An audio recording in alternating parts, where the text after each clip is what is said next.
Welcome to Virtual Summit Day 2. So if you are seeing this right now, just tell us in the comment section below where you're from. Okay, say hi. I can see that we have someone from Cambodia saying hi early in the morning. Tell us what time it is where you're at as well, because we're streaming to a global audience. So there are different people from different countries and different time zones. Okay, so if you're up early and it's like maybe 4 a.m. where you are, tell us in the comment section below, because I think it's great that you are investing in your growth, no matter how early it is.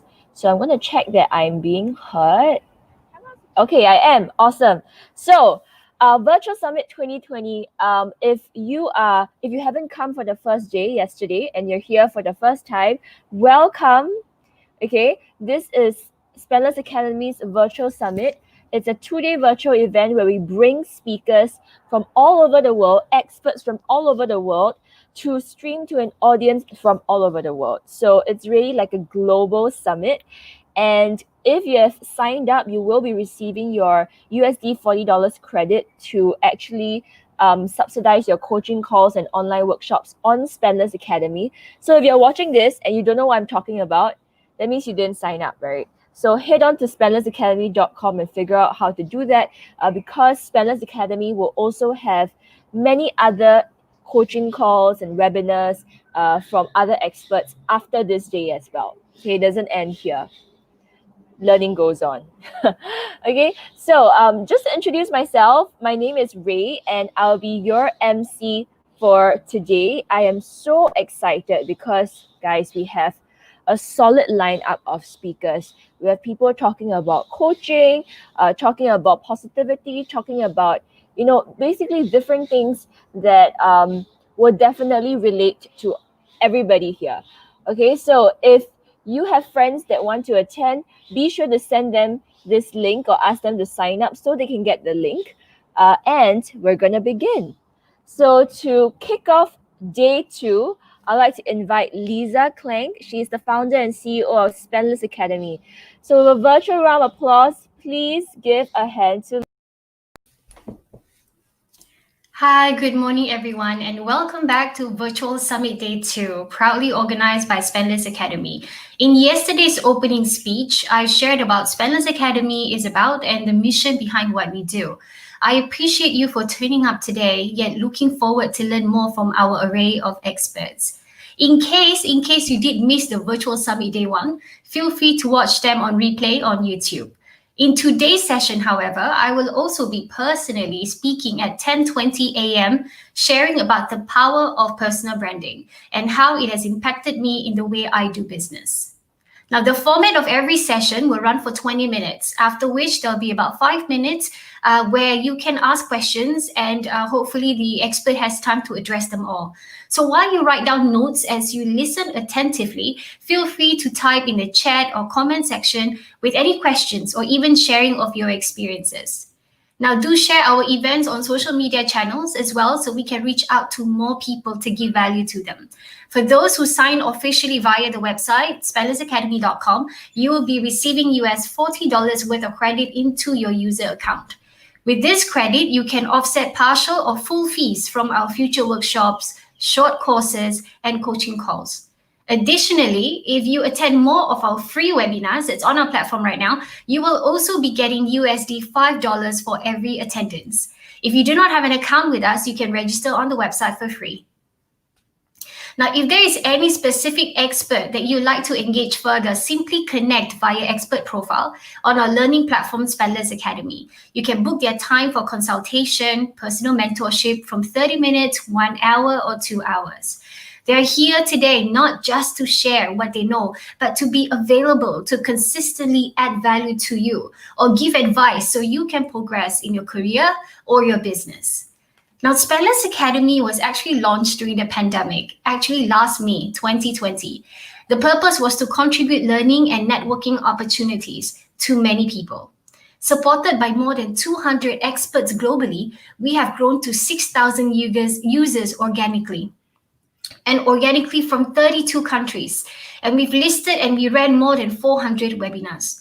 Our webinars are all free of charge, covering trending topics of discussions and experience sharing. The experts are also available for your booking if you need personal guidance to grow your business or advance your career. We've raised our first capital funding with angel investors last July, and we will seek another round this quarter one to further develop this platform for you. If you feel you have a business story, an insight, a knowledge to share, sign up as our trainer through our website so you too can contribute to educate as many people globally. This January, we will also be listing 100 short courses, more events like panel discussions, and we will issue more credit into the users' account who are active in learning and upgrading. Now, the learning opportunities will be endless, that I can promise you. To end off, I applaud you for making the step to improve and to consistently learn, for having a growth mindset in our fast evolving business world. I wish you yet another great day today with our speakers, and we look forward to remain your partner for your lifelong learning journey. So thank you and have fun. Awesome. Okay, let me once again remove this. But that is Leza, and super good news for the growth of Spendless Academy. I really believe that in every great business, if you add value to people and if you serve a bigger audience, then success will come anyway. So it's amazing that we are doing this even through this whole weird pandemic period. We can't have a physical conference, but here we are having a virtual summit. And I can see in the comment section, we have people from Philippines, Austin, Texas, Malaysia, Indonesia, and Singapore. So I'm sure that more people are streaming in, and there'll be plenty of people from different countries coming in. But isn't it cool that you get to see people who are watching the same summit as you, but from somewhere across the world? I think that's really amazing. It's so cool because I get to host for a global audience as well. So this is not a one-way webinar. This is not like a what you call it, a lecture. So we would love all of you to add your learning by commenting in the comment section below, okay? And have a notebook or your iPad, okay, because you want to be writing down notes, all right? If you write down notes, you actually get to internalize things a little better. Okay, that is something that I learned. Okay, writing down notes actually helps you internalize things better.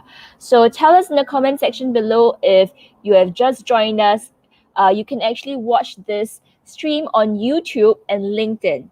All right, so YouTube and LinkedIn, but of course on LinkedIn there is a limited amount of time for the live stream, so then you can hop onto YouTube already. You just need to search Leza Klenk on YouTube, and you'll actually be able to find the Virtual Summit Day 2 live stream. Okay, and comment away because we want to know any of the questions that you have as our experts are speaking.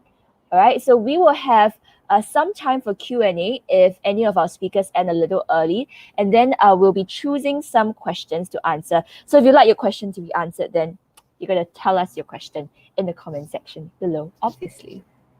And without further ado, we have our first speaker. So today, the first topic is about coaching in the age of AI. Right? And I think this is so relevant for this time because technology is really catching, well, obviously technology is already, keeping up. And especially in this whole pandemic period, we see the importance of technology and even virtual meetings like this.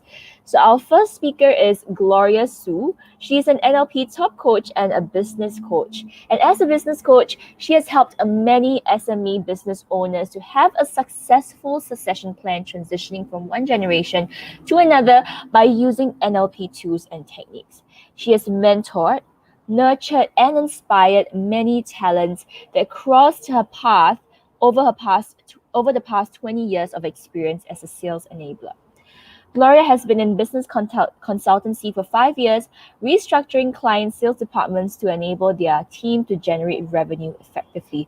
And you can see that she's someone that has mentored and coached many, many people. And so she is someone that really is an expert in this area of coaching in the age of AI. So without further ado, let's have Gloria, please. Hi, good morning, everyone. Thank you for tuning in at this early hours of Sunday morning. It's amazing. I'm going to be touching on a topic about coaching in the age of AI. Let me just see if I can actually share my slides here.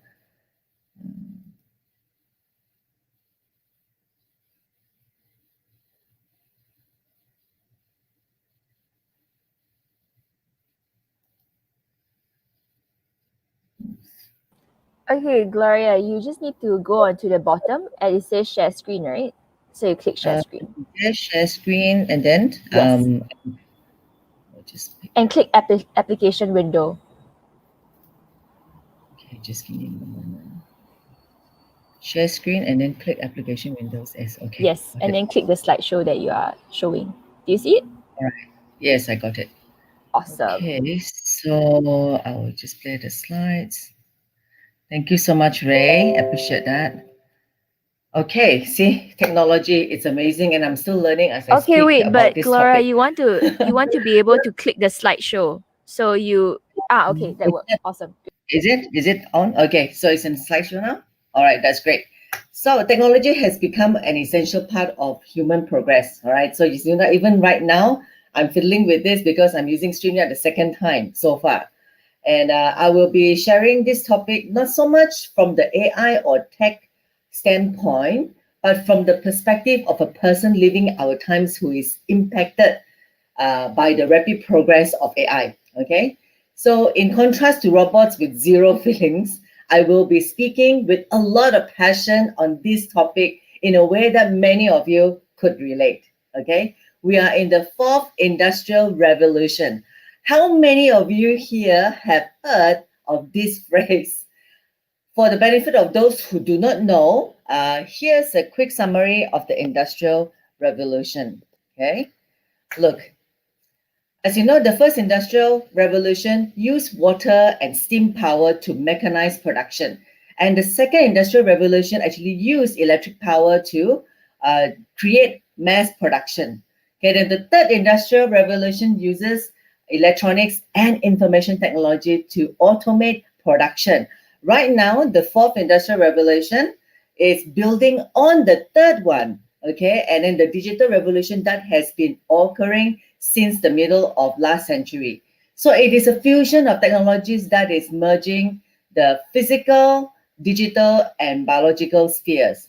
So look, I've also read about this, and therefore I felt that I should actually incorporate this because in the beginning I don't even know what are these revolutions. So I was hearing from some speaker out there by the bank, and I realized that there's so much information I am also learning the past 2 years. All right, coaching will not be exempted from being merged with the AI in the fourth industrial revolution that we are in.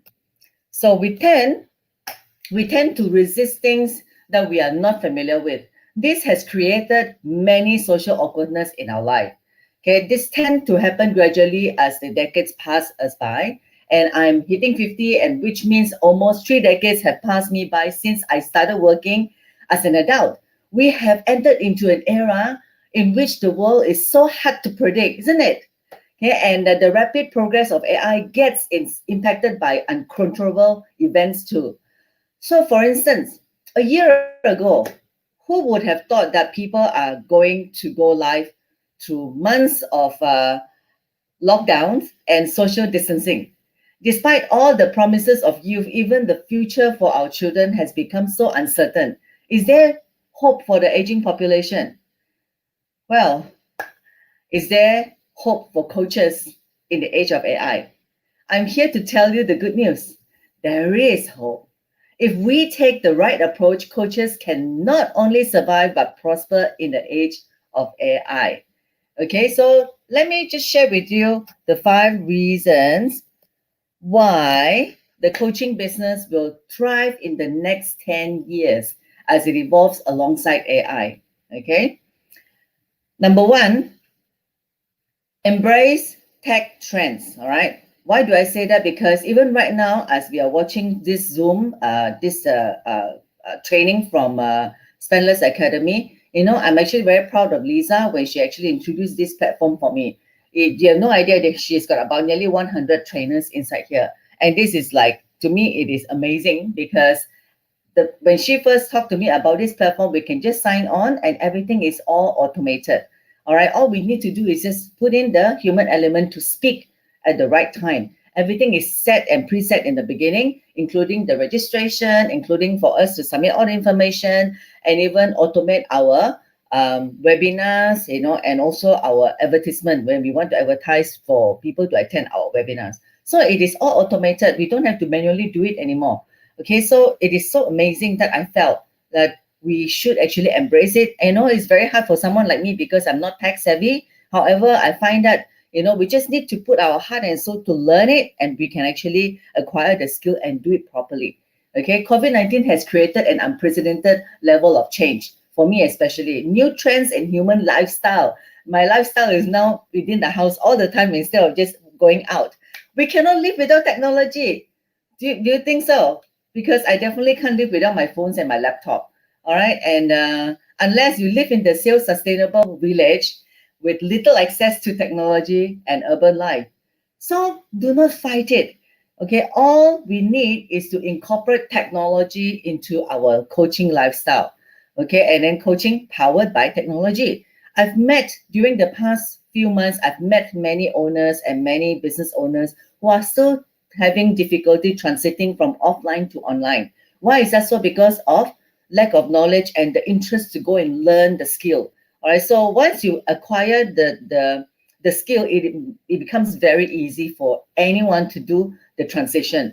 Just like it will take time to adjust. So even for me, as I learn, I also take time to adjust and also master it. Okay. It's the same with anything that you're doing in life. So number 2 is actually easier lead generation also. Why do I say that? We can generate leads with just our mobile phones now. In the past, we advertise, okay, either it is through, even from newspaper, magazines, chambers of commerce, literatures. I still remember we do a lot of event sponsorship, and now everything is all generated online. Okay, just early this year, I was just telling my sales team that it is important for them to attend networking events on a regular basis, right? Now, look at what happened now. My mind was definitely at that time not even open to online networking. Now I friend farm online for business every day. I spent a lot more time interacting with potential leads that through chats and that I ever did in the last 10 years combined. Look, even all my sales team have learned to do friend farming online as well. Okay, so, and even I hired my own sales team. It is a virtual salesperson. Okay, why? A virtual salesperson, but it's a real person, the other side, another part of the world, and he's just helping me to do all the friend farming for me as well. So you can do the same thing. You see, it's amazing, right? The coaching in this age of AI, you can do everything on your own. Okay, so now the third one will be working remotely. Look, when you work remotely, over the past 6 months, the pandemic has forced me to be creative as well. Okay, of course, I had to take courses to acquire new skills the last few months, and then I had no time to waste to fiddle for the right answers, all right, because time is money, yeah? I got used to working with virtual teams. I have weekly meetings with my sales team who are now remotely back in Thailand. I came back from Bangkok in April this year, and I've been home in Singapore since then. Okay, so, but my team are still there, and we just have a meeting and carry out our day-to-day business as usual, like nothing has changed, all right?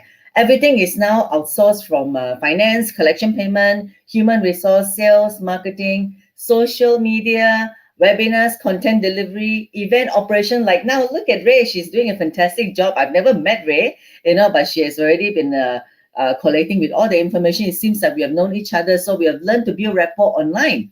Okay, all I need to do is to deliver the speech, exercise my coaching skills, and showcase my training skills in Zoom. Okay. Okay, now the fourth one I'd like to bring to you is actually the translation or interpretation. Okay, apart from just translation live or interpretation, there's this thing called subtitles as well. Do you know that there are many apps that's available around now? Maybe not all languages yet, but there's already been. I've been using one which is helping me to do an instant subtitle with the app when I speak into this software. So it's been quite amazing. Now, right now it's only like, I think it's in Mandarin, then Vietnamese and Thai. So there will be more, I believe so. So you just have to get used to it. And in the end, you don't even need to hire a translator because it costs money, right? And or we can actually have a combination of hybrid of a live person as well as a subtitle or even an app that translates for you. Okay, so this has helped, especially now we are talking about coaching borderlessly. We need to be able to open up ourselves to embrace different culture. And this is the right time as a coach, we can do so successfully. Okay, basically, we will be able to speak our own native language and AI instantly translate it into any desired foreign language. Okay, this is already possible through the translation app. All right, so I like you to also explore. There are many apps out there. We don't know which is the good one, but you just have to explore until you find a great one that actually suited you. All right, now the fifth one is actually knowledge at our fingertips, and we know that because we can access information online all the time. All right, in fact, even before I became a coach, I was a consultant, business consultant. All the information I've learned has always been online as well. And of course, the internet has fundamentally changed our coaching profession, and even with all the information we have, we learn, we can actually expand our knowledge as well, just as it has other knowledge-based profession. Okay, it has allowed us to rapidly upgrade our knowledge, as we coach. All right, and getting familiar with. We can also learn how coaching skills can be applied by experts in other cultures. So now I'm into borderless networking, and therefore my training is also adopted to different kind of nationalities. So this one comes really handy because the culture difference is accepting how we coach and train. Similarly, we also need to understand how they receive information and decipher it and use it as well. So we help our client to transit too. So that is the most amazing part of what technology can do, because I could just search and find out exactly what their culture is like. How do they receive information from my end and help them to transit into a successful business for each and every one of my coachee. I know a few of you have just signed in this morning as well. I'm very excited. Thank you for letting me know that you're going to sign in on this program. All right. And right now, having said all this, one of the biggest question that comes to mind is, will robots or AI replace the human coaches like sometime in the foreseeable future? I personally do not think so, at least for the next 20 years. Okay. And of course, we have watched so many movies and we know that there are many kinds of AI automated apps that can replace a lot of jobs. We still need this element of human touch. All right. And I personally, it take decades, right? Put it this way, before AI can fully replace a human coach. Being human, I seriously doubt that we will want to be coached by a robot. Okay, so that we know that they have zero feelings, and we are only deluding ourselves to think a machine can be made to feel the way humans do. So the effectiveness of coaching rules actually rely on more than the meeting of minds. It requires the meeting of the heart. All right, that's why psychology is the in thing right now, because only with human heart and mind that we can actually resolve a lot of issues with the real problem out there. Why are we coaching? Because there are people who are facing with issues and problems, and therefore we need the human heart element, okay, to be able to reach out to people and resolve their issues together with them. All right, and so let's see. There is also no doubt that in the near future, AI and humans will merge to a greater extent. Even these days, right, we are already so reliant on our smartphones to go everywhere with us. Wearables like Fitbit, which can be worn 24/7 to monitor our heartbeat and sleep patterns. Can you imagine that? Wow. Brings technology and AI ever closer to become part of us. Okay, so a more realistic scenarios would be for AI-enabled coaching, where an already competent human coach can leverage on AI to become an even better coach. Right now I'm helping a lot of PMETs transit from their employment into entrepreneurship. So most of the time, the concerns of all these new coaches are, would I be able to really deliver as a coach without knowing the content very much? So I will take this time to actually introduce you PBCA. It's called Professional Business Coaching Alliance, where this coaching template is all available in the cloud system. All you need to just extract it, and it covers from human resource, finance, sales, marketing, legacy planning, succession planning, whatever you need it, system and process is all available online. All you need to do is just extract it and then change it into your own logo, and becomes your template for you to coach any business owners or business entity out there. So again, it is all tech generated, and it is something which we need right now, because we don't want to carry files and files of things to search for information from all the diverse departments. Okay, you'll probably be an expert in certain particular area. Maybe you're an engineer, so that's what you're good at. What about other division of the company? You want to learn how to do that as well. You want to know how to coach people from other head of departments. So all you need to just extract it from the cloud, and you can utilize it. You do not start from scratch. You just have to start from where you are good at with your existing skills. So that's the best part of it. Okay. So at the end of it, all we wanted to do is to help ourselves to transit. Now, even if you got a job right now, embrace it, keep your job. Okay, all you need to do is just go online and find out where are the needs, who are your potential clients. Now the global market is big, and you know that there are a lot of SMEs out there who may need your service, and you know that the multinationals will still need coaches to help them too, because as you know, the younger generation, they need to be taught how to actually live their life too. So coaches are here to help them. Look, a lot of my friends came to tell me that, why should I hire a coach?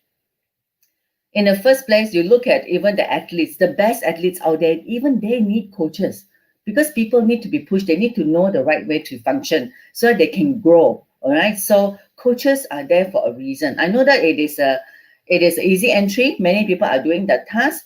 However, there are so many clients out there that you can grab. Okay. You can just focus on certain industry. You can focus on certain cities, perhaps, or certain trade.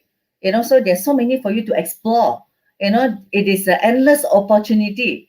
The last 6 months has opened up my eyes to see that, wow, right now I'm not bound to only the cities where I'm staying. All right. So I hope that you have gained some valuable perspective from this and other topics presented at this virtual summit 2020.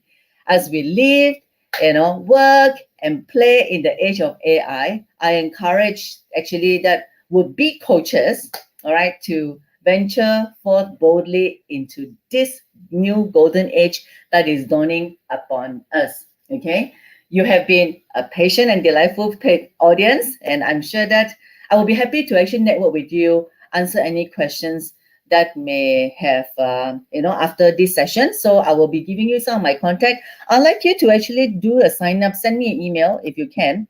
I'm actually coming up with my new book. All right, get a copy of my new book coming Christmas, because I'm actually finishing it off. Sales is a hunger game.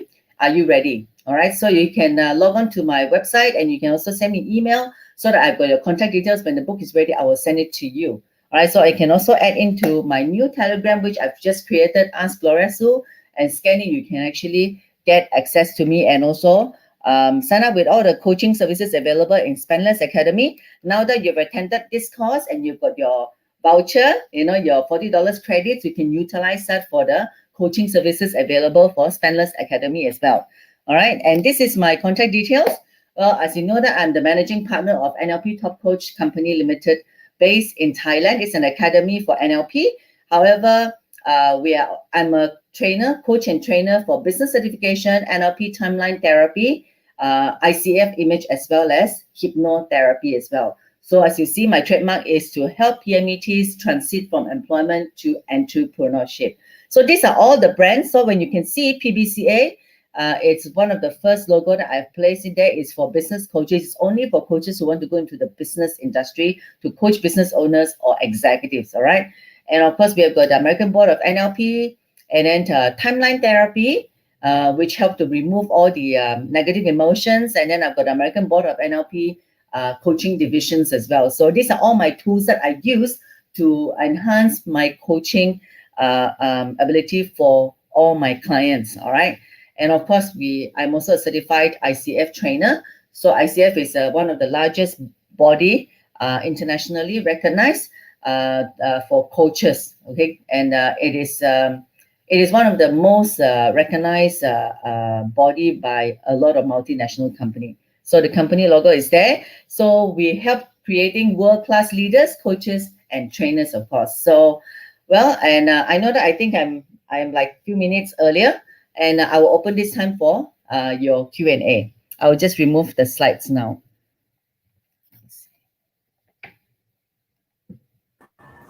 Yeah, it's removed already.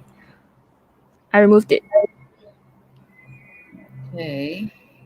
Yeah. And So do you see me? yes, I do. I see you. I'm here. I'm beside you. Okay. Now I Yeah. see. Okay. That's Great. the thing So I tried right early now morning. we have some time for questions. So I'm just Mhm. gonna look at the comment section below. We can see that many people are saying, great information. The sooner we integrate technology and the human aspect with this technology, the better.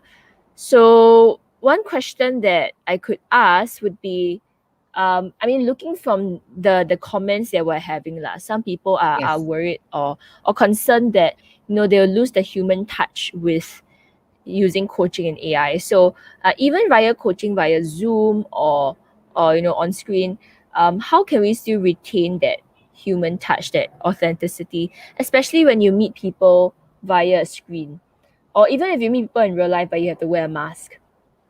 Mm. Well, I definitely prefer to meet face to face and also without mask because then you can order your drinks and still talk to the other person. However, there is this thing about time management because when coaching period, coaching time is given granted to you. Let's say you coach for 1 hour, the traveling time will take before, more than that. Okay, so I felt that right now having Zoom, it's easier for us to do coaching because I can actually plan my back to back. I can rest in between. I can actually set the kind of timing I want before the next meeting for my own coaching client. Now, I'm not talking about replacing it with AI. I'm talking about working hand in hand together with the AI facility because having Zoom, it's a very good platform, but we need to also govern, like anything that we do, we need to also govern protection for our own health first. All right. So we need to have a lens or screen that we can actually protect ourselves from being overusing laptops. All right. And then we can still interact with people by building rapport. Just like Ray, I've never met you. Just from messaging alone, I felt that I can connect with you. So it is all about how you treat the entire situation. I can became good friends with so many of my students, even online. Then suddenly, like even last night, I met up with my student whom I've been teaching like a few months. And for the first time we met, it's like we don't have to start from the beginning. We already know about that person, and we just start from where we left off the last time we had communication online. So it was as easy as that. So whether you take a relationship, building rapport, it is an art. So learn about connecting with people even when you're doing chatting on the messaging or even meeting face to face on Zoom. I don't know whether that answers the question. It does, it does. It really does. I think that ultimately it is a choice to want to, the way that we text, the way that we exchange messages, to still put in your personality and not just copy paste lah. Basically, infuse your Yes, personality into your messages and all that, and that's how you also go hand in hand with AI. that's Um, right. we have a question, which is Mhm. from Leza. So she actually asked, how can we stand out when the market is saturated with many uprising coaches online during this pandemic? Any specific marketing on sales funnel that you recommend? And this is so true because especially since COVID-19 started, I feel like there are many people that just started doing online coaching because Mhm. they needed to pivot. So they try Yes, to use any sort of knowledge that they have to put into a program whatsoever. Some are good, some are maybe not. Some the barrier of entry is so low because everything is online. So how can we stand out? How can we show people that we are credible and have people trust us via social media? So that's the question. Yeah, when I first got to know Leza, when I actually read her article in LinkedIn. So that was why I actually enrolled into the trainer personal branding course with her. So that was when I first understand exactly how to reach out to the people in LinkedIn as well. Look, we are no expert in many things. I never do personal branding. In fact, I've never done any personal branding before even COVID-19. So this was the first time when I launched my own branding, and everyone was asking me, you've been like publicizing and doing a lot of articles and branding yourself. Yes, because I need to. Because why? Cross border, when you are meeting a client, maybe based in Dubai, how would they know who you are?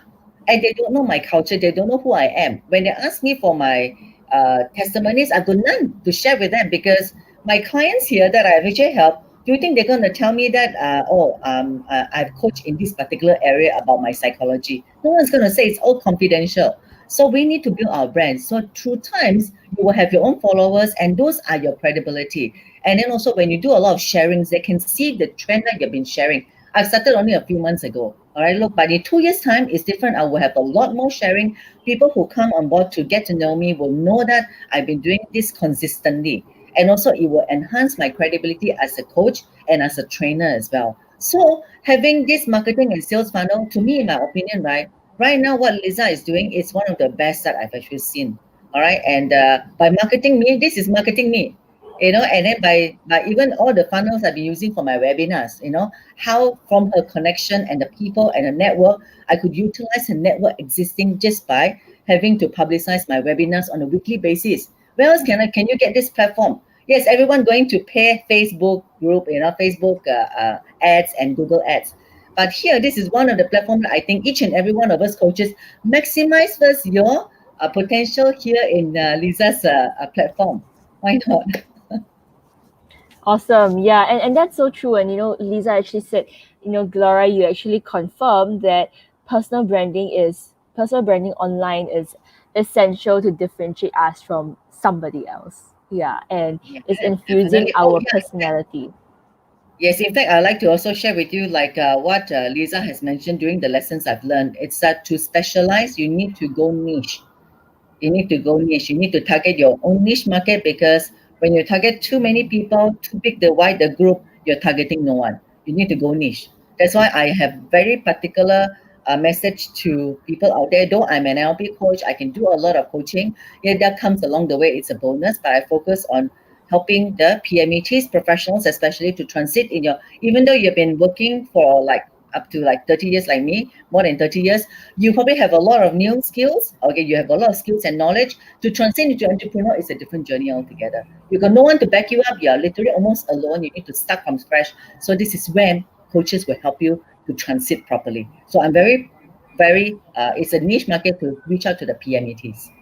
And I think this actually answers Sophia's question, because Sophia Okay. says, what would you say to potential clients who are not convinced that coaches matter and think that there's so many around? In a sense, like if you have a niche, right, you will only be targeting people that actually care and want coaching because you're targeting them specifically. But would you like to also maybe share your thoughts on this question as well? Basically, if you are okay, what was the question that she was asking? That Some following, potential clients who are not convinced that coaches not matter convinced. and think Okay, that there's so many around. Yeah. yes, it's true. I'm not convinced. It's simple reason. They're afraid that you're paying a lot more money to you, and that they don't have a follow through in their service with you. Okay, so I've got a lot of clients who came to me like, Gloria, I can get a lot of coaches out there anywhere. Why should I hire you? I say, for a simple reason. After your training, who is going to help you to transit? You've learned everything. You probably you pay courses like 5,000, 6,000, 10,000. After that, how? Even with all the information given to you, can you really translate and make it into something that is worthy for you? Meaning you need to convert into cash. How do you get your clients to actually sign up with you? So that's when a good coach will be able to help you to transit properly into a viable business, not just knowing the knowledge. Yes, I want to acquire knowledge. It's not Lisa's responsibility about my personal branding. I still have to carry out and take action. And then at the same time, I must be able to translate that into money making for myself. So the transition, getting the right coach, of course, knowledge is important. Without knowledge, You're just knowing what you know. The coaching industry is completely different thing. So when you are with a seasoned coach, they will be able to help you to see and also help you to identify what went wrong and how you can actually move forward and progress in your career. Thank you so much. That really sums it up. So thanks so much, Gloria, for your sharing. Okay. If you'd like to connect with Gloria, you can actually head to spendlessacademy.com and find her as one of our experts, and all her LinkedIn and all her links are actually there respectively. Yeah. Right? Thank you so much. Yeah. Thanks so Awesome. much, Ray, for your No introduction. And also, I problem. want to thank Leza. Yeah. Okay. Have a good day. Bye. Have a good day. Okay. Wow. What a great power packed first sharing, right? So if you haven't been writing notes or like scribbling on your iPad, then you're not learning as well. So, grab your notebooks, grab a piece of paper and scribble notes down, because we have a great lineup of speakers after Gloria. That is just the beginning. I mean, that is really so good. Coaching in the age of AI, so relevant to us at this point of time. And I can see people just going, great sharing. Thanks, Gloria. And yeah, we have amazing comments. Keep those comments coming in, because we would love to see where you're from. If you just streamed in, say tell us hello and where you're actually streaming from, which country you're from. We have people from like India, Malaysia, Indonesia that was just streaming in just now. So tell your friends to come in as well. Okay, so next up we have our next speaker, which is covering the topic of using signs of happiness to transform your workplace. So if you are a business owner, or you're looking to start something soon, start a company soon, then this is extremely relevant for you. Or even if you're just working as an employee, I think that ultimately workplace culture is a responsibility of multiple people, not just the boss. So this is something that could apply to you as well. So this topic on using the signs of happiness to transform your workplace is by our next expert, Sha-En. She is a positive psychology expert, and she's also a TEDx speaker, best-selling author, and a graduate of the prestigious Master of Applied Positive Psychology program at the University of Pennsylvania. She has been featured on national TV, local newspapers, and radio as well. And over the past 10 years, she has trained and spoken to more than 20,000 people in Singapore. So if you're currently struggling to maintain your wellness in a current ever-changing environment, if the recent changes of COVID-19 has resulted in your employees being stressed and all that, and you want to be a good leader, or if you want to get a promotion and you want to show your boss that you can be a good leader, right? Then this sharing is for you. All right, so make sure to put your questions in the comment section below, because if we end a little bit early, we'll be taking questions. So without further ado, put your virtual hands for Sha-En. Good morning and good afternoon wherever you are. My name is Sha-En, and I'm so grateful. Thank you, Ray, for that lovely introduction.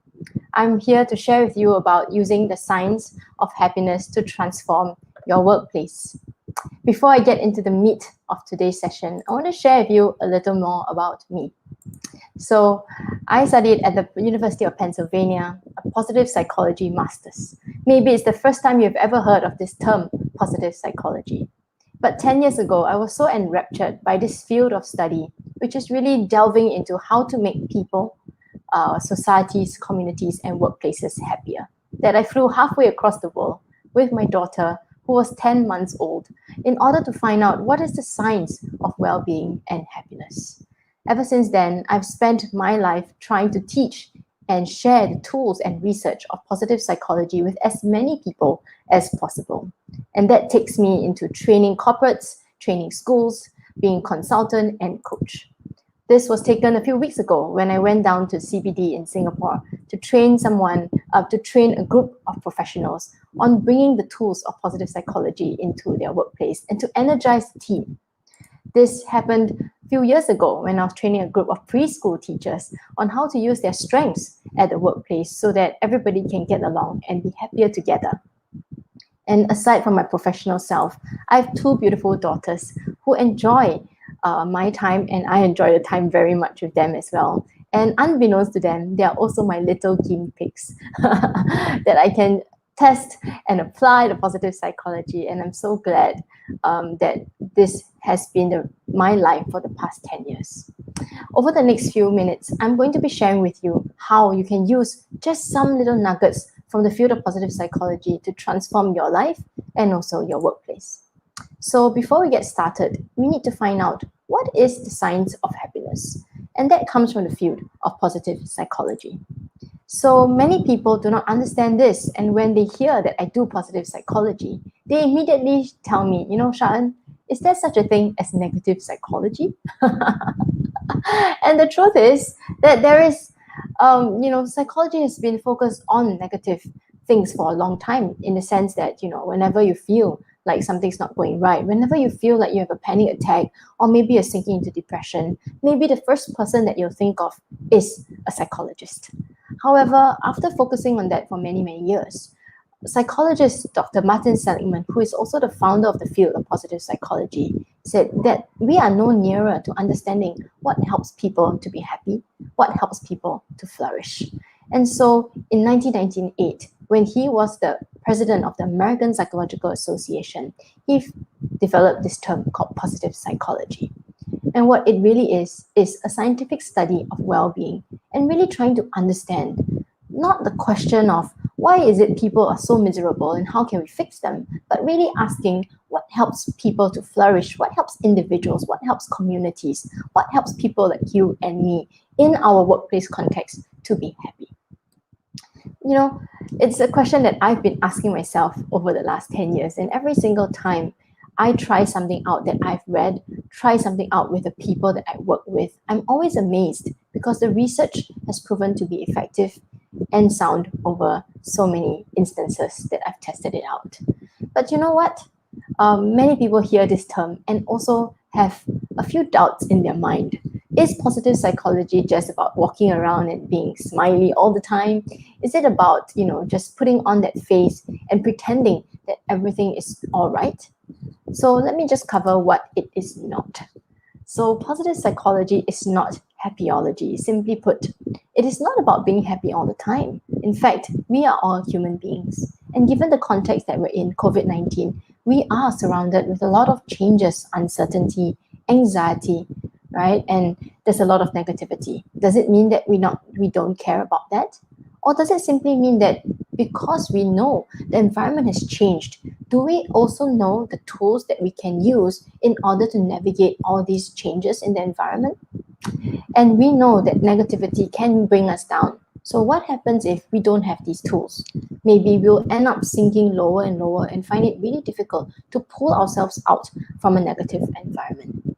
So positive psychology isn't simply just putting on a face and going around and pretending that all is good. It means that you use a tool that is suitable for the certain situation that you're in, and then you're able to rise up from that situation and thrive and flourish, or go back to at least where you were.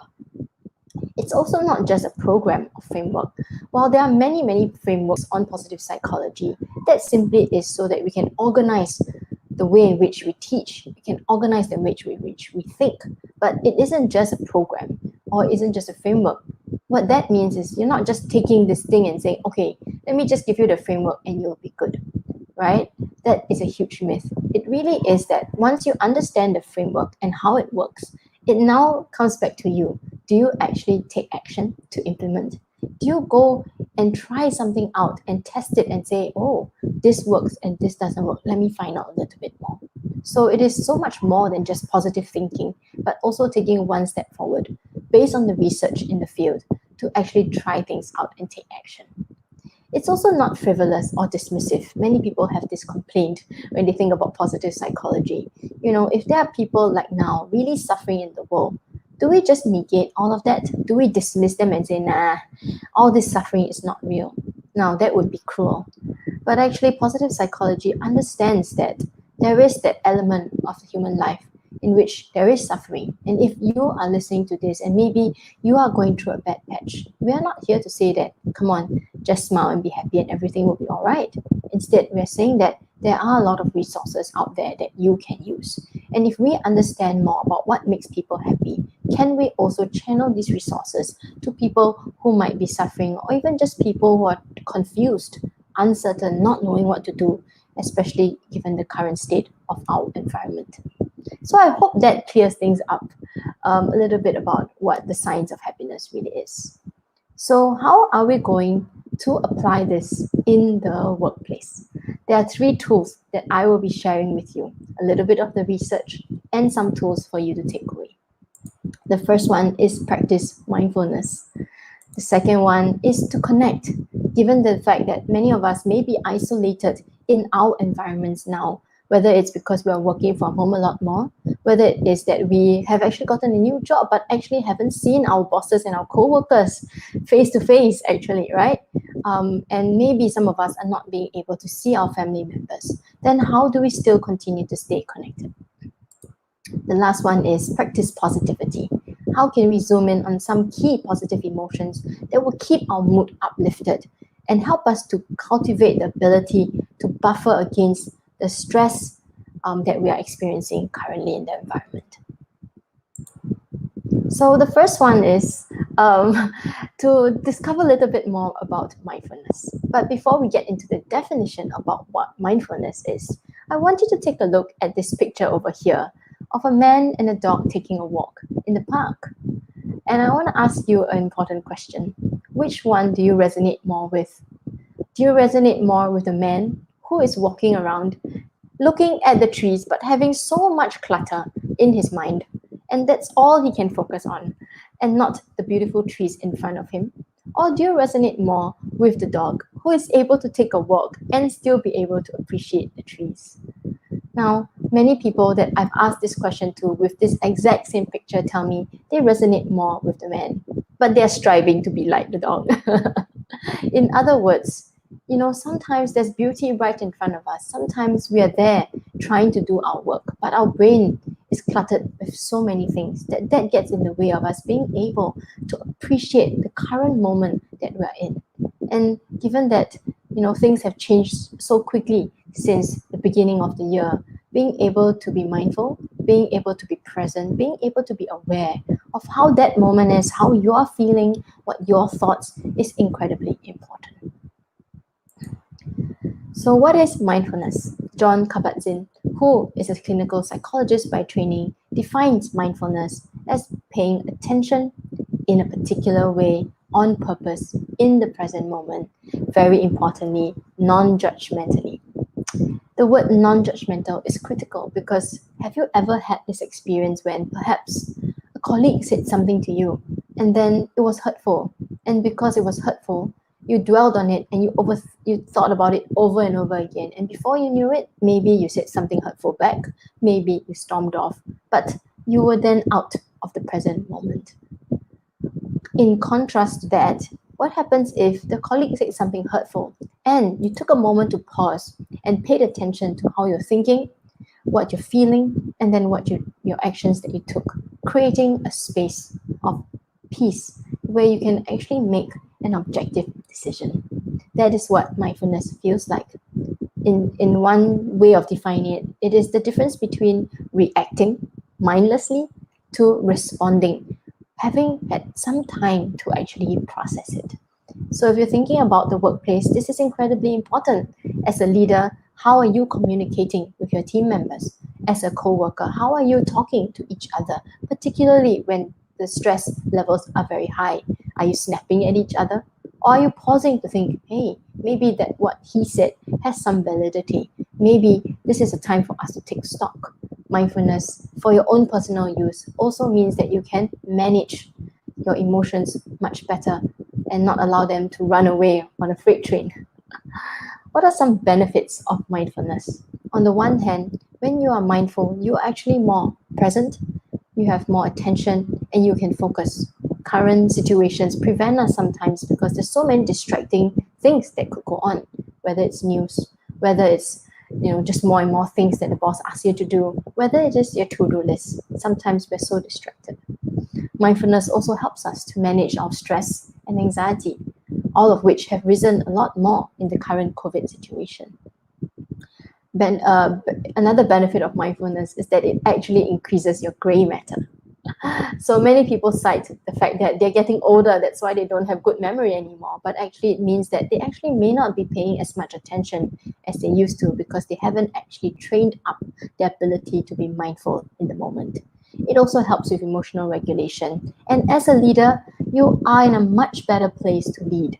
Mindfulness helps you to feel better, helps you to think better, and ultimately helps you to be a better leader. So now that we understand a little bit more, I want to share with you some science. So not to geek everyone out, but I am a little bit of a nerd and I love to read all the journal articles. But this picture shows a brain before and after 8 weeks of practicing mindfulness practices by pausing and breathing and just focusing on being in the present.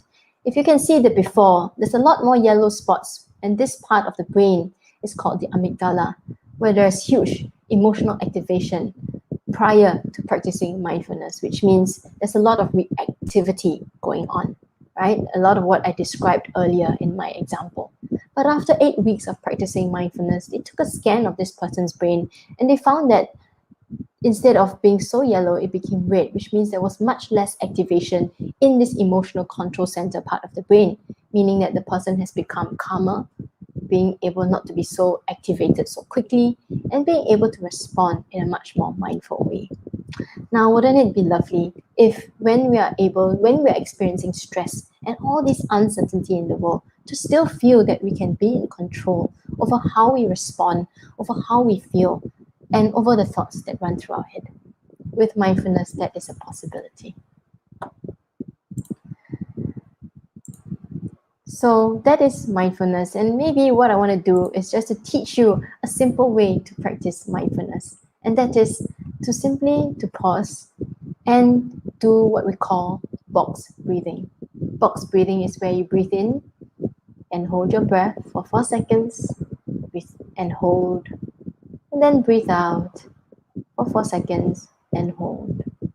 And as you do this deeper sort of breathing, you actually calm down your autonomic nervous system, introduce more oxygen into your body, and bring yourself a lot more calm and peace.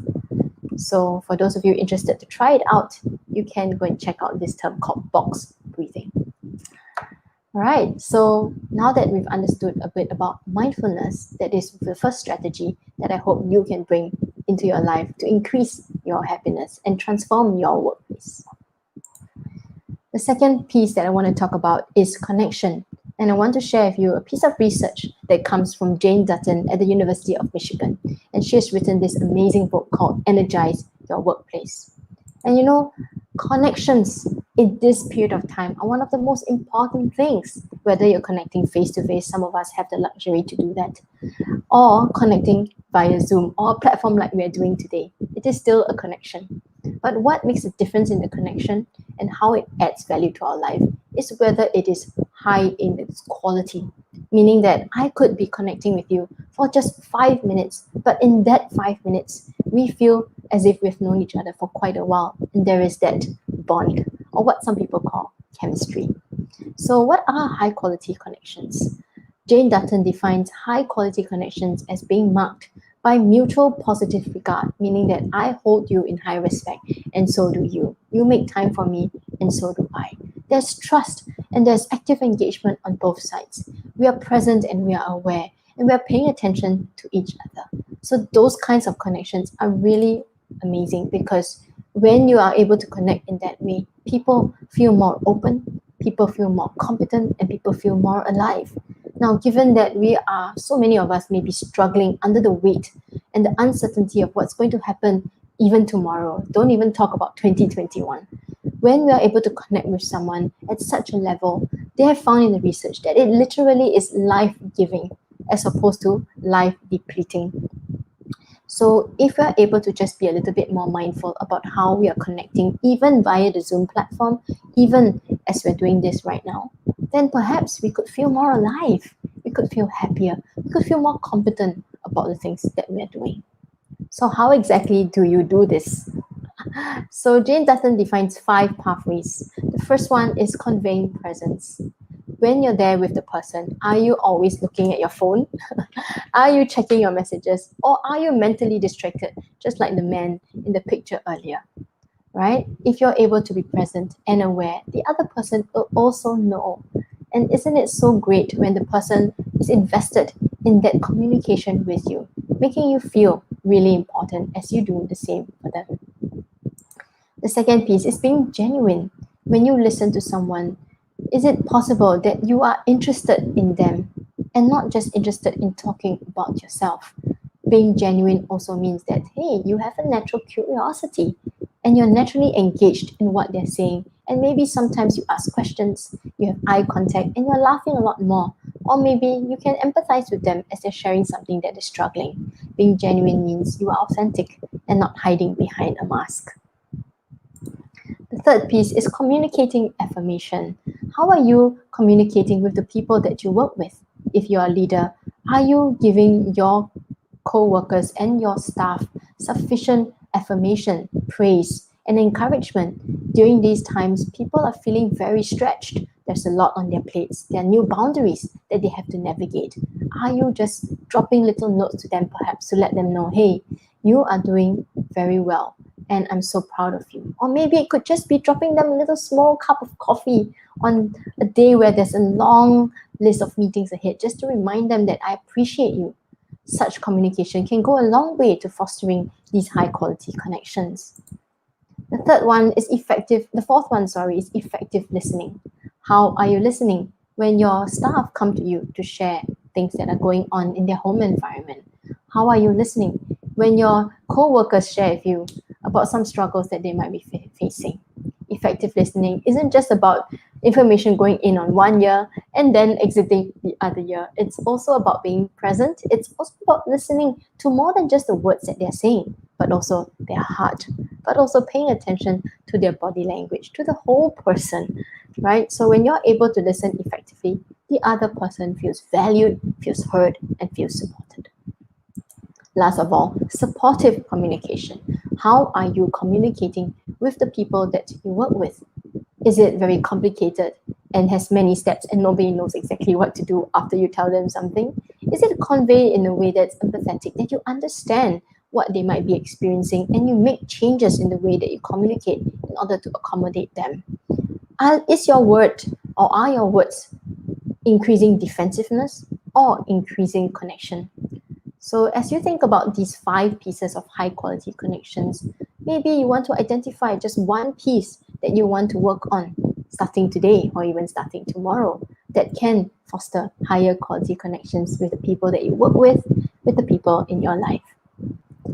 Connection, one of the most important predictors to happiness, is being able to have good and sound relationships.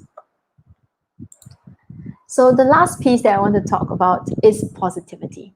Now, unbeknownst to many people, they always think that positivity is just about feeling good. And while that is true, that feeling good is really important, especially in these times. You can't imagine the number of requests that I've gotten from workplaces, from schools, from people just saying, Sha-En, can you just share something that will help us feel good? But there's also another benefit of positive emotions. Apart from just feeling good, it also helps us to broaden and build.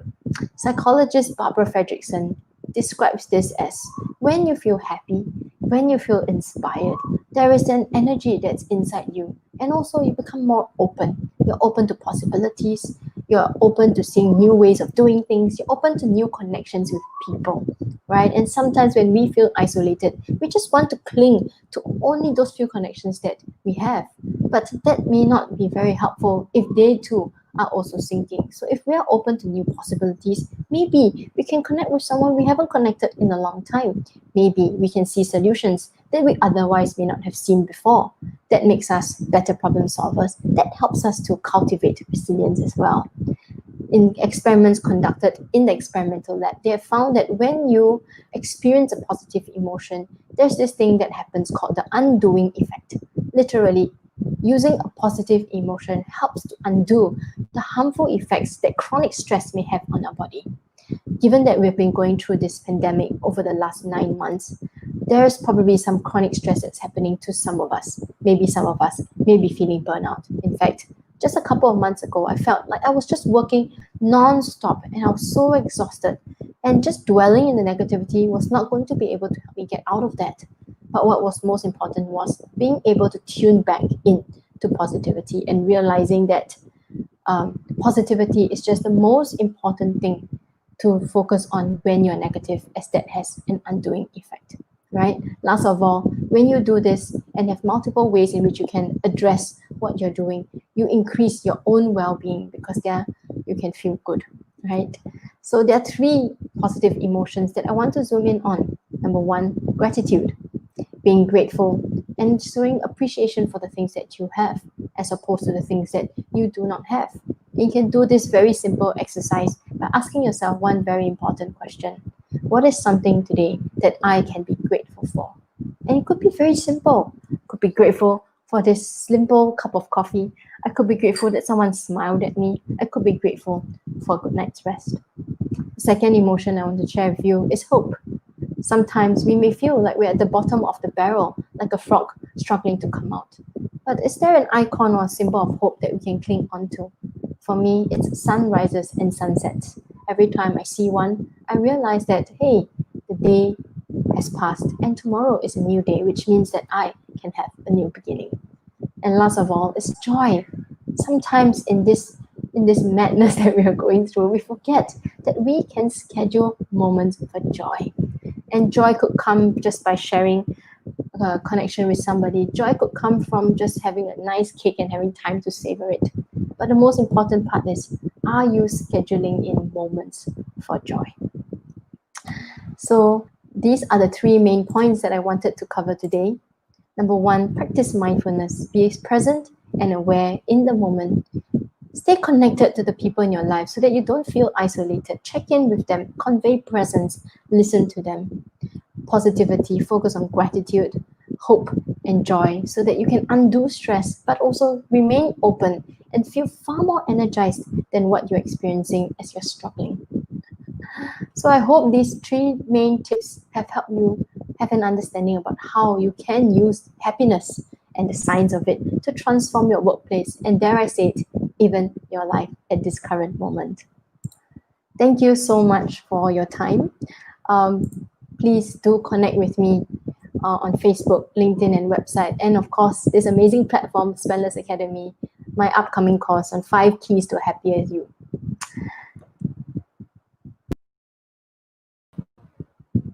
Okay, thank you so much, Sha-En, for that amazing sharing. There are people in the comments just saying that I love this topic. Then we have really, really long questions. Unfortunately, we don't really have time for questions. But if you want to connect with Sha-En directly, do head on to spendlessacademy.com. And under the search box, you can just search Sha-En's name. There's only one Sha-En. So then you can connect with her on LinkedIn, or you can actually even book a coaching call with her, because for everybody who have signed up for this summit, you actually have 40 USD of credits, and you can use those credits to book a coaching call with Sha-En, and then you can have her one-on-one time to ask her all the questions you want. I'll be Okay, thank happy you to so hop much, into Sha-En. the YouTube as well to try to answer people's questions. Okay, sure. Okay, That'll because be we do wonderful. have some people with very long questions. So Yes, you but can head on to best to connect with me. That would be fantastic. Happy to have a conversation outside of this platform. Yes, connect with Sha-En. Thank you so much, Thank Sha-En. you. Thank you. Have a Bye. nice day, everyone. Bye-bye. Okay. Wow, I feel more positive and happy after that sharing. Today, starting from today, I'm going to remind myself how to be grateful for something every day. I used to have that habit until life gets in the way, and then you get really tired and you forget to take 5 minutes to be grateful. But one thing that I do is I do meditate 5 minutes every day in the morning. So that is how I try to stay sane in this world at this point of time with so many things on my plate. So that was a great session on how to use science of happiness to transform your workplace and even transform your life. So the next topic that we have will be the power of personal branding. Okay, so yesterday we talked a lot about that during our panel, the importance of personal branding. And we know that especially during this time where everybody is fighting for people's attention online. I mean, in a sense, like if you're a job seeker, you or using your online platforms, you're fighting for job seekers, your job employees' attention. Or if you are a business owner, you're fighting for customers' attention. Whatever it is, everybody has limited attention span. So how can we stand out? How can we use personal branding to make ourselves stand out? The next speaker is Leza Klenk. She's the founder and CEO of Spendless Academy, but she's also a very sought after speaker, and she has spoken at more than 100 events, probably now is even more, on entrepreneurship and also personal branding in more than 6 countries. She has lectured in more than 40 universities around Southeast Asia with more than 100,000 followers on LinkedIn, and she contributes business articles and posts daily. She is an award-winning entrepreneur and an early-stage investor and a personal branding coach. There's also coaching others on personal branding. So without further ado, I'm excited to have Leza to talk to us on the power of personal branding. Hi everyone. Firstly, thank you for staying through Virtual Summit Day 2. So I hope that you can stay on to 2:30 because we have even more experts coming on board and definitely a lot more things to learn from everyone as well. So as Ray mentioned a little bit about my credibility, my track records, and a bit of my profession, the background of where I come from. But also personal branding started out very accidental for me. Apparently, I was a stay-home mother for about 7 years before I decided to do business in my late 20s. So I spent a lot of time at home with children with very little business connections. So you can imagine I struggle a lot with communicating with professional people, especially trying to build a brand that people would want to work with on professional platforms such as LinkedIn. So in today's sessions, I don't have any slides coming, but I'll be happy to address questions later. So feel free to also leave them in the comment section. But the 4 things I want to focus today in my conversation is number 1, when did I start and realize the power of personal branding? Number 2, what benefit have I achieved so far from personal branding? Number 3, why you should be investing in your personal brand. And number 4, some tips to get started. Also a book that you can request from me, which is a PDF downloadable. So what really is personal branding online? Okay, online we're talking about because I think for many years, 20, 30 years before this, people are very good with physical meetup and building personal branding physically. But online, since social media has been introduced to us, okay, it becomes a different game. So what really is personal branding online? To simply put, personal branding online is just about you putting out content online that showcase a personal element of you. These could include your personal thoughts about something, your personal opinions, a personal story, or a personal experience, etc. So anything got to do with you, on what you think, what you feel, the action you take, the things you go through, the lessons you learn, this personal element constitutes part of your post will boost your personal brand, giving a chance for people to get to know you more, who you are, your character, your skills, your competency, and where you come from. So remember that people influence people, as simple as that. If you want to get a course, or you want to sign up for a course, or you want to buy a product, most likely word of mouth marketing is the most influential factor to make you purchase. It's either from somebody you trust, somebody who recommends a product, and not necessarily on any promotional gimmick. So you would rather hear from someone else about their genuine testimonials of a program or a product, which then will make you be influenced to purchase the same. So therefore, when somebody advocates for something, if you represent something, a company, a business, a service offering, a movement, an initiative, what you advocate for becomes a primary influence for another person to make decision to venture in the same. Now, before I started LinkedIn, a little bit into my history, I was already on Facebook for several years, and I built up a personal brand on Facebook first before I got on LinkedIn. I only knew about LinkedIn, don't mind me, it's probably living under a rock. I only knew LinkedIn in 2017 when I started my account in January 5th. At that time, I don't know anything about LinkedIn or how to get connected with people on an even more professional level. But I was very comfortable with Facebook. I was there for a few years for personal reasons, sharing my family updates. And eventually, when I start business, I use the same platform to get connected to consumers. So on on Facebook, I'm not the business influencer that you see me right now. On Facebook, I have a different personality that I portray. So on Facebook, I'm mostly known as a beauty social media influencer.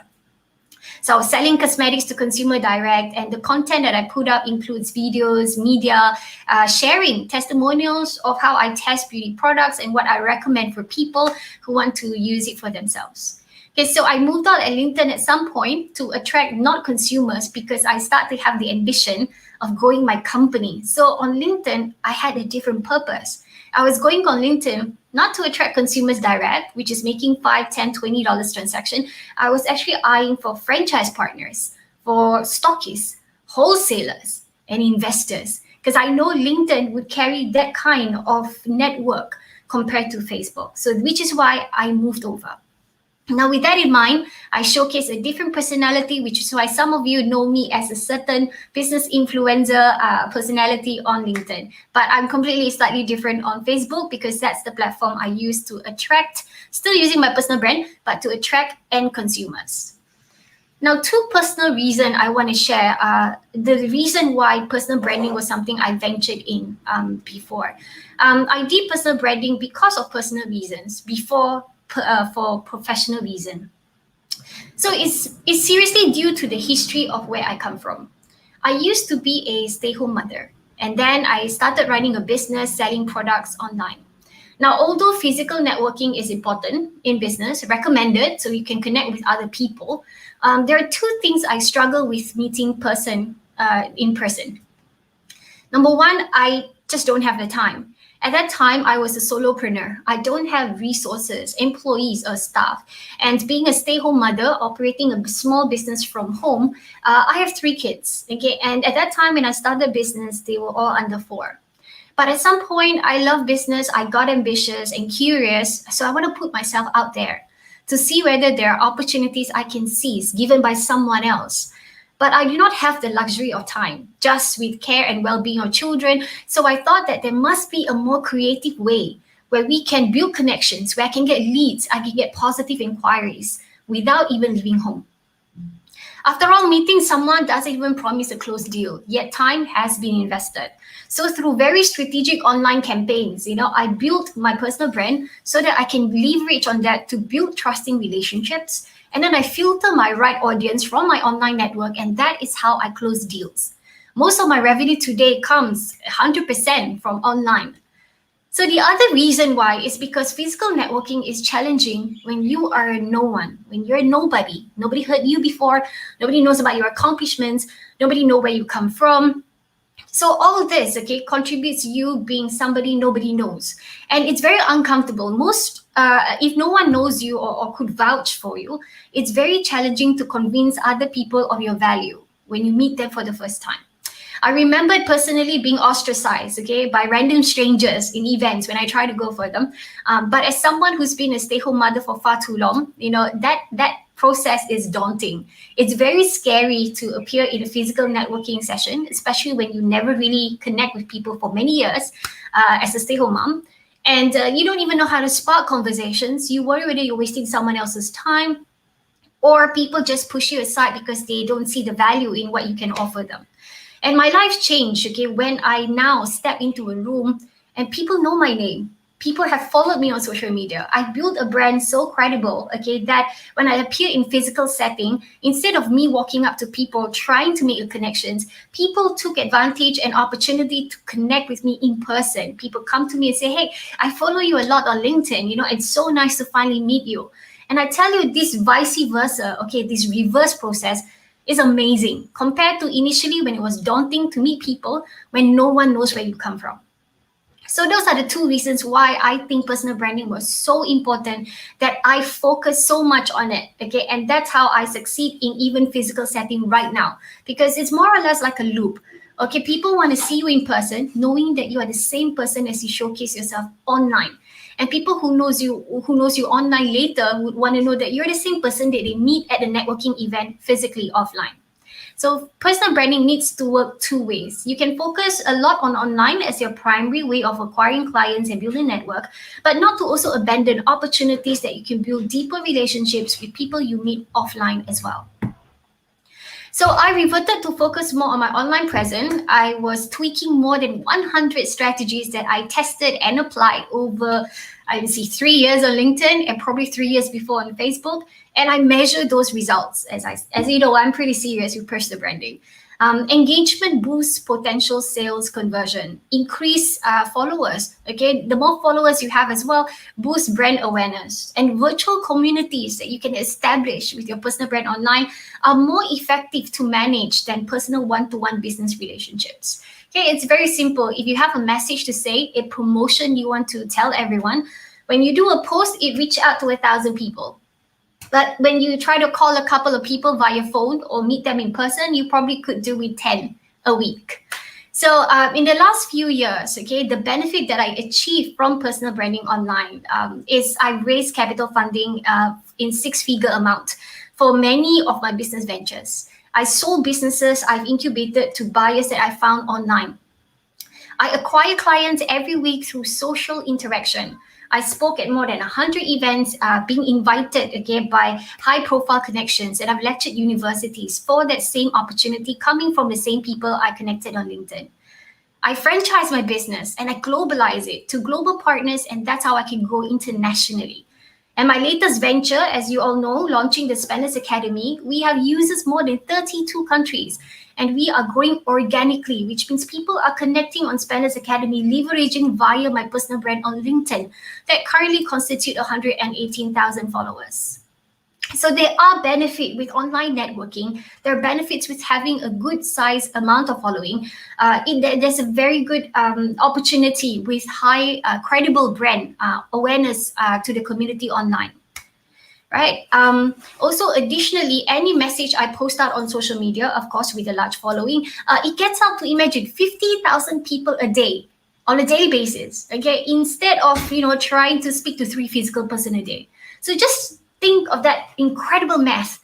We are living in a wonderful social era that we can send a message out to reach up to 50,000 people a day. Okay, and that just generally help us filter better and more candidate and help us obviously close sales as people are now more open to social engagement. People build trust now, okay? You can see that you guys must have done online transaction. Let's say buying a purchase from an e-commerce store. And more often than ever, you don't even need to know the founder of the e-commerce store. We're living in an era where we already transacting with cards, okay, making payments online without really knowing where it's going to. Because we do it based on trust that the other e-commerce seller is going to send our product as we ordered it. So we all got used to social media in the way we communicate, transact, behave, promote, sell. So everything is done social media already, and everyone in the world is accustomed to this way of practice. Now, I've always been a person as well who values time. So it's a nature, okay, from being a stay-home mother for a very long time. So deep down, right, family is still the most important thing to me. While I was working beyond hours on some days, compromising time with children is something I personally find it painful. And maybe some of you could relate this to me, especially if you're a mother as well. So I focus a lot in highly effective and sustainable strategies online. One of which, of course, is leveraging on my personal brand to build a credible name and attract large communities of people globally. So because of my brand as being established on LinkedIn, as you can see right now, I acquire clients without leaving home, without really having to invest time in commuting. And I cut back on so much of this time that doesn't generate you money anyway when you travel or commute. So things are just more effective for me, where I get to monetize more than ever by investing lesser time than ever. So I have 5 reasons why you should consider personal branding online. Number 1, technology envelops us every day. Not being present on social media or internet keeps us at an disadvantage against our peers who are. So if you're not working on personal brand right now, someone else is. Your competitors are. Your peers are. So in a year or two from now, when you're just about to get started, you will realize that they have gone so far off in their business. They built massive network. So, and they have achieved and benefit monetizing from that network when you are just about to get started. So that's why technology just advances every day, and we need to keep up with it by being present on social media, where every one of our investor, our client, our partners are lurking around. Now, reason number 2 is our lives revolve around technology. So we purchase, browse, we transact, we chat, communicate, and connect on social media. So previously, in maybe 30 years ago, it's very awkward where you meet a stranger to pass a product in person or ask somebody to come to your house and collect a goods they buy. Okay, but now it's not, it's common. Okay, somebody orders something from me and I allow them to self-collect. Okay, it's a normal way of practice. That means people have learned to trust, okay, online website, online transaction, online sellers, online coach, even if they never knew you physically, okay, or for a long time. This mindset shift comes about because of the change of era. And it's an opportunity for us to learn to offer things online, to tap on that behavior that's already preset in everybody now. The third one is about time and cost effectiveness. So logically, instead of running, let's say, a 4-day roadshow, just imagine earning the same or more through acquiring clients and leads online. With the presence of good Wi-Fi and mobile, which is pretty much all you need for social media, winning customers can be done from anywhere at any time, which is now why we see a lot of people are earning money as freelancers, living nomad, and travel around the world at the same time. Because it's effective, you can then live your lifestyle in a healthy and happy way, having more time for what you love to do, like sports and holidays, travel, and spend time with your family and being there for your children. It's just so much effective to do business on social media. Now, reason number 4 is it's a great way to build stronger relationships. Trust is always established over time, right? If you have a conversation with a person for the first time and that person said, "Can I borrow $50 from you?" you most likely would say no, because you don't know that person enough to trust them with loaning them any kind of money. However, you can do it on social media, because the more people see you online, the more people, get fed of the information you post online, the more people see your engagement on social media, people subconsciously build this trusting bond with you. Okay, so the more frequent people see and hear you or hear your name from someone else, so it builds trust. With social media, followers have the chance to read your thoughts and ideas through your daily content. And as long as it's positive and relatable, people subconsciously build trust and one day will approach you closer for collaboration. The best part is that it's not done one by one. So you don't have to do this single to single person, but you can build trust relationship with hundreds of people at the same time each month. After all, trust is what's going to lead you to transactions. And lastly, reason number 5 why you should be investing in your personal brand online, it's just that it costs you almost nothing, apart from a little bit of time, but it's so cheap, okay? Your personal brand is so unique to you that differentiate you from everyone else. So that uniqueness in itself will attract relevant people who chose you purposely. And hence, personal brand does not require monetary boosts, advertising. It focuses on building genuine friendships between people to people. I never spent a cent on LinkedIn ads or even sign up as a LinkedIn Premium member. I've never even sign up as a premium member, but I could still build a massive network and monetize when I needed to on LinkedIn. So most people, however, does personal branding wrong. Trust me, it's way more than just about creating content and posting every day. Leza, I'm posting consistently every day. I'm putting creative content, sharing about my life. There's way more than that when it comes to personal branding. There are many strategies to convert connections to transactions, creating a strong awareness of who you are to the people who always frequent your profile, knowing what to offer at the right time and how to prospect creatively, keeping your company agile and creative to offer new services to meet rising and new demands, grading relationship from what is worth to remain online or what kind of relationship is worth to take offline. It's also about battling negativity and backlash from the content you put out with the people who don't agree with you. And it also starts with you understanding fully the features and algorithm of the social media platform that you select, how it works in the first place. A lot of people want to succeed on LinkedIn, but don't know LinkedIn's algorithm, don't know every single one of LinkedIn's features, and don't know how they can utilize those features in order to create a better branding for themselves on the platform. So a lot of people don't even know the basic of the social media platform that they're on in order to, utilize the features that are available there. So honestly, in this time and age, right, the most important skill you want to have is the power to influence. Achievable, fastest, and best leveraging on your own personal brand. So imagine if you build an amazing, credible brand online with the power to influence 50,000 and 100,000 people on a daily basis. Can you imagine how much returns your personal brand, your voice, your opinion, your thoughts, your face will bring back to you because people chose you, people chose to trust you, and they may not necessarily be even in the same country as you.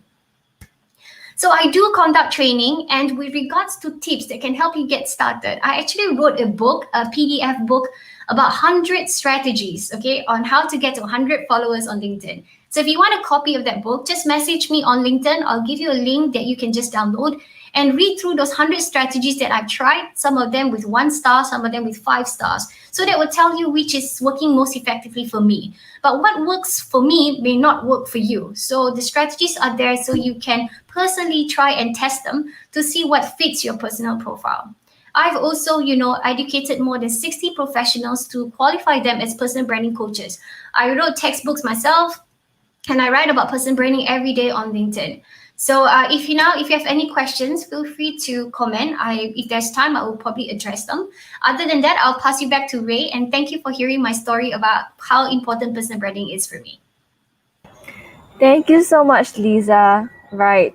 This just tells me that I need to make sure that I'm conscious on making my personal brand happen. Otherwise, other people will just assume things about me. So we're already creating our personal brand whether we want it or not.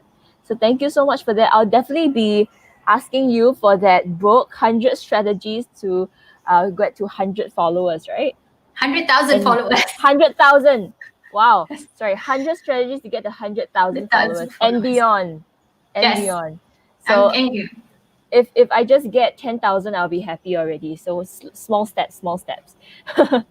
Okay, right now we have a lot of comments, but at this current point we are running a little bit out of time, so we don't have time for questions. But do go onto LinkedIn to search Leza Klenk, and you can connect with her directly. She's definitely, of course, also on spendlessacademy.com as one of our experts as well. Thank you so much, Leza, for your time. Bye. Okay.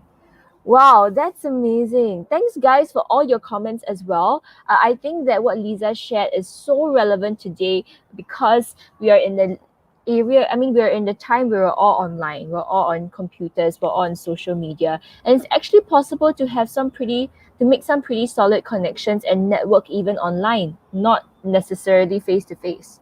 So there's a great sharing. um Mike in the comments is saying a good 100 followers is good for me already. Yeah, a good 100 is good to start. I think baby steps is the best, but if you like, you can actually just go on to go and message Leza on LinkedIn, and she can actually send you the e-copy of her book. Okay, so people who are asking in the comment section below, you can just go to LinkedIn and search Leza's name. Next up, we have our next speaker that will be sharing on how to conversate like a pro as an introvert. Okay, so he is Abhilekh. I'm sorry if I pronounce your name wrongly. Verma.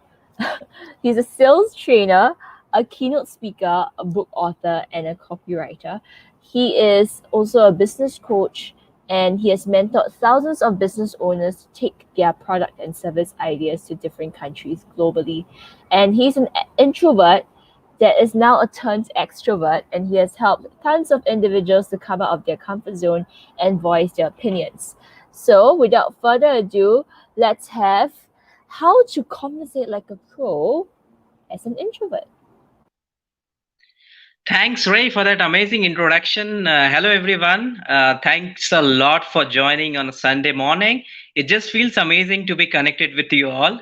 And I really love the variety of questions, Ray, you asked yesterday in the panel session as well as today. It's just amazing, too good. I mean, thank you also, Leza. I can't thank you enough for giving me the opportunity to share my thoughts to an amazing audience of Spendless Academy. I've been hearing a lot about your sessions, and today I just loved your personal branding session. Thanks, and you're doing a great job.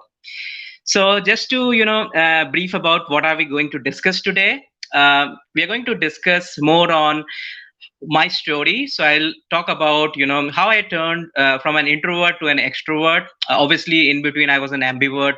So there were times when I wanted to share things. There were things really didn't want to share. Then we'll be talking about something called as how to break procrastination, because what we see right now is many people thinking, let me complete a task today, but because of some problems or some issues, they just say like, oh, let me do it tomorrow. So I have some solutions for you if you want to break procrastination. We'll also be talking about the best productivity hack which I have. I've actually done a lot of research behind it and I've implemented it, which I feel everyone can implement. We are also going to discuss about different varieties of introverts. So if you're one of them, you could just drop in and let me know which type of introvert you are. So we are going to discuss 4 different varieties of introvert. And at the end, I'll be giving you 5 important tips to do amazing, great conversations as an introvert, right? So these are the 4 to 5 topics which I'll be continuing today. And please drop in from which country, which city you are, because I hail from Hyderabad, India. So I'm very excited to see people from my city as well as from city, as well as people from different parts of the world, right? So please drop into comments from where you are and let me know whether you are an introvert or an extrovert. This will help me a lot because I'm doing a lot of research on introverts. So let's just get started. The very first thing I wanted to share is about my own personal story. So I was an introvert in the school days, just like a normal student. I had a lot of things in my mind going. Whenever teacher used to ask me some questions, I used to think, should I answer that, or let me think about it. What if my answer is wrong, or what if people start laughing on me, right? So these kind of some small things I used to think. And there were times when I had that exact right answer on my mind, somebody else used to say, and then I realized, oh, let me give it a thought. And then things started moving on a little fast. So I was being given an opportunity to speak in front of 100 people in school and colleges. And then I started getting that fear of public speaking going away. And I started writing. So writing has been one of the great reasons why I feel I've started to understand people better.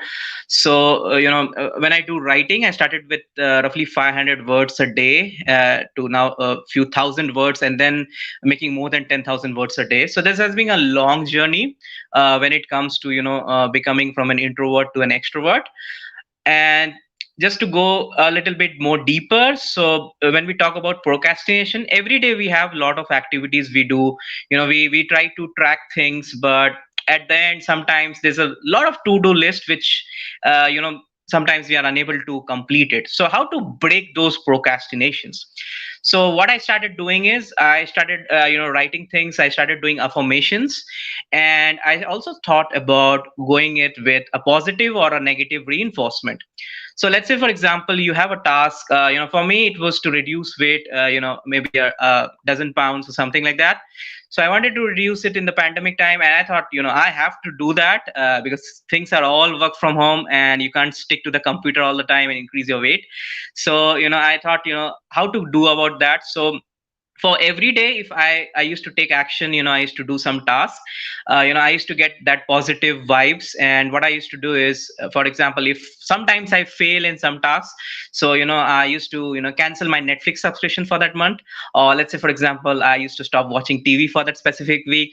Or I used to give a 5-star, which is my favorite chocolate, right? So these are some negative reinforcements I used to do if I don't follow that thing. So I believe we could do that positive and negative reinforcements and implement it, whatever goal we have. And as I mentioned, to do affirmations, you could put it on a wall, or you could also think about maintaining a personal diary. I maintain a personal diary, so you could do it online as well as offline, to write every day what you learn.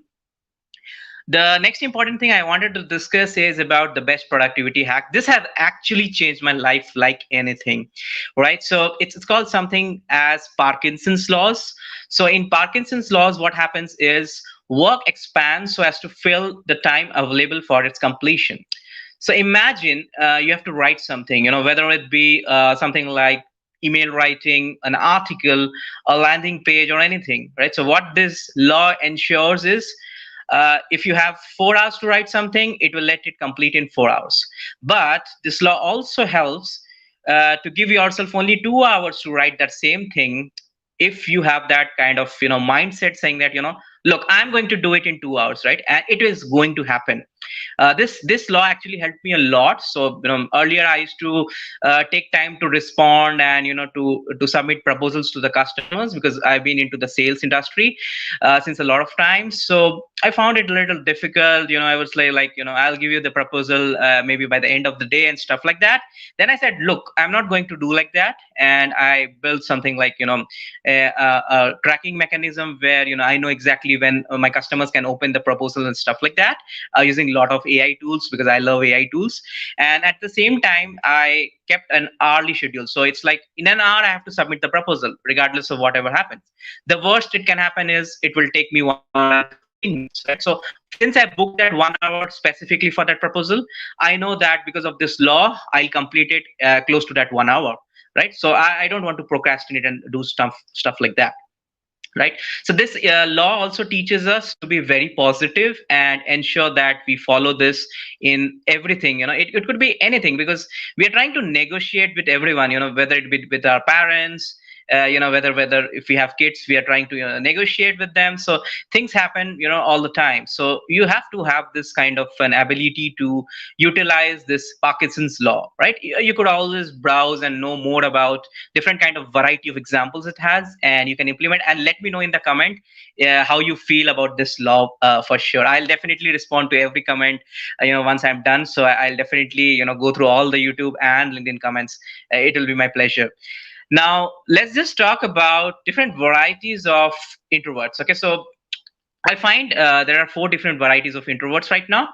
The number one being something called as social introverts. Okay, so there are a lot of people who have very selected set of friends they feel happy to interact with. Okay, so these are the people who don't like social gatherings. They just want to be limited to that specific audience. They don't open up so easily. So this is something called a social introvert. So if you are a social introvert, please comment social introvert. The next variety is introspective introverts. This is something I really love. I was an introspective introvert at times. These are the introverts who love doing self-reflection, and they love to spend time alone, because that is their happiness mantra. Imagine daydreaming and stuff like that. So this is what is an introspective introvert. So if you are an introspective introvert, let me know, how you feel right now, and be happy because you are an introspective introvert. They are highly intellect, and they can make a lot of changes in the society. I believe in that.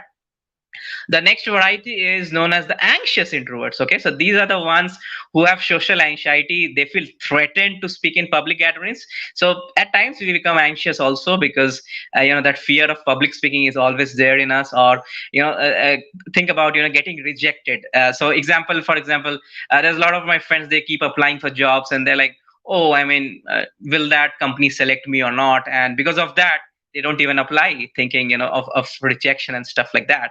So this anxious introverts is there within us. It's in everyone's nature, but it's important to become an introspective introvert and to help the society. That's very important. The last part is the restrained introverts. Okay, so these are the ones I have actually dealt a lot. So they don't generally share personal information with others easily. They take time to explore others. They take a lot of time to build trust, and they don't make decisions so quickly. So they analyze a lot of things, which is good. All right. So there's also good parts of restrained introverts, but the way you are in restaurant, or sometimes it might be a problem, because again, people will not like you to invite to a specific social event, because again, you're not opening up. So try to be a little bit, a 50-50 kind of an approach, where you could be an introspective and then you could be a social introvert, stuff like that. So even if you're not introspective introverts, I highly recommend to have that self-awareness, because it will improve your life, right? So once you know which what are the things you need to be good at, and you could implement things like that. So just to talk about that, we have habits. Okay, so it took me roughly 60 to 120 days to install a new habit. I don't know how much time it takes to remove a habit. That's very tough. It could take something like 3 to 6 months, but to install a new habit, it takes me roughly 60 days to 120 days.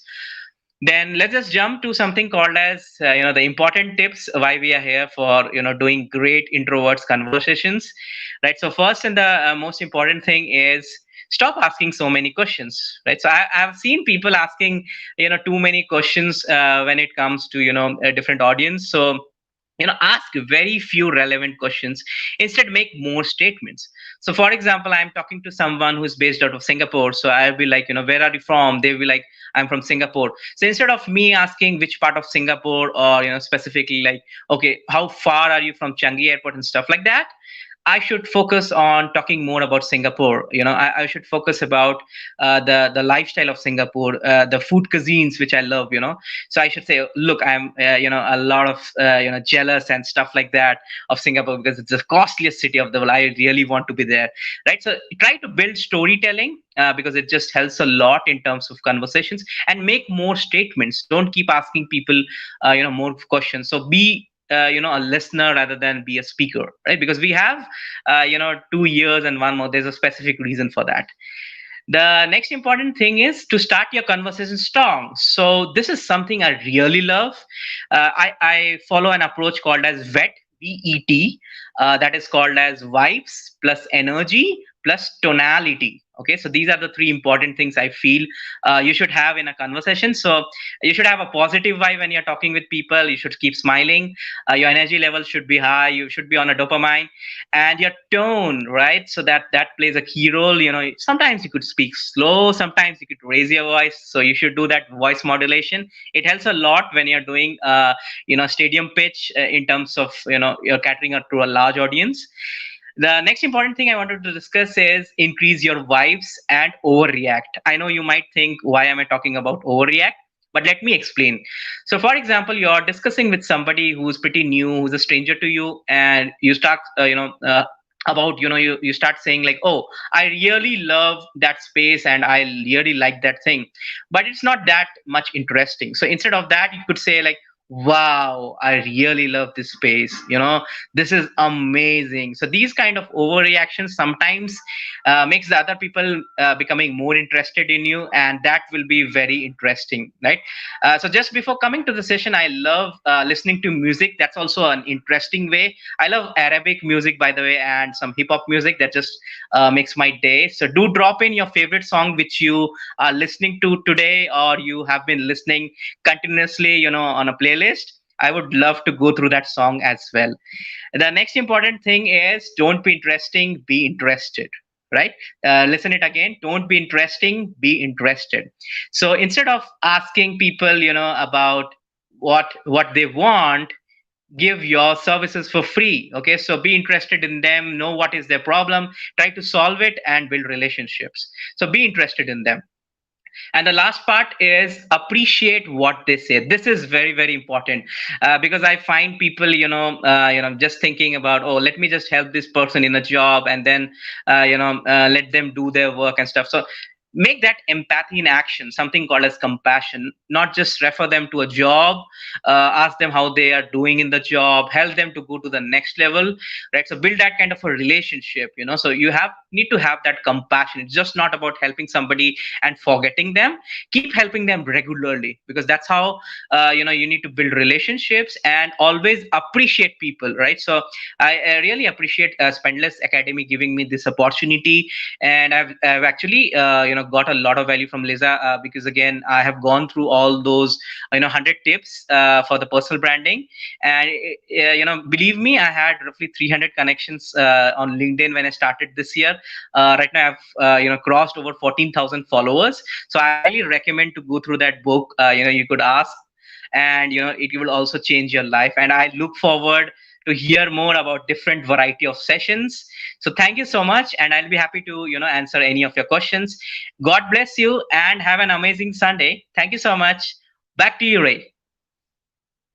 Awesome. Thank you so much. Okay, we do have like some time for questions. Let me just take a look.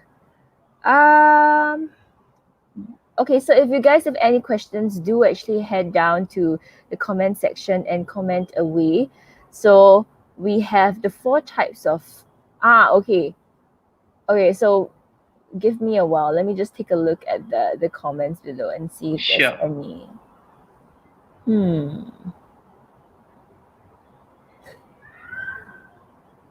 Okay, perhaps I can ask a question first before we wait for anybody else to come in with questions. Okay, so my question would be, for people who are introverts and they're very comfortable being in their shell, but they are in a work environment, or they happen to join a company that is full of extroverts, right? So, or maybe their industry is maybe like a media industry or entertainment industry is very extrovert populated. What kind of advice would you give them to excel in such an environment? So first and the foremost thing is find some introverts. There will be definitely some introverts who change to an extrovert. So if they can find who are those introverts who change to an extrovert, they could learn from them, because again there's nobody all of a sudden they become extrovert. And the next important thing, as I mentioned, is keep appreciating people. Right. So whether somebody is an extrovert, we are all mammals. We like to boast ourselves, right? So keep appreciating people. Ask people about what they love to do. Food, for example. I love food, so discuss questions on food. So they will open up, talk about what is their favorite hobby and stuff like that. So when you ask some interesting questions like that, and talk about the election, talk about the things going on right now, so people will open up, because instead of asking something related with corporate, they might not like to open up so easily. So ask them something which is just happening. It could be something related to sports, cricket, football, or anything. But just try to make them a little bit in you, so that you show them that you're very much interested instead of being interesting, right? So that, I think, will help a lot of introverts that way. Great. So one question we also have, which Yeah. is from Leza. She says, do you think that people who are extrovert has more opportunities? Do you think people who are extroverted has more opportunities than introverts? I mean, I'll be very honest. If you just go through, check the top 10 introverts, you'll find Elon Musk, you'll find Bill Gates. So very honestly speaking, introverts make it more better. Any C level, any director level I've interacted, they are actually an introvert.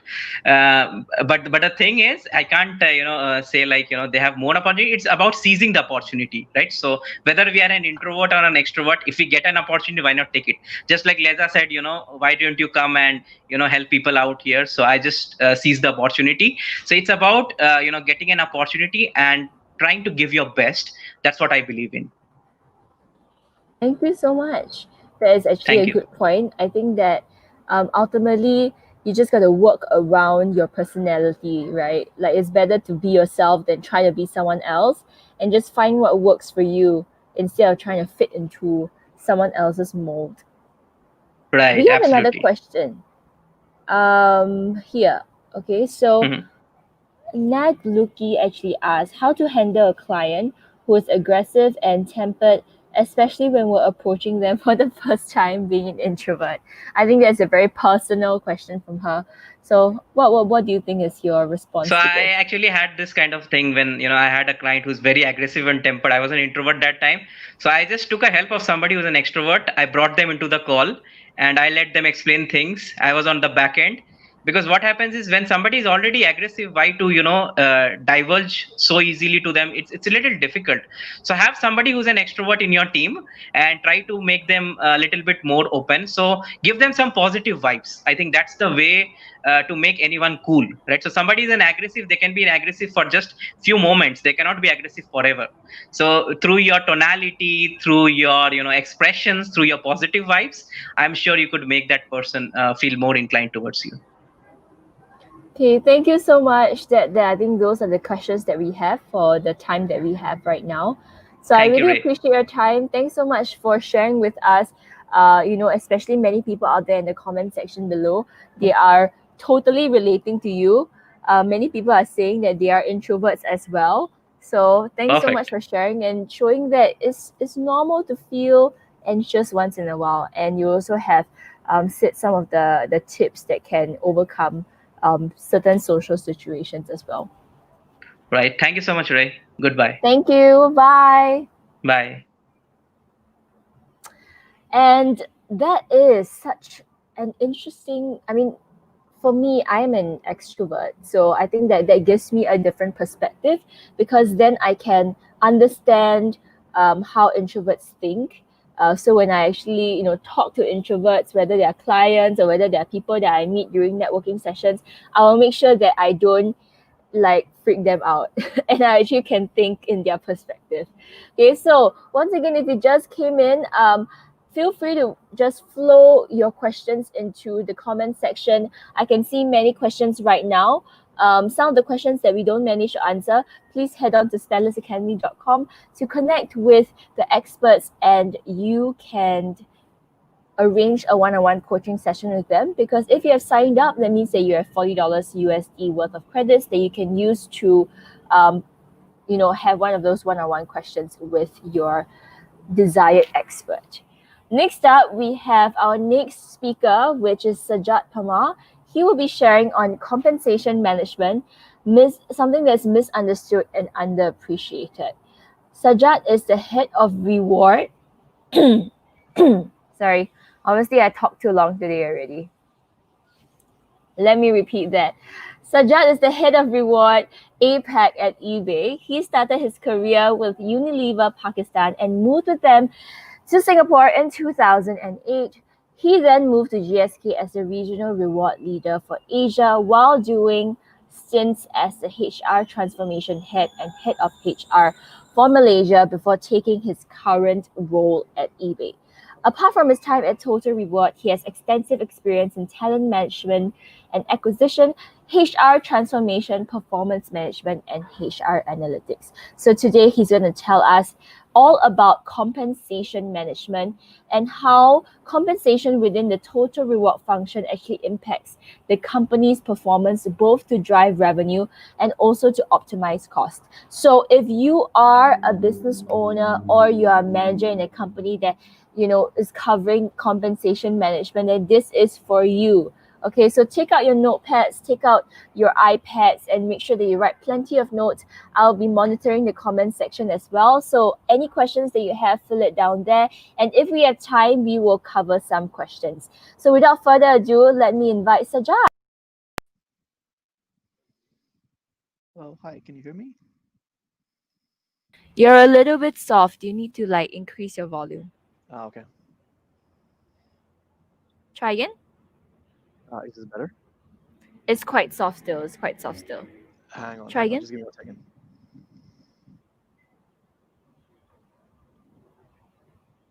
How about now? Yes, much better. Okay, Okay. perfect. All right.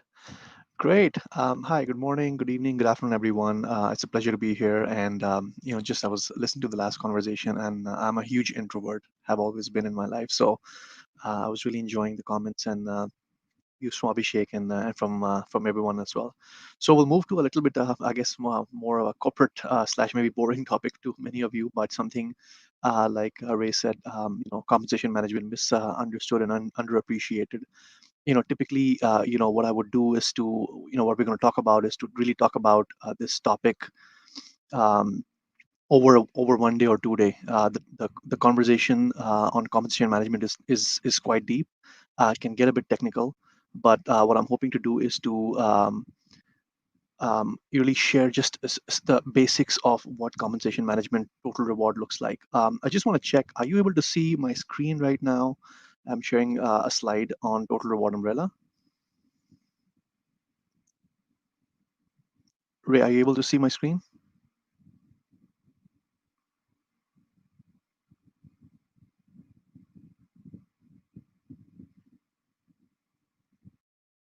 Um, Hi, can I get a confirmation if you can see my screen?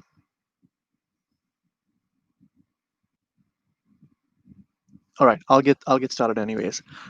So essentially, what I want to talk about in the next whatever 20 minutes is really to talk about what the concept of total reward management is, and really the umbrella of total reward management. And typically, as we've seen and we've observed, when we talk about compensation, the first thought that everybody gets is really about, Hi, oh, it's Ray just is not. Sorry, Ray is. She went off for a while. okay. Okay, but So okay. are you, Now your screen is appearing. There you go. okay, okay. Can you see the slide I'm sharing now? Yes, we all can see the slides and we can hear you very well.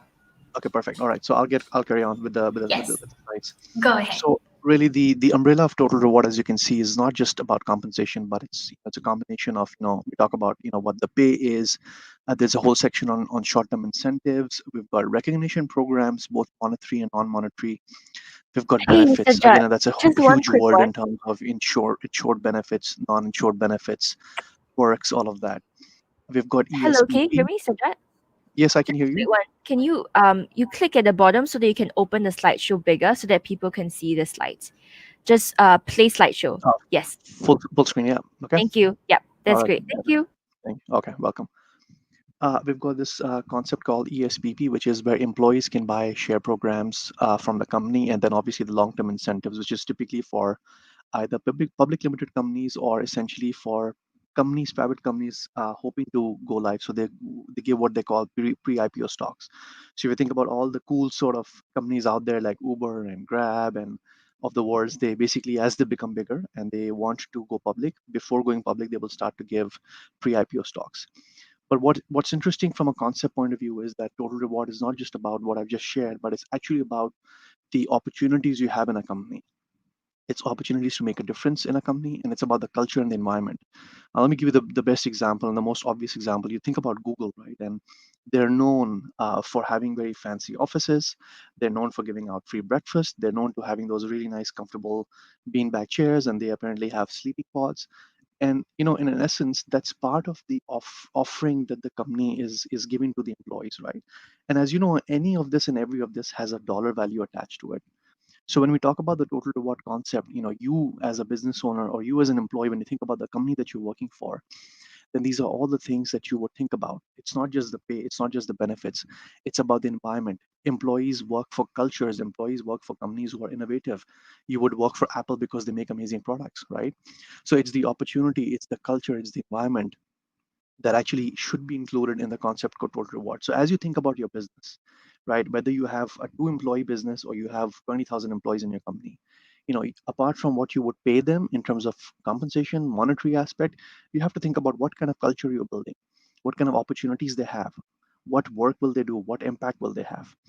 And obviously ultimately, the more you can also focus, it's a balance, right? You can give them amazing compensation, but if the culture is really really bad, employees are not going to stay. And we've seen this across the years, across any company. Similarly, you can have the best culture in the world and you can have the best opportunities, but if you're not really rewarding them well, then they're also not going to stay, right? Now, if I really think about going one step deeper into what that concept of total reward is, we talked about underappreciated and misunderstood. The fact is that we talk about compensation and we're really just only thinking about salary, your monthly pay. But in this slide, what I'm just hoping to do is to give you a brief idea on what the total reward world looks like, right? And I'll go through each of these a little bit briefly to give you an appreciation. We talk about compensation, which is the more obvious one, which is your monthly pay. It could be your cash allowances in different countries. Different companies offer different cash allowances, like car allowance or mobile allowance or whatever be it. You have this whole concept of short-term incentives, right? Big companies would have annual bonus plans. And when in many organizations, especially for sales, it's very common to have sales plans or commission plans, right? And many of the employees in such organizations are on commission and sales plan, sometimes even profit sharing plans. You have this concept of retention bonuses and sign-ons, which means that I want an employee to stay with me. I don't want them to leave. And we tell the employee that if you stay with me for the next 12 months because I really need you, I'm going to give you something on top of your salary. It could be X% of your annual salary. It could be something else. And then we've got this world of long-term incentives, which you call LTIs, which I just talked about. It could be stock, it could be share plans, it could be performance shares, and again, that's a whole different world. So when you talk about compensation, it's not just your pay, but it's a whole list of other things. We move to benefits design, and we typically talk about, okay, so what benefits do companies offer them? And typically you'll think about, oh, what's my medical coverage? How much insurance do I get? But you've got this whole list of non-insurance and perks as well. So if you think about perquisites, right? So it could be for sales guys, a motorbike, it could be your car, it could be a mobile phone. For non-insured benefits, it could be, oh, I will actually work with a emotional wellness provider. And currently, in the last, 7-8 months since the pandemic has started, many companies have actually reached out and gotten emotional wellness providers and said, can you please come and help us and help our employees to go through this pandemic, right? Everybody's stuck from home. So emotional wellness providers would come under non-insured benefits. It could be, for example, your healthcare membership. The company is going to subsidize a membership or going to give you a discount, right? So that entire area, and there's a huge list of sort of non-insured benefits that fall under that, would come under that. And so benefits design looks at, what can we do and what can we give to our employees to make them feel better, to make them productive, and so then they're worrying less about things that they need to manage and really work and really focus on the work to be more engaged and be more productive. Then the new concept of, I would say, over the past 3 to 4 years, which is fairly new, is this whole concept of wellness, right? We've always had physical wellness, so it's about, oh, if you exercise, if you go to the gym, if you take these classes, you would feel better. But the wellness concept has become a bit more holistic. So it's about not just physical wellness, but emotional wellness, financial wellness, community wellness, right? And so, and as a person, you're not, if you just do well on physical wellness, but emotionally and financially you're struggling, it's not going to help. There's ample research out there that shows that from a human being perspective, all of these things need to be checked off, right? If I'm not emotionally well and I'm disturbed mentally because I have pressures at home, or I think I'm going to lose my job, do you think that person or that employee is going to be productive? Do you think that person is going to be engaged? Do you think their mind is going to be at work, right? So companies and you as a business leader and you as an employee need to think about your wellness as well. And it's holistic. So it's physical, it's emotional, financial. Then we come to the concept of performance management, which is something for the past 30 to 40 years. And if I look at any of the research, 75% of companies say that they are not happy with their performance management system. And simply, what does performance management mean? It simply means, how do we make sure that our employees are displaying the right behaviors, they're doing the right thing, and they're driven to do well for the business, right? And you have all these array of performance management systems. And the fact is that 75% of companies over the past 30 years are saying that their performance management system doesn't work. Now, that's a huge, huge issue. That means, on an average, companies are saying that the way I manage my employees, the way I manage their behaviors, the way I give them goals and I measure them and I reward them, actually is not effective. And if you look at employees, right, ask any employee on LinkedIn any day, hey, are you happy with your performance management system of the company? I can guarantee you that 70 to 80% will say, no, I'm not happy, right? And that's this entire area that in total reward we got to think about. We got to think about, how do we build a program that's actually going to drive employees, that the employees will be like, yes, this is a fair system. If I put an X effort, then I get an input out of and then I get a Y output, and that gets measured in terms of how I get rewarded, in terms of my salary, in terms of my bonus. So again, a huge area for us to think about. And then we've got this area of M&A, which is mergers, acquisitions, and divestitures. You know, big companies acquire smaller companies. Big companies combine and they become mergers. Big companies sometimes sell businesses, and this entire area where you're gonna all of a sudden a big company is gonna acquire a small company of 1,000 employees. How do we bring them in, right? There are legal issues, there are compliance issues, the other company has different practices, and so how do we bring them in, right? And that's a whole different area. I'm not going to go into that, but again, something from a reward compensation perspective that we work on. Then we come to the very interesting area of global mobility, which is about, you know, companies sometimes have to send their employees to different countries for different reasons. And again, I'm not going to go into too much detail, but essentially, uh, you know, when you think about, especially for, you know, countries like Singapore, and you think about Kuala Lumpur, which where you'll see a lot of foreign nationals working for companies, right? They usually come on so-called long-term expat packages. These are very, very expensive for the companies, but companies do that because they think that this employee, we need to send them to a country X because they're going to add real value to our business there. Maybe we have a talent gap and we can't find somebody locally with kind of experience. So you would send people from different countries onto different countries in the hope that they would go do the work, but also build local capabilities. And the different kind of policies that you've got the long-term policies, which is 24 months plus. You've got short-term policies, which could be from 6 months to 12 months. You've got permanent transfers, you know. So I'm in Singapore right now, and I decide, okay, you know what, I've spent enough time here, and there's an opportunity, maybe let's say in Malaysia, and I really like it. But I can only move on a local package and work as a local, and I'm fine with that. So companies will actually move me as a local transfer in what we call permanent transfers and move them. Then we've got organizational development and job evaluation, something that I don't think a lot of companies do well. So if you get to a certain size company, let's say 50 employees or 100 employees, right? And you have your organizational structure, have you really thought about what's the best way to organize that team, right? You as a business owner, you as a business leader, what would be the right shape of the organization? What would be the right reporting structure? Who reports to who? How many layers of spans of control you have? And so as you grow bigger in terms of the company size, you can think about if you have organizations in different countries, you have a few hundred employees in different countries. How do you best organize themselves? You have different businesses, you have different leaders, and so optimizing this structure is very, very important. And this structure actually has a cost associated, but you have to make sure that every role is paid appropriately, they're measured appropriately, they're sized appropriately. And again, in my experience, something that companies don't do well.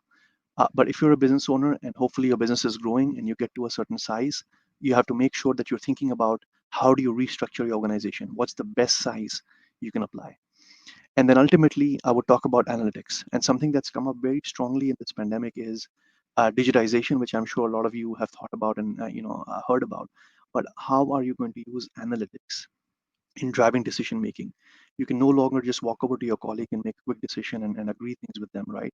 But now leaders need access to information and facts and figures at their fingertips. And analytics is a fantastic way to really drive the decision making. You know, you as a business leader, you have to make very quick decisions now. If you still are looking for data and you're still trying to figure out and sort data, that's wasting precious time. The entire concept in the world of analytics is to make sure that you as a business leader, you as an employee, you as a professional have the right data at the right time presented in the right way. And this is very, very powerful. There's some amazing tools out there that you can use for data visualization, which really gives you a lot of insights into your organization. This could be from an HR perspective, this could be from a business perspective, right? Business use analytics to drive business decision making. So why can't you, it doesn't matter which function you are, can use analytics to drive that work for yourself? So essentially, I would say these are just very broad areas in terms of total reward.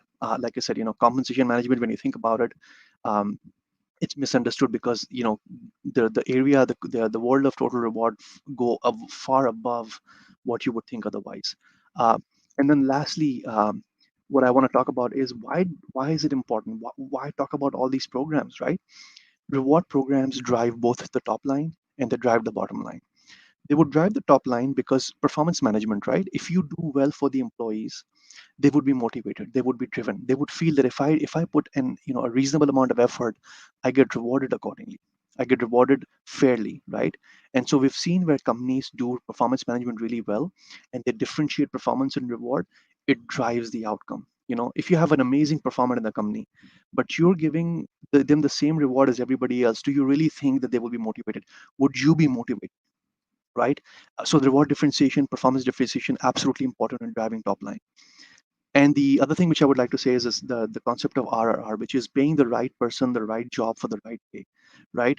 There's no point of you putting a finance person on a sales job because that's not their skill set. I'm not saying finance employees can't do sales job, but typically you want to match the skill set and the what they're good at to the roles that require that skill set, and that also falls under performance management.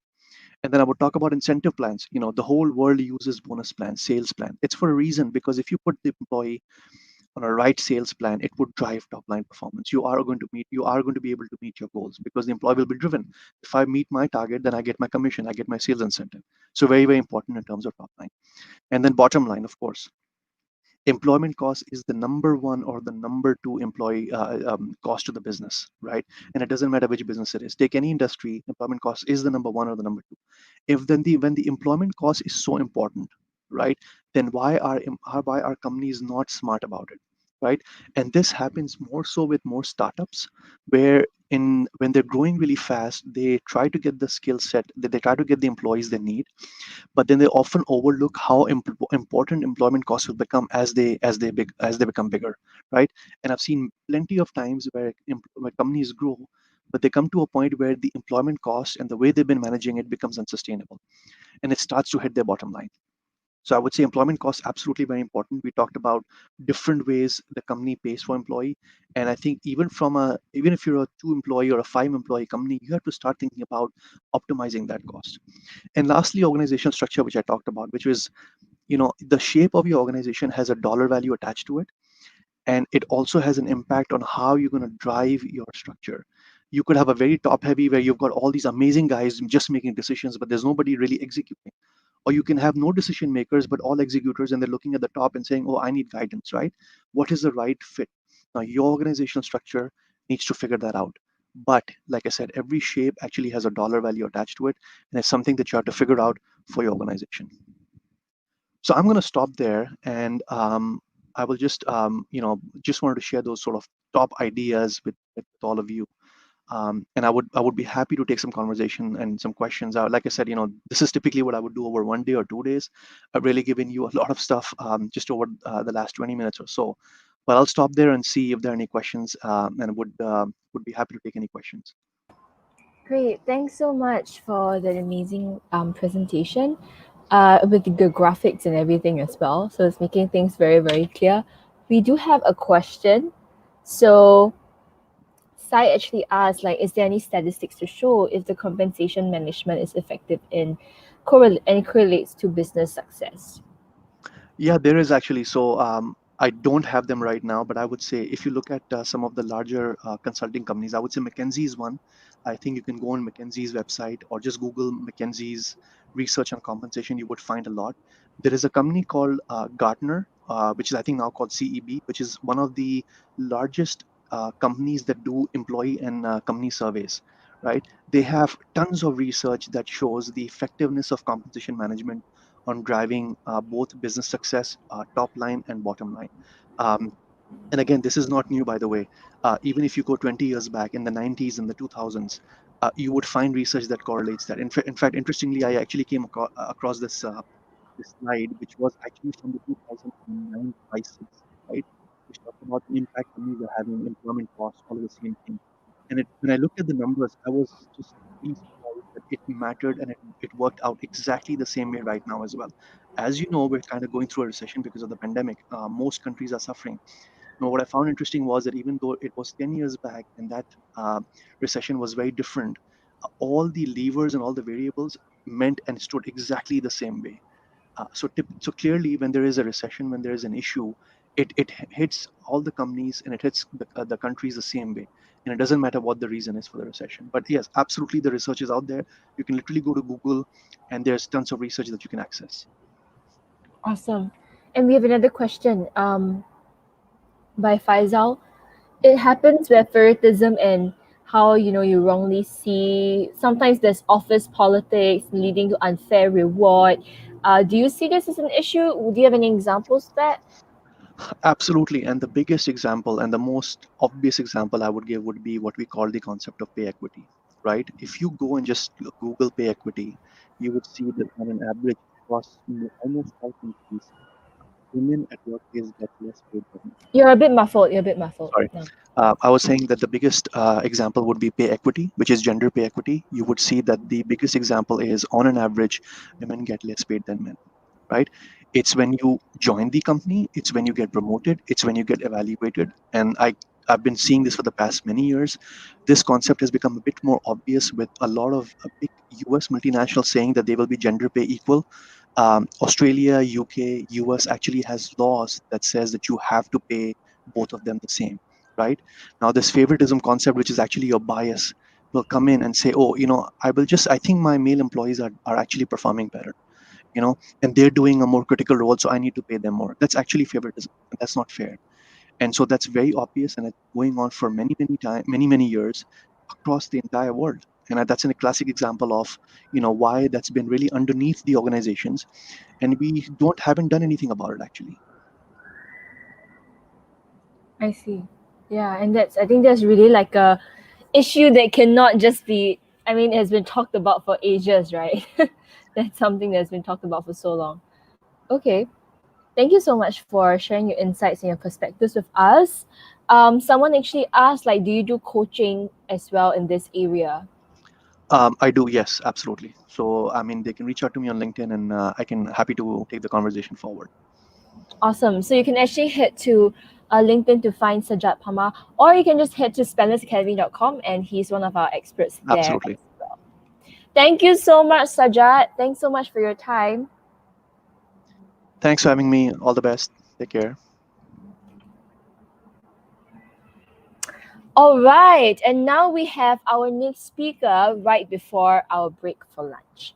So our next speaker will be sharing on the developing transformational mindset for survival in the digital world. He's Anuj Kulkani. He's a learning and development professional consultant, and his heart is in the global experience in managing people's side of change, building an innovation mindset, and delivering complex projects. He has consulted startups, small businesses, government undertakings, as well as large MNCs over the last 25 years in diverse industry areas such as information technology, oil and gas, healthcare, education, and he's very passionate about learning new things and sharing his knowledge with others. So today he'll be sharing with us on how to develop a transformational mindset to survive in this digital world, which is extremely relevant at this time because everything is going online in this tech world. So without further ado, we have Anuj. Wonderful. Good morning, everyone, wherever you are in the world. Thanks, Ray, for hosting this. And thanks to Leza and Spendless Academy for having me here. Although I've been associated with the platform for more than 6 months now. Yeah.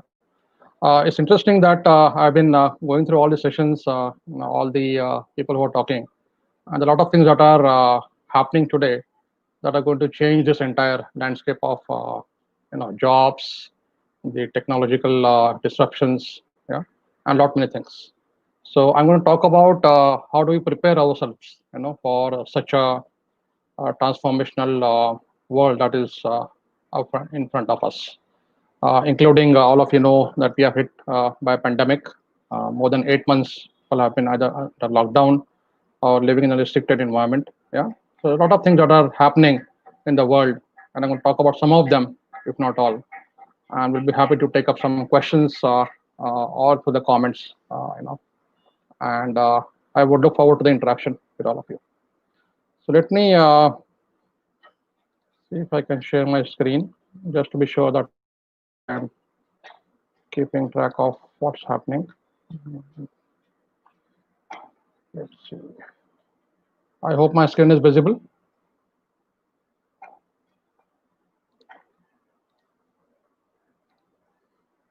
Let me know once you see the screen.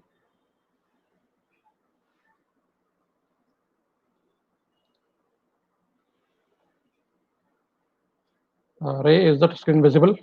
Just to be sure. Yes, it's visible. It's visible. I assume it is visible. So let's move on.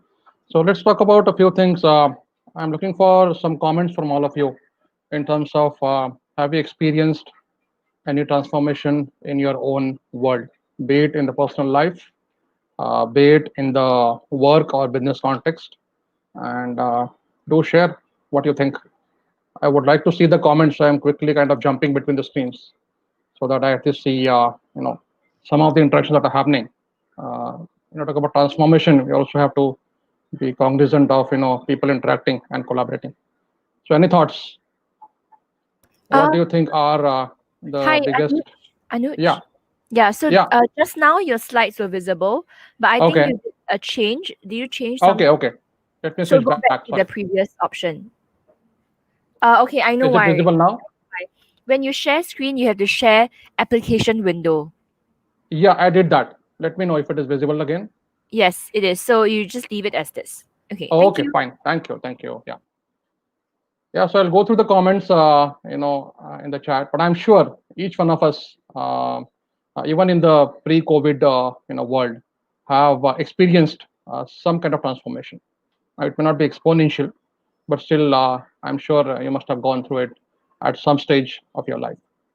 Same happens at work. We are seeing so many changes happening at work front that are disrupting the way we do our jobs, the way we commute, the way we also consume food.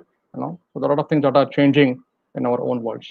So I'll be happy to look at the comments later, but I'll not stop sharing now. So let's see. Now there is a model by a company called OpenEXO, which stands for Open Exponential Organizations. Yeah, and they're doing wonderful work in the transformational world with technology. Yeah, and there's a model called 4Ds, which talks about the different transformations and how we can adopt and make ourselves relevant to such transformations. The first one in that entire model is digitization. Yeah. So let me share some example here. I'm sure all of you know this. Yeah. So what Tesla has done is thought about a car, which is actually a computer. Yeah. It's not really a car anymore. It's a running computer. A computer that is running on the road. So that's basically digitizing. You know. The second phase in that model is disruption. Yeah, I'm sure there are a lot of examples of disruptions and how our own lives have disrupted in the past or even in the current situation. Yeah. Another example, yeah, the driverless, automated, electric cars and whatnot. Yeah. So I'm sure there have been some attempts that have been made to having a self-driving car. I wish I could have one for the very reason that I want to be safe on the road, and I also want others to be safe, and we don't fall into trap of an accident or hurting ourselves. Yeah. So if a self-driving car can achieve that for me, I'll be more than happy to have one. Yeah. So that's kind of disruptive technologies. Now, please understand, Google is not a car manufacturing company. Yeah. So if you look at some of the examples, there are companies who are making disruptive innovations who are not, which is not their core business. Yeah, and that's very interesting to know here. All of us know the Kodak story. Yeah, and all of us know what Facebook and Insta is doing to our own worlds today. And I'm sure there are many more when we talk about different platforms. Yeah. Just for information, in case you don't know, Kodak is kind of coming back. Yeah, they're still into making films. They are, in fact, also getting into creating solutions towards the COVID-19, vaccines. So go and read about Kodak and how they are kind of reinventing themselves in the recent times. And there are many such stories wherein companies have gone to bankruptcy and they're kind of pivoting and coming back thanks to the technology and the needs that all of us have in today's world. Yeah, and we're also going to talk about moving from a scarcity kind of a situation to an abundance kind of a situation. Yeah. Now, these are some of the areas that I have picked up where I have been either advising, companies, individuals on these different areas of work. But there are many more. I'm sure all of you will resonate with that particular thought. Education. Who had thought that we can do education, school, college, and higher education sitting at home? Yeah, nobody thought about it. So thanks to a situation like pandemic, which has forced people, although that's not the right example, to do education because everything got disrupted. We did not know how to provide mobile devices or laptops to our own, children to do education from home. Yeah, but that's okay. So what I'm trying to say is about 5 years back, sometime early 2016, we were debating with one of my colleagues and friends actually about can we do education virtually? Can we have a virtual academy? Now, Spendless itself is an example of a virtual global academy where people from all across the world can connect, share their knowledge, and people can learn. Yeah. But 5 years back, that was probably not a very good business case for doing education or learning remotely in a virtual environment. But today, look at what's happening in the last 8-9 months. Everyone is learning, both school, college, and people in the business world sitting at their homes. Yeah. Health, a lot of new things are happening in the health. Apart from the COVID vaccine, which has yet to come, and will probably come very soon. We all are anxiously waiting for it. But this is talking about ongoing health. How do we take care of our own health, our own fitness, in an ongoing world using technology? Yeah, I'm sure all of us use Fitbits, all of us use other gadgets, but this is kind of going beyond that. This is going to healthcare using technology in the traditional medical field, and that's also changing with times. Environmental, transformations. Obviously, we all know what's happening: climate change, global warming. The Because I worked closely in the oil and gas, industry, also looking at how do we transform from a traditional energy or a gasoline kind of an organization to more of a electric and bio, fuels. So that's a transformation that is happening in the energy, obviously to make the environment better for us to live in the future. And then all of us know e-commerce. Think about the lockdown, and if any of us could not go out, step out from our doors to even buy basic stuff for ourselves, e-commerce has come a long way in that direction. It's already transforming in many ways, but now it is also transforming to the extent that if we have a choice, or if we have been given a choice to buy something, and if it is a better price, better quality, and I can also do some decision making by comparing multiple products from multiple vendors, that's something I'm looking forward to. Yeah. So these are all the examples, and there are a few more. Banking industry, travel and tourism, the way we commute on a daily basis, all of those are undergoing transformation. And we're looking at the quantity more than the quality, the quantity of transformation that is happening today. Yeah, and that's very encouraging. Yeah, the third step, which is the demonetization step. Obviously, those who are in India know what demonetization is because it happened as a disruption about 5 years back, other 4 years back. But this is not about the demonetization of money. This is demonetization of all the businesses. Yeah. So look at newspaper industry, the publishing newspapers and what has happened there. Yeah. I'm sure at least I don't get a newspaper at my home now. Yeah, because I have technology. I have a smartphone. I have a tablet where I can get the latest news when I need it. Also, I look at news from my other sources. My friends, my relatives, my family members who share specific news items, on a daily basis. Yeah? It doesn't become even more peer to peer, other than waiting for somebody to publish a newspaper and send it to me. Yeah. Do I need to talk about the music industry and how it has undergone, transformation? And there are still more things that are happening. Yeah. So we are looking at, the vinyl records that we used to have, early 70s and 80s, then moving to audio tape, then moving to, CDs, DVDs, and now everything has moved digital. Yeah. Look at even the entertainment industry, the Netflix and the Amazon Prime of the world, and how they are disrupting. Yeah. Now, if you look at all of these, probably 5 or 10 years back, none of us would have imagined if something like this can probably happen. Yeah. And I'm still talking about the pre-COVID world. Now, imagine all of this transforming to the post-COVID scenario. and look at the pace at which all of these industries are going to get disrupted. Yeah. And it's very important how do we prepare ourselves, both as a consumer of all these products and solutions, but also if you're going to be startups and organizations who are going to build products and services in these industries, and how do you transform ourselves also in that area. The next one is obviously the democratization. This is very, very important because this is people centric, and that's what I talk about when I do design thinking or innovation workshops. Yeah. So with all of the digitization, disruptions, and demonetization that is happening around, both in our personal and the professional lives at work, it is important that we are focused on how do we solve problems for human beings. Yeah, and that's why it is important that all of these technological innovations, all of these disruptions, all of this moving from scarcity to abundance, we are also looking at how do we actually democratize this. So every individual, every person who is living is actually helping in this particular transformation journey. Yeah.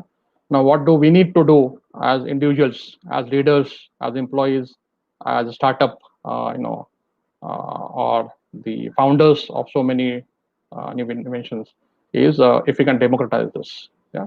And there are a few things that I'm going to talk about just in the few slides. Now, all of us know a traditional transactional mindset, so I'm not going to talk about that. Probably you can look at the right-hand side and think about the opposite of it, when you talk about transformational mindset. But I'm going to focus on the transformational mindset here. Yeah.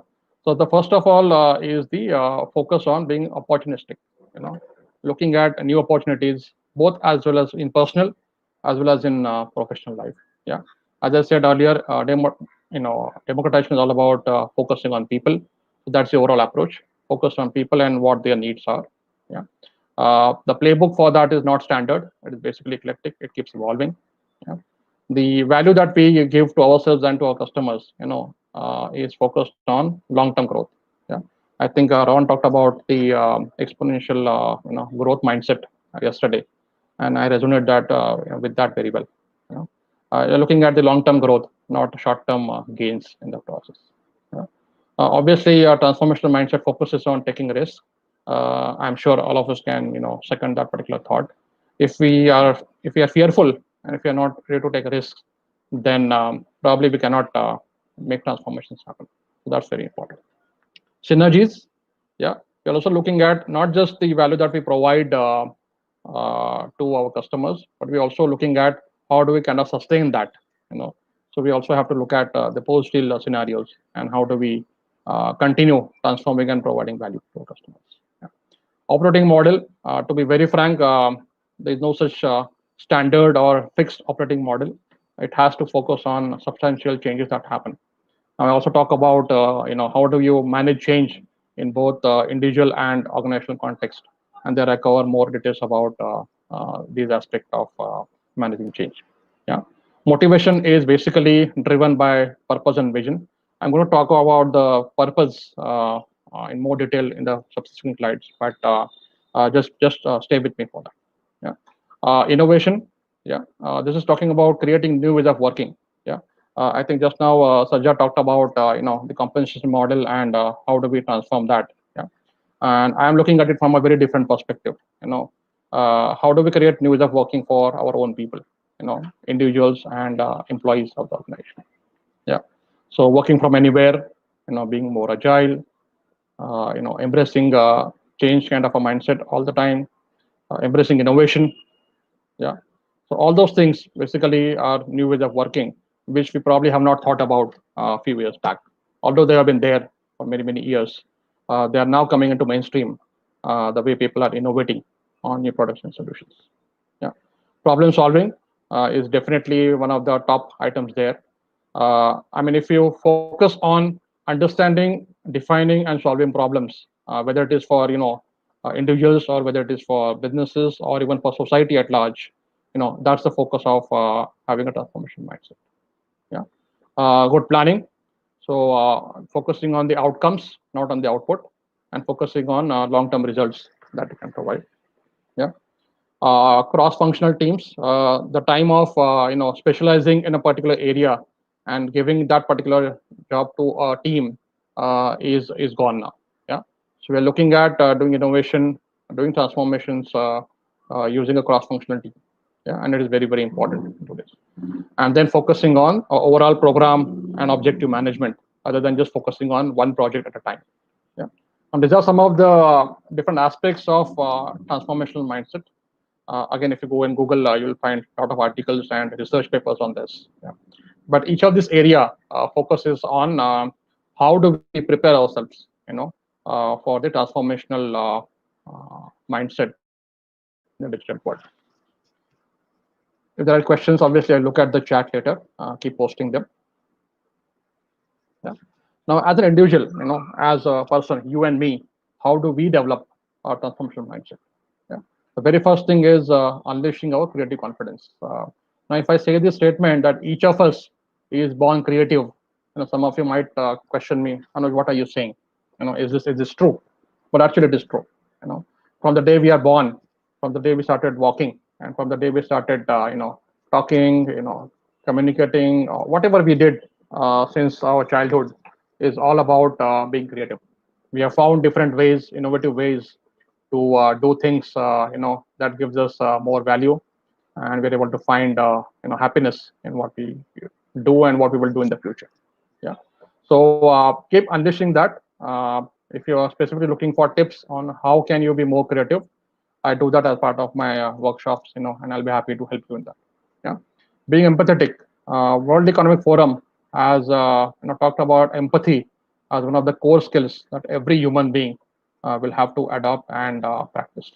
Yeah, and design thinking is all about being empathetic and towards people, understanding their needs, and building solutions that solve human problems, not technology problems. Technology enables problem solving, but creating technologies is not essentially the objective here. Creating technologies which can solve human problems and through empathy is what the objective is. Yeah? When you talk about developing yourself into for the new world, making things, the times of creating user guides, creating books, creating brochures, both online and offline, is just telling the story. Although it is important, it is very important that we are actually telling, not just telling, but showing people what's coming. You talk about smartphones, you talk about new technology that is coming out in the market. It is very important that we are showing people what's coming, so they are desirous. They think it is desirable for them to adopt new technology. Yeah, so focus on making things other than just telling people that this is coming. The very most thing next is learning from failures. Throughout my own life, I have faced and I have seen people failing and also bouncing back. And transformation is all about trying new things. It's moving from one way of doing things to another way of doing things, improving our life, improving our incomes, improving our commute, using technology and doing that. Yeah. So if we can fail fast and fail often, and we learn from it. Failure is not about if you fail, stop inventing. Failure is about if you fail, learn from it and progress further.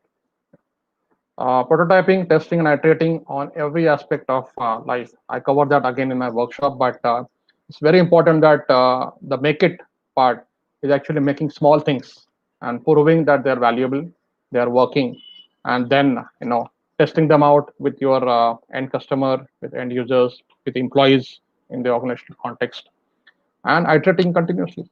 That's what brings the best out of us. Yeah, and the last but not the least, being optimistic and hopeful about the future. Yeah, a lot of people, obviously because of fear and anxiety of into a COVID situation. I have personally had my father died because of COVID about 6 months back. Yeah, but I mean, if I am not optimistic and hopeful that I can come out of this, my family can come out of this, my company which is struggling, in the business can come out of it. We cannot really do innovation. We cannot really do transformations. Yeah. So being optimistic and hopeful about what's coming and how I can contribute, both as a consumer or as a producer of new products and solutions, is very, very important. Yeah. So that's what I wanted to cover, in specifically for each of us to develop an transformational mindset. Okay, now very important thing that I'm going to cover in the next 2 minutes probably is having a purpose. Now I think even yesterday a few speakers talked about defining a purpose for yourself, for your life, and I'm talking about transformational purpose. Now what are the transformational purpose of our life? All of us know the Maslow's hierarchy of needs. So I'm not getting into each of those details, but it basically converts into these things. The last two are not part of Maslow's hierarchy of needs. They're something that have been part of the transformational mindset that we need to create. Yeah. Because today, if you ask me that I can meet my physical safety and family needs without having a network and power, probably you're lying to me or I'm lying to you. Yeah. So that's something that I've added on top of the our self goals that we have in life. Yeah. So the transformative purpose basically talks about why do I exist? What do I do, and how do I make things work for myself, for my family, for the people around me, for the organization where I work, or even if I'm building a new startup and maybe I'm founding something new, a new concept. How do I transform that with having a good purpose? Yeah. Now examples of organizations. Yeah. Simple transformative purposes. Google, organizing world's information. Yeah. Very brief, 3 or 4 word kind of a purpose. Yeah. TEDx, all of us know. I also listen to a lot of TEDx, speeches. A lot of inventions that get talked about there on the platform. What's their purpose? Ideas worth spreading. Sharing knowledge, sharing information. Spendless Academy, great example of bringing people around the world together. Both the attendees, participants, and the speaker, and learning from each other. Coaching, which is recently introduced by Spendless. So if you're looking for a specific area of work where you need help, why don't you take help from others? So go and find a coach, and they can help you. Yeah, I personally believe in the having a transformative purpose. I have my own. If you're interested, I can share that offline if you connect with me. Yeah, and that's what will keep us going. If you don't have a north star, to look up to, then there's no point in doing things that we're doing today. Yeah? And trust me, and what we are thinking about today in terms of how we do or live our personal life and our work life is entirely going to change. Yeah, whether we use technology or we don't use technology doesn't really matter, but it's changing. Okay, few things about me. I've just recently created a group on Facebook. So if you want to continue learning about innovation, change management, or any topic about transformational changes in the world, I keep reading and researching a lot on thanks to internet network and power that I have. I use that.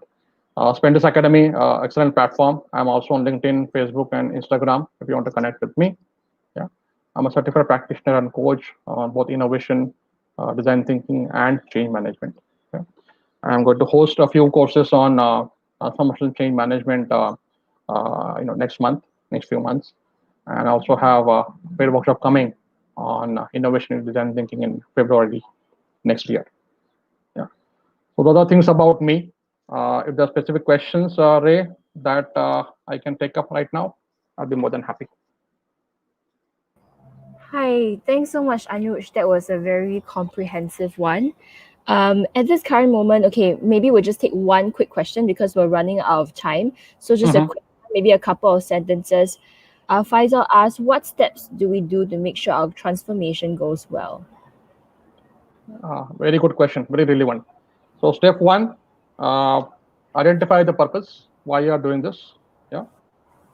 There are in the 4 P's. If I give you a formula, it talks about the purpose, the particulars, the people who are either going to directly or indirectly get affected because of a change or transformation. Yeah, and more importantly, having a disciplined project or program, and communicating that to your stakeholders to run the particular transformation. Transformation people think are endless initiatives. They are not. They are disciplined, well structured, and well planned initiatives. So it's important that you plan ahead. Other things can change because of regulatory or environmental or political scenarios in a specific country or a region. But having a plan and working towards it is also important when it comes to transformation. Yeah. So purpose, particulars, people, and the last one is having a program or a project to execute transformation. Awesome. Thank you so much, Anuj. We have run out of time. If anybody has any more questions, just head on to spendlessacademy.com. Anuj is one of our experts over there, or you can actually go and and on spendlessacademy.com, it'll be linked to his LinkedIn. So then you can actually contact him on LinkedIn as well. Of course, you can also book one-on-one coaching sessions with Anuj on spendlessacademy.com. So yes, you can see his you can screenshot this, and this is where you can find him at. Okay. Thank you so much, Anuj, for your time. Yeah. Thank you, Ray. Thanks, everyone. Have a good day. Okay. And we are down to our break. So we're actually having a break right now. That was a power-packed morning, but come back at 12:40 p.m. because we still have a lineup of speakers that are really exciting. After the break, we have Susan who will be sharing with us how to be a superstar communicator on social media, and then Jocelyn that will be sharing with us how to maximize your online visibility. Then we'll have a panel of speakers to talk about being a transformational leader regardless of age. So meanwhile, we can go and have our breaks. Do have your lunch and come back at 12:40 p.m. Bye.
And we're back. So tell us in the comment section below if you're back from lunch. Okay, I can see that. Yes, some people are saying, I'm back, I'm back. Lovely.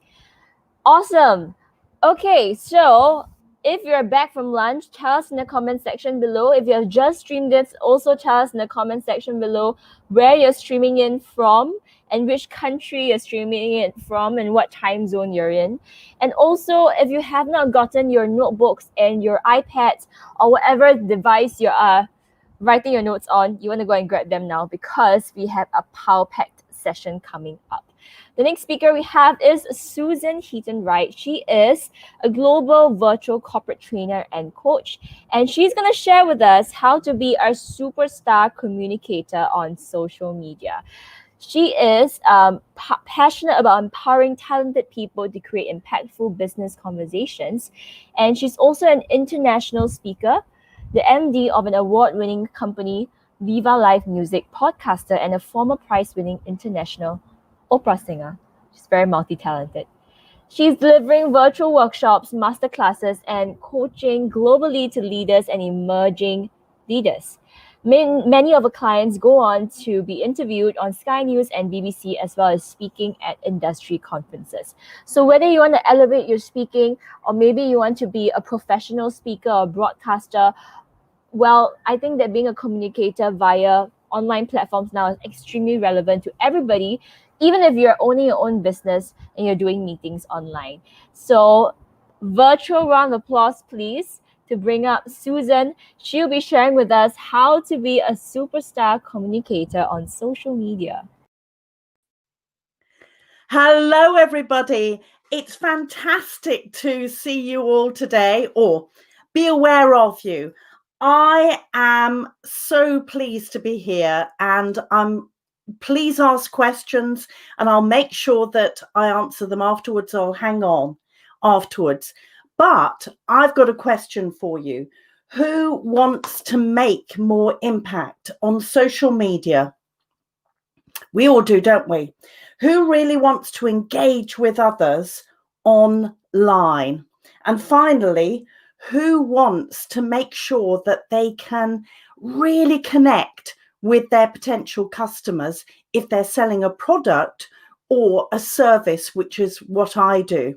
Yeah, I'm sure that there are lots of people that are wanting to do that. Well, I want to share with you some secrets about how you can be a superstar communicator on social media.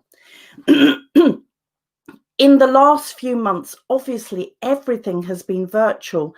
And I don't know about you, but certainly where I'm calling from, which is the United Kingdom, we have been very limited with how we can connect with people. We can no longer meet them face to face or be speaking in a big hall with lots and lots of people like Leza does. We haven't been able to network, and social media has been far more important, and virtual communication has become the norm. And here is one of the challenges, mainly that we are in a virtual world, but there's something missing. One of the really, really important things about communicating is that we are able to maintain the human side. And I'm going to try and show with you today ways that we can bring in the human connection, which is very, very powerful on social media.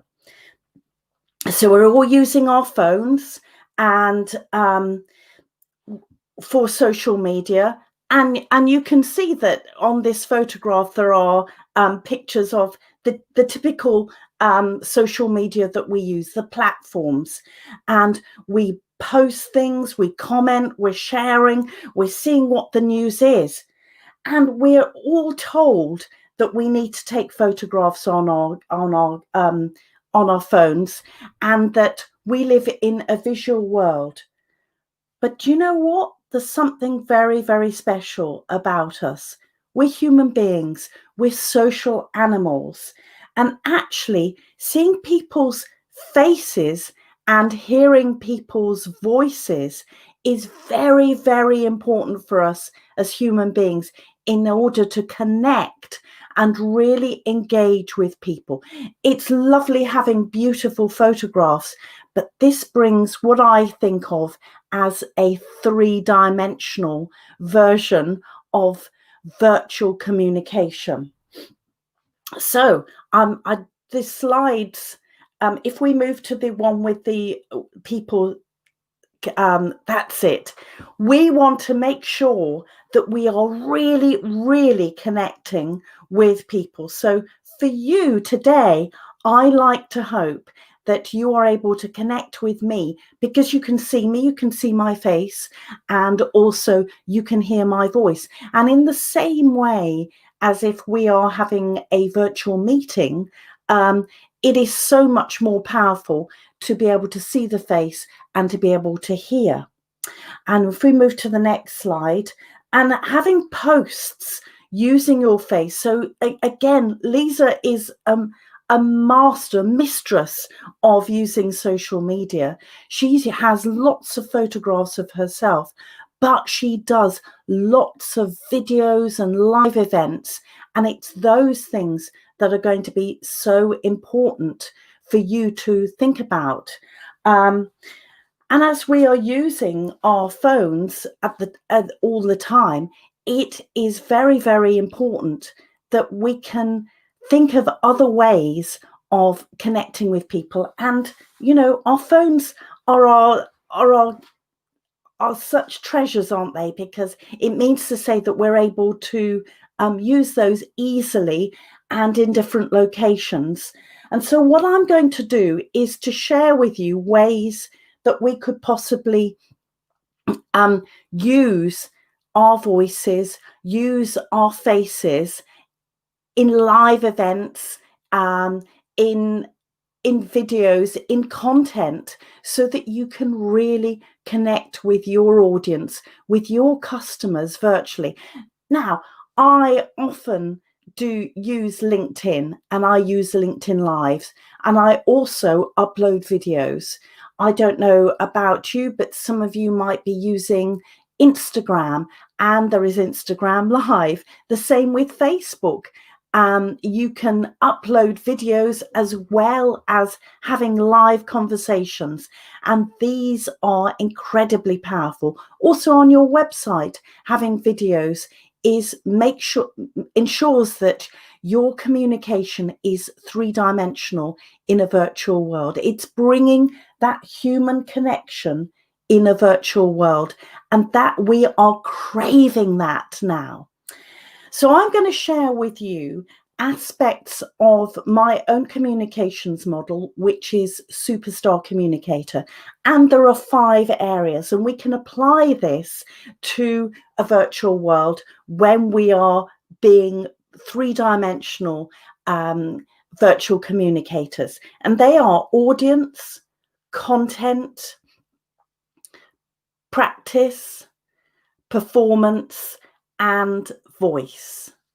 And so the first one is audience. And I want to challenge you, because it can be very easy when we put something on social media.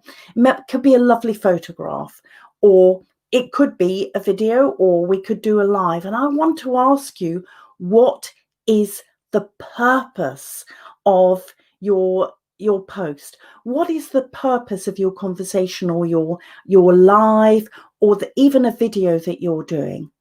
I want you to think about your audience. What's in it for them? Now, if it is a 1-minute video, what is in it for them? Why should they be watching? Why should they invest their minute? What can they take away from it? Who is your audience? Is your audience a particular age group, or gender, or from a particular country? You need to sort of think about those things, so that then whenever you post, whenever you video, whenever you are communicating with people, you are really thinking about what will resonate for them and what is of huge value for them, because there is an investment in time. And I'm sure that you could have some questions related to that. When I work with people, and as you possibly know, I'm one of the tutors, one of the experts on Spendless Academy. There are various things that we do, really thinking about the audience so that we can have a profile, and then we can create content, whether it's written, whether it is a picture, or more importantly, in this case, whether it is video or spoken word, that it really is of value to our audience. So then if we go to the next picture, we have to think about the second one, which is content. And we can be thinking about, it's very easy to think, if we know what the purpose of what you're saying, we can then be more specific about the content. Now, I would say, as a rule of thumb, a short video makes more sense. So when I do things on Instagram, if I upload a video, they will only take about 1 minute. But with a live, you can be much longer, can't you? And you can put it as an evergreen video, which is really, really useful on your account. But I would say that if you're doing a short live, try to make it 1 to 2 minutes. But if it's longer, more of an evergreen one that you might put on your account, make sure that it's very, very focused what you're saying. And I have a couple of rules here. One of them is that you have a really good introduction, a hook. Now, I don't know about you, but I have been invited to lives, and the first few minutes, people are waiting for more people to come on the call. And that's pretty disrespectful for the people who've turned up on time. So I believe that we should think about prayer from the moment that you are very, very clear about what you're saying. So it could be, as I did with this particular call at the beginning, I said, hello, everybody, and then asked particular questions. Who wants to be a superstar communicator on social media? So I was asking those questions. It might be you have a statement, you have a question, or you could have a statistic.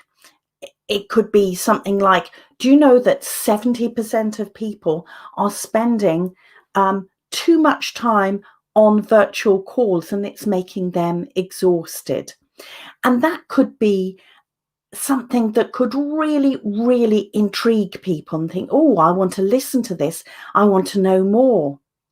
So likewise, and if we go to the next slide, the finish is just as important. And I think of that as being what I call a call to action. So often people will post something on social media and they will think about, I want to say this, and this is my purpose.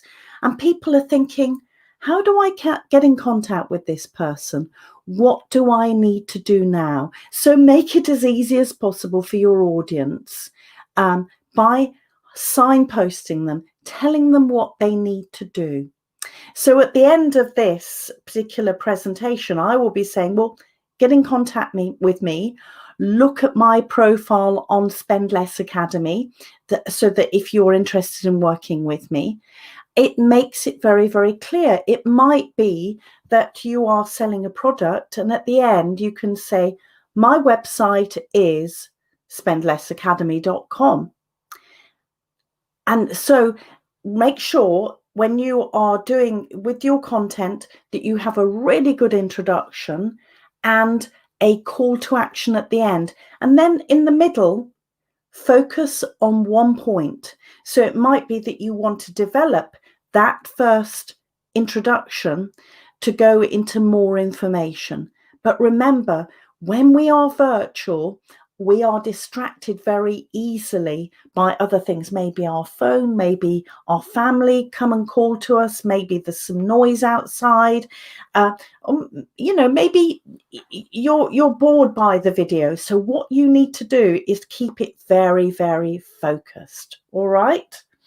So that's my next tip about content. So the next one is about preparation. And I feel that this is really, really important. We need to be present from the start of the video. Or the live from the very beginning. And I think I've mentioned that before, that it is very easy to be thinking, oh my goodness, I'm going to wait until some more people come on. Well, with lives, they are recorded anyway, so they are evergreen and you can share it with your audience afterwards. So don't worry if nobody is on at that moment. It is still going to be there. But don't sort of, I'll wait a few minutes, because your audience are not going to be interested. They're going to get distracted. They're going to move on. So we often think that videos are actually pre-recorded. We actually think that anything that we do has to go straight online. Now, here are a couple of secrets about preparation. I believe it's worthwhile practicing beforehand. So I've practiced this content before. I spent quite a lot of time, as the Spendless Academy team know, on the technical side, making sure that everything would work.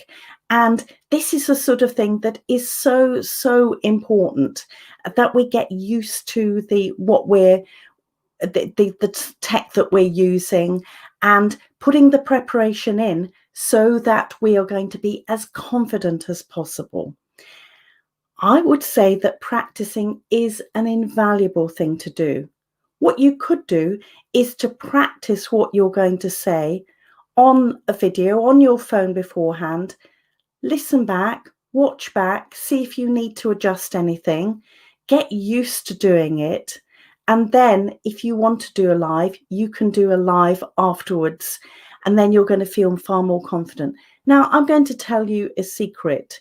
I am a podcaster, and inevitably I have to do the introduction again every time. It's almost as though that is part of my preparation.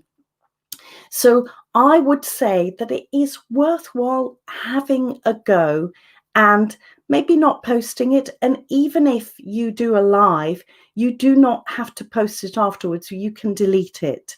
So just have a go with yourself. But I would also say that with preparation is managing your fear. And I know recently I did a workshop with some fantastic people from Spendless Academy. And one of the things that we were focusing on was managing your fear, because we all get nervous before we do a live. I got nervous before this talk. It is perfectly normal to do this. And certainly if we were to do some more work together in some of the workshops that I do, it is about managing fear. Now, one of the ways that we can manage that is by making sure that we're in what I call our safe psychological zone. So we've got some things in place that make us feel far more confident about what we're doing. So if we have practiced, for example, if we've done a couple of run-throughs of what we're going to say, or if we're really, really happy with the content, we know what we're going to say, or actually the phone, the actual tech that we're using, it's going to make us feel far more confident.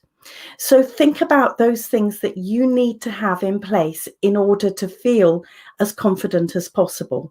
So for me, it is that I arrive very much early, that I have checked my tech, I know what I'm going to say, and then the next thing that I do is that I make sure that I have relaxed and I'm really ready, and then I am focused. All right. So that, I'm sure you've got some questions about that, and do remember that you can ask questions and I will be online afterwards to just answer those questions. Another thing is the performance, and this is the fourth part of the superstar communicator model. And performance is how we are behind a camera speaking. And it can be everything from smiling to actually looking at the camera. And so I'm just going to go through a few things that you should think about. It is really, really important that you're actually looking at the camera. Now, today, what I've got, because I'm on a laptop, is that I have got behind here my camera, I've got a post-it note, and I've got a pair of eyes, and that reminds me that I need to look up, because although we are virtual and we can't see each other's eyes, just looking up makes a real difference. Also smiling, it makes you look engaging, it makes you look welcoming, doesn't it? If I were talking like this, I'm sure that you would not have to feel as engaged with me. And so thinking about how you look, your smiles and things like that is really, really important. Also, I would say the lighting. Now, I have got some lighting here. You might have seen that I've got some rings on my my specs, but if I were to go like that, can you see that you can hardly see me, can you? And you need to make sure that your face is lit up. I keep saying this, that human engagement is really, really important, and being able to see the face is absolutely crucial. So do double check before you start speaking that you either have some natural light on your face or some, some LED lighting that lights you up. Now, one thing I would say, I will flag this up. For some reason, StreamYard does not make everything as light, and I've got light pooling in. So it is worthwhile really thinking about. Certainly during the day, I use natural light, and it can really light up your face. Really important thing to do. Also, really think about what's behind you. I know these are really, really silly things, but if there is something really distracting behind you, the audience is going to be distracted by that rather than listening to you. And you know what? You want people to really listen and engage with you. Another thing, just before you start performing, I will do some stretches, which I did this morning because it's very early in the morning in the United Kingdom today. I did some stretches and I breathed, and I really, really got in the moment before I started speaking. And as I say, this is exactly the sort of thing that I work with people in Spendless Academy. And then certainly with this particular talk that I'm giving, I had a countdown, which was superb because it gave me the time to what I call get in the zone. So I was doing my deep breathing and really focused on what the first thing that I was going to say. You might not think, well, this is live that I'm doing. Why on earth do I need to do that? Well, yes, you do need to do that because you want to make sure that from the very, very first moment, you are ready and you're focused and you're going to pop it to your audience so that they're engaged from the very first moment. So you need to be there and focused. All right. So the final thing I think about the superstar communicator is voice. Now, if we are speaking, we want to make sure that the other people can hear what we're saying. Yes. And we've got a whole dude here, haven't we, with his microphone. So there are a few things that I want you to think about even before you do a live or a video. One thing is try and find somewhere that is nice and quiet, because background noise can really be picked up by your microphone and it could be distracting. You need to have your voice as the feature rather than some background noise. Now, I'm very lucky with my laptop because I've got a really good internal microphone. However, I've got a microphone here, an external one, to ensure that the sound is of a better quality.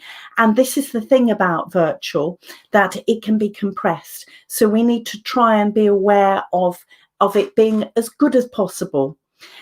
So another tip that I would have is listen to some of your videos and some of your audio. And if you are not happy about the quality of the sound, you could invest in an external microphone. Now, for those people that are using a phone, there are little tiny microphones that you can get, that you can put on your side, that can enhance the sound. So here's the rule on this: make sure that you speak so that it is as clear as possible for other people to listen to you. So the 5 things are having a real purpose to what you're saying when you're videoing, be very concise, practice, prepare, smile, breathe, and speak so that people can hear you very easily. Now, there was one thing that I didn't mention, and that was about podcasting. Now, podcasting can be fantastic, but you can be a podcast guest as well, which is a great way for you to really engage with people. And I've got a complimentary ebook, which is where you can grab it, and it is superstarcommunicator.com/podcast guest tips. And there are lots of tips for being a guest. And in fact, with the Spendless Academy, I think that I will be doing a webinar on exactly this. So please feel that you can connect with me on LinkedIn. Send me questions via Spendless Academy. And if there are questions now, do leave them behind and I will be asking them.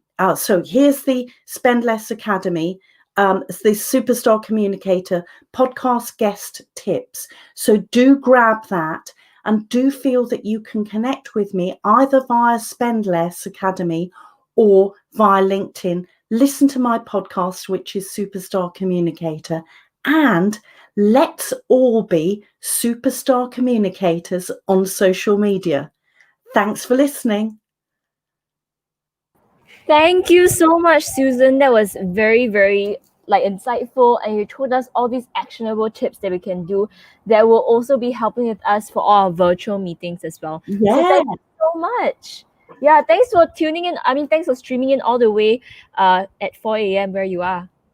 That's my pleasure. You're all amazing people, this community, the Spendless Academy, and I feel very privileged to be one of the experts.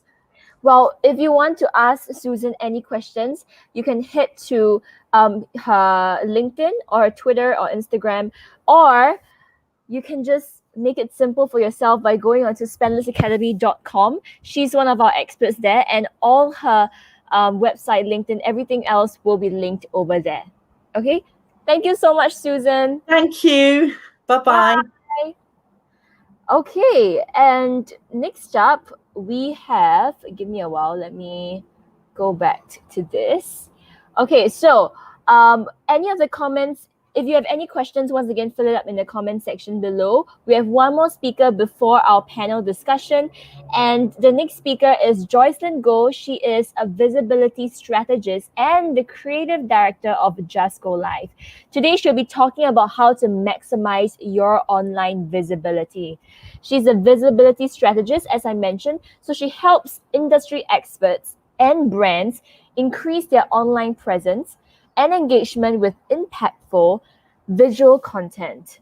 She's now a creative director with Just Go Innovation Marketing and has produced videos with organic virality, reaching hundreds of thousands of viewers and even shared by the Prime Minister of Singapore. She has a mission to impact businesses by enabling and empowering them to use video content to increase the visibility and engagement with their target customers. So if you are running your own business right now, if you're a freelance coach or personal trainer, as long as you are running something that requires customers and clients to see and know you exist, then this next sharing is for you. So please, a virtual round of applause for Jocelyn, and she'll be sharing on maximizing your online visibility. Okay, hi, good afternoon, everyone. Now, if you can hear me, just let me know where you are tuning in from. Just type in the comments which country or which city you are tuning in from. Yeah, if you can hear me, this is a mic test plus for me to get to know you better as well. Okay, so thank you. I think I want to thank Susan for her sharing just now. It's actually quite closely related to what I'm talking about. So you guys are having great synergy, I think, in this last two talks just before the panel discussion. And also thank you, Ray, for the introduction. Right. So if you can hear me, yeah, let me know where you're tuning from. Okay, I see Emily is from Malaysia. Okay.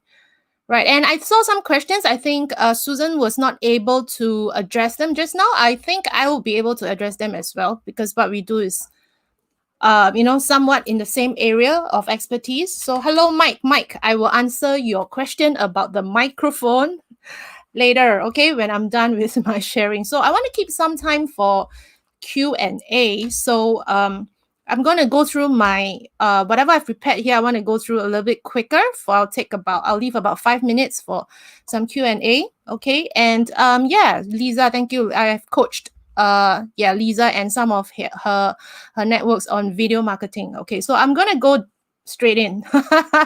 It's not a lot of time, right? Yeah. Okay, so in today's pretty short sharing, I want to talk a little bit about some of the online trends right now.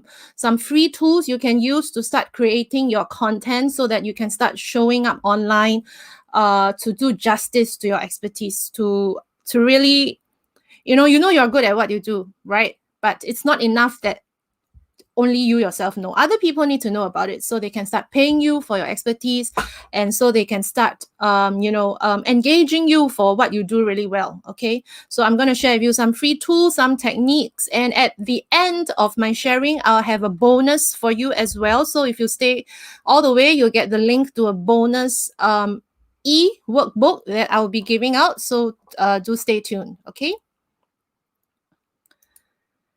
All right, so this is a very recent. I was updating my my resources, my slides, and I found this very meaningful table of statistics. Right, we already know that a lot of people are online. Well, the world is now only about 50 to 52% connected by the internet. So depending on which city you're from, like in Singapore, we are more than 80% connected. We are near 90% connected, right? And out of this 90% of people, connected people, 90% of connected people are on social media. So Singapore is like way above the global stats that we are seeing, right? So depending on which city you're from, but globally, we are only below 55% connected. Okay, so that's huge. That's still huge, and a lot of potential for showing up online, for putting up your content online. If you're still worried, like the market feels saturated to you, I don't think you have to worry, because once you start going online,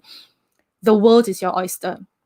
Okay, sounds very cliche. Yeah, the world is your oyster. You are no longer limited to just where you're located. Okay, so now COVID definitely gave this online exposure a huge push. So I started venturing in live video since 2018. And back in 2018, we don't have a lot of viewership because the consumers, especially in where I'm from Singapore, the consumers are really not quite ready, right? We don't have a lot of people ready to consume through live videos, be it sharing of information, sharing of knowledge, selling of products, selling of information products.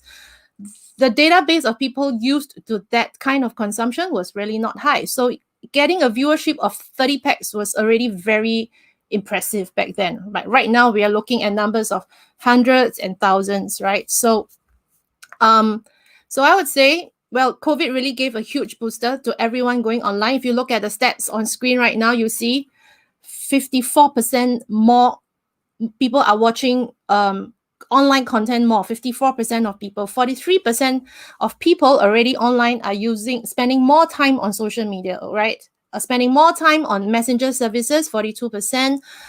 More music, 37%. Podcast is at 15% more. More time on mobile apps, 36%, and more creating and uploading videos, 16%. Now, what does that mean? This is the lowest increment we see out of all the numbers because, well, I guess it takes more effort, right? To create and upload videos. Okay, so later on, I'll be sharing a hack with you, how you can more easily actually create videos, right? And it doesn't have to be so painful. It doesn't have to take so much time to shoot and edit. All right, so I'm going to tell you how you can actually start adapting to the online trend right now. Definitely, you definitely have to increase or grow your online presence. That's for sure. Okay. Mic Android cam, me too. Let me share with you later. Okay, so how to start creating content for your personal brand and your business. I'm going to share with you I guess a little bit more practical stuff, yeah, that you can really, because I'm sure you have the IP in your head. IP stands for intellectual property. You have the IP, you have all the knowledge and all the expertise in your head, but how do you put it out there? And I think I've met a lot of experts who, you know, they're really good, because when I chat one-on-one with them, I know they're really good. They know their stuff. They've been giving a lot of value and great service to their clients, but when it comes to putting out content of their own, they're stuck. Especially, I think, when it comes to the technical aspects of things and how to present online. Now, for how to present online, you can, if you're watching the replay, you can watch back what Susan was sharing just now, okay? All right, so building your online presence. Well, in general, for an expert level, these are the 3 areas that most people are in right now.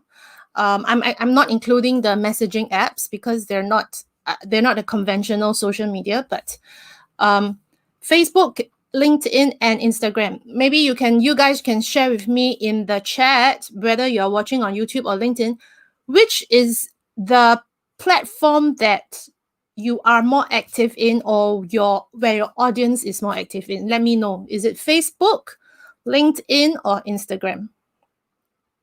Is it Facebook, LinkedIn, or Instagram? Okay, so just let me know in the chat, and maybe I can share a little bit more about that platform. Okay, so of course, the good thing about Facebook and Instagram is that they have synergy. You can actually create one piece of content and share it across, so that saves you a lot more effort and time. And for LinkedIn, you can also repurpose your content over as well.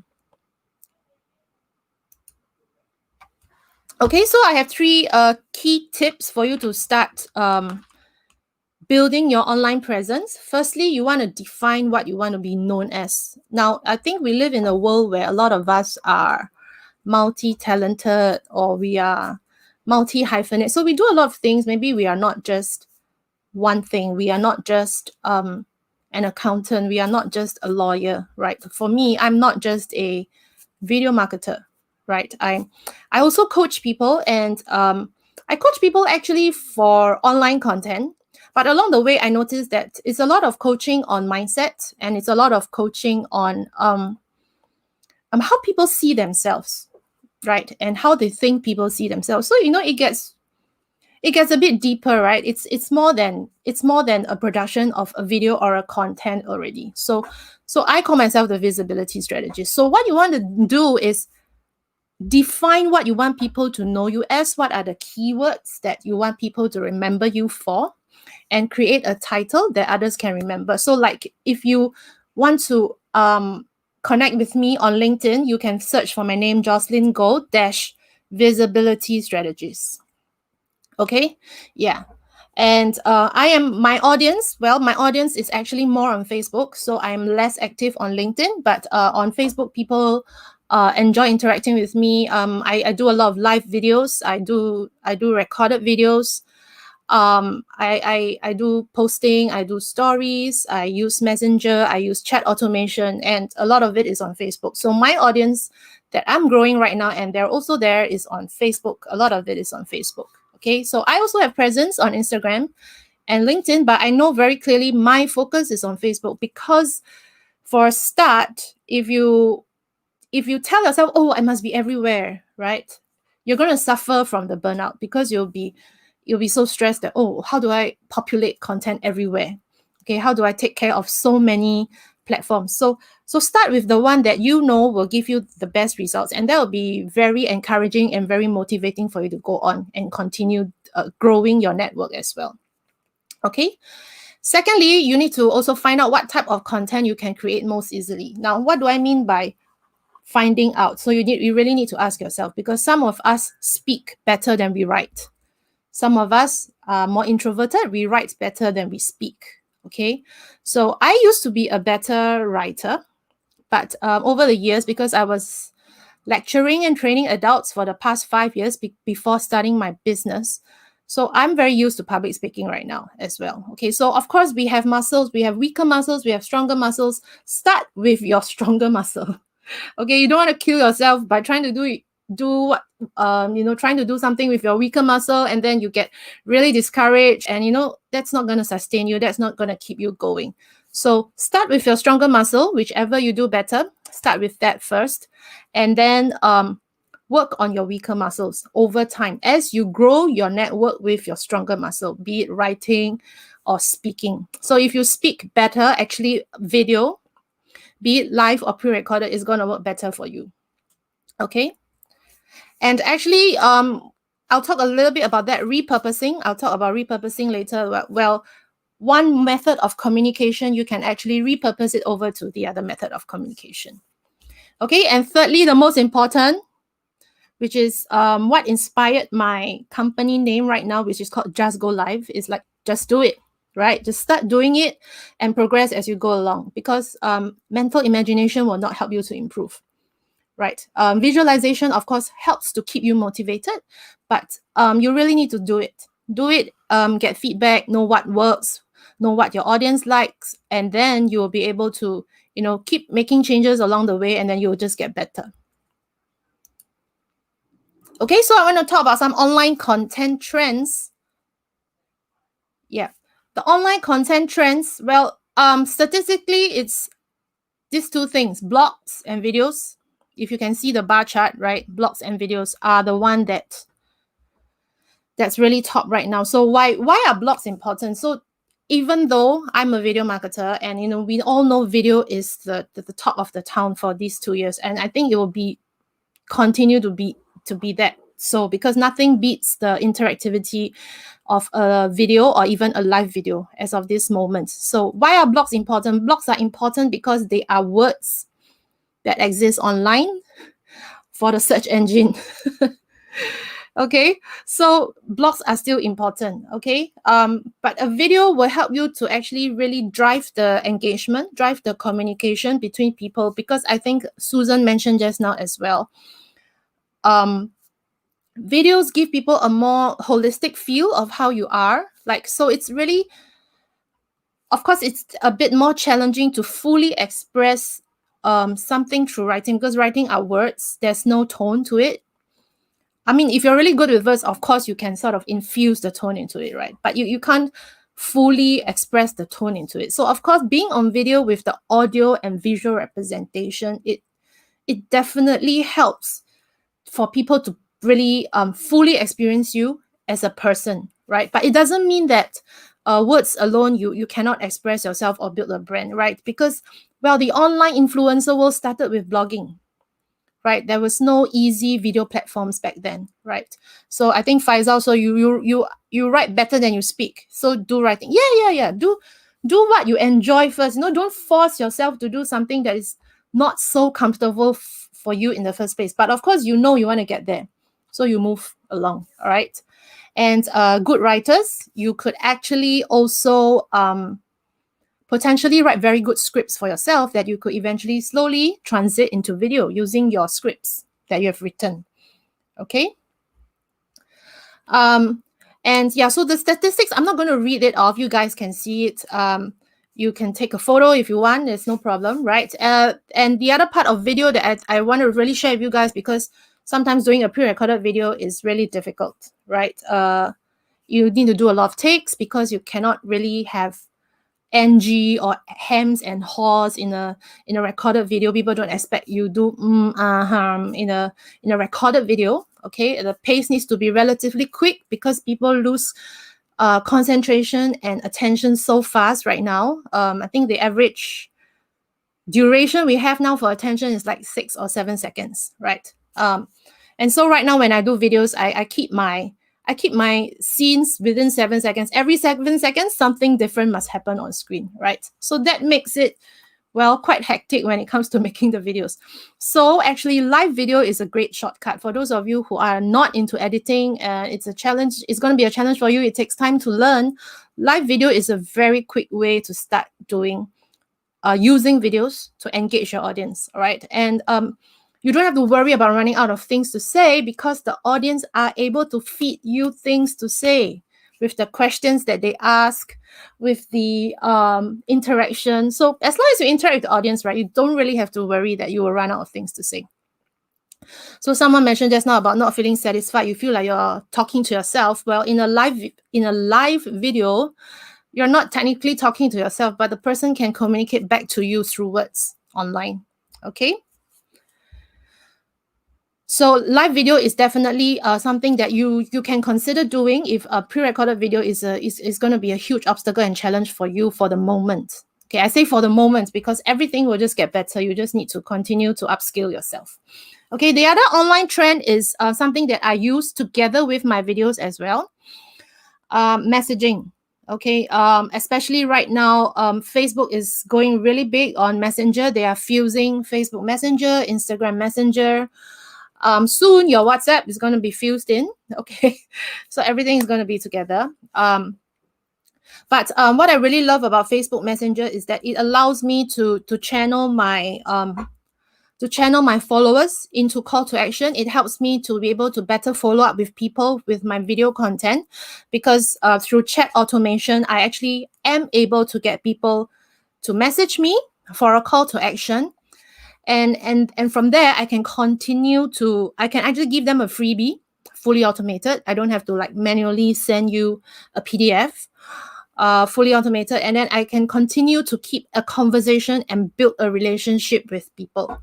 So the journey is like, I have a piece of content and I give something like a bonus value to my audience and I bring them in to my messaging, right, where I can continue to interact with them, either through chat automation, of course, not overdoing on that. And also I can also do really like real one-to-one interaction in my messaging with them, okay? So if you're a company or a brand, all the more automation is important, because let's say you're running Facebook ads and you're going to get a lot more traffic, probably a bit more than even you can handle. Even if you're a solopreneur that's advertising through Facebook, and when you start bringing people to your page, to your account, it could get a bit much to handle, right? So you're going to want to rely on some level of automation to help you, because that will really help you to be more efficient in getting back to people. And it definitely helps in converting people to sales as well.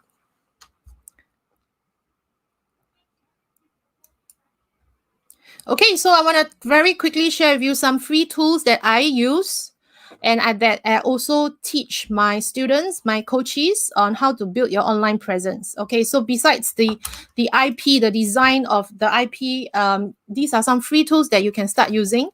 Now, Google allows you to list your business online, especially if you have a physical location. Please claim the address and link it to your business on Google Maps. Okay, so when people search for something by vicinity, you appear, or if you do not have a physical address, you can also register for Google My Business. Okay, and you can sort of create a very, very simple kind of website like you see right now on screen with this sample of Amy's Bakery. Yeah, you can have presence, and appearing in Google is important, right? Because everyone's Googling when they don't know something, right? So it's definitely important. And if you're looking for somewhere to host your own brand name email, you can also sign up for G Suite, which they have a whole bunch of tools to really help you manage your business. So like for me currently, I use G Suite to host my email domain. I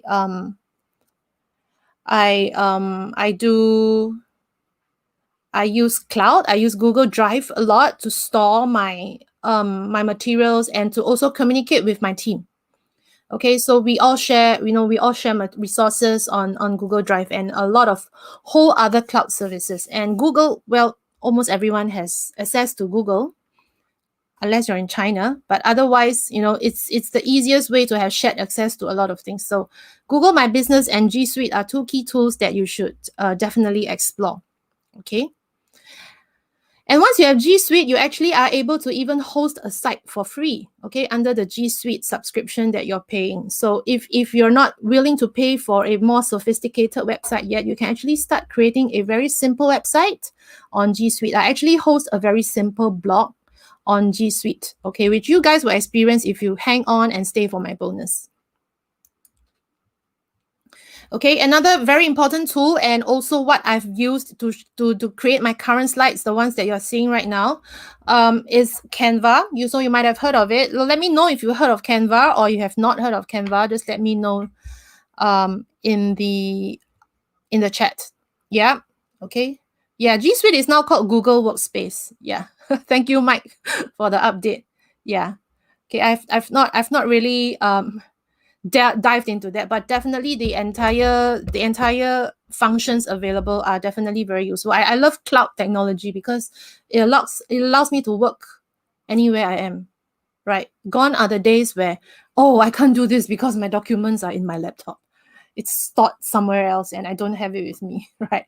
So cloud is the best. So same for Canva. Canva is a cloud-based design software. I use Canva. I design on the go in my phone with the app, and then I continue working on it when I'm back home on the laptop. So let's say I have an idea of a quote or some tips that I want to write down and I want to create a nice looking artwork to put online. I start creating it in Canva on my phone first, and I just come back to my laptop to fine tune it, and then I'll be able to download it and publish it. Okay, so those of you who have not been using Canva, you can use the link that I'm showing online right now to get a 30-day trial of the free full function Canva. So Canva is free, but not full function. So if you want to experience it fully for 30 days, you can actually go to this link that I'm showing online. Okay, so Canva is one which is good for graphics and very simple kind of video content. They have lots of stock videos and stock photos inside that you can use. Okay, they also have stock music as well. Now, when it comes to videos and live videos, these are some tools that I want to share with you, because basically the key thing is they're free to a certain. So iMovie is free if you're on the if you're on the Mac system, if you're on the iPhone or on the laptop. Okay, so iMovie is just, if you're an Apple user, iMovie is really one of the best choices you can do. Okay, keep things simple. The other one, if you are actually already filming things through your phone, you can use this free app called CapCut. Okay, CapCut. I'm not sure, so it depends on your country, because this is created by TikTok's company called ByteDance, right? So CapCut is actually an editing software for them to sort of support people to create more videos for TikTok. And it is like 90% full function of all the functions you need to start creating videos in terms of editing, adding sound, adding layers, etc. So, and it's available on iOS and Android. Okay, and it's free. So if your country cannot access CapCut for regional restrictions, because I know like TikTok, ByteDance could be banned in some countries, right? So another alternative you can consider is Viva Video. Okay, Viva Video will need to be paid though for the full features. Okay, for online, is like if you prefer a desktop experience, you can do Capwing. Capwing allows you to add subtitles to your videos and to add a progress bar as well. So that gives you if you see a lot of that online with your counterparts, yeah, they're probably using Capwing. It's quite popular and it's free for videos up to 7 minutes. right? So capturing is something you can consider. And if you have a lot of nice pictures, let's say you're a more product-based business and you have a lot of nice pictures and you sort of want to turn them into video content online easily, you can consider another tool called InVideo as well. Okay, now that's not really free, but it saves you a lot of time, right? And we've actually used this to create ads, slideshow video ads for Facebook, and it converts really quite well, right? People are buying from my clients a new brand that they've unheard of with just a simple video of five product pictures, of course, nicely taken product pictures. We did a simple slideshow. People look at it, they know entirely, very clearly what we are selling, and they just click into Messenger, get a promotion code, and they buy. Okay, yeah. So sometimes we overcomplicate things, thinking that we need a super sophisticated piece of content to sell, and that's not true. Okay. Emily says she loves Canva. I love Canva too. Team Canva. Okay. And to go live, I think one of the easiest tools now in the market is really StreamYard, which is exactly what we are broadcasting with right now. StreamYard is allows you to really easily create your own branded broadcast. You can actually add your logo. You can invite guests in. You can have up to 10 people on screen, interacting at the same time in a session with audience. Yeah. So, and you can allow people to share screen like whatever you're seeing right now. Yeah. Leza uses Viva Video. It's only $17 per year. Yep. So I'm still using that. And that is the tool that I'm still using in my workshops with Spendless Academy. Yeah, it's really relatively cheap. It's like $1 a month, right? Okay, so these are the few. StreamYard is free with limitations, of course, again, and there's also a paid full function version as well. Okay, so if you're interested also to really use a smartphone, just using a smartphone, you don't have to pay for additional equipment or buy expensive equipment to start creating videos for yourself and how to convert it into sales. I actually have a workshop coming out with Spendless Academy on 5th December.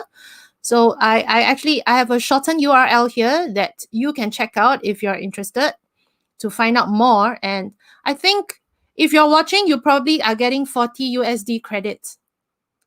Right, Leza? Right, and you can actually use it to offset the workshop fee, I believe. Yeah, so you can check it out here. And here's the bonus that I've promised you guys. You can go to bit.ly/spendless bonus. I'm going to share this link with Ray so she can maybe put it in the chat or something. Yeah, or put it up as a banner. Okay. Yeah.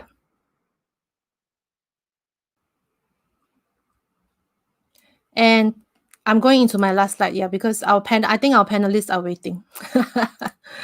Okay. Right. So if you want to keep in touch with me, this is where you can find me on LinkedIn, on Facebook.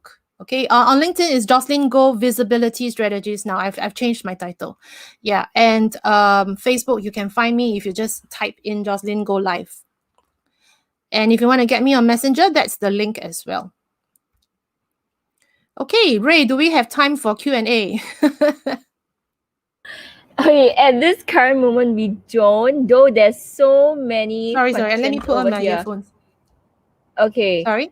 Yeah, there are many questions here, Okay, but we don't really have much time for questions at this moment.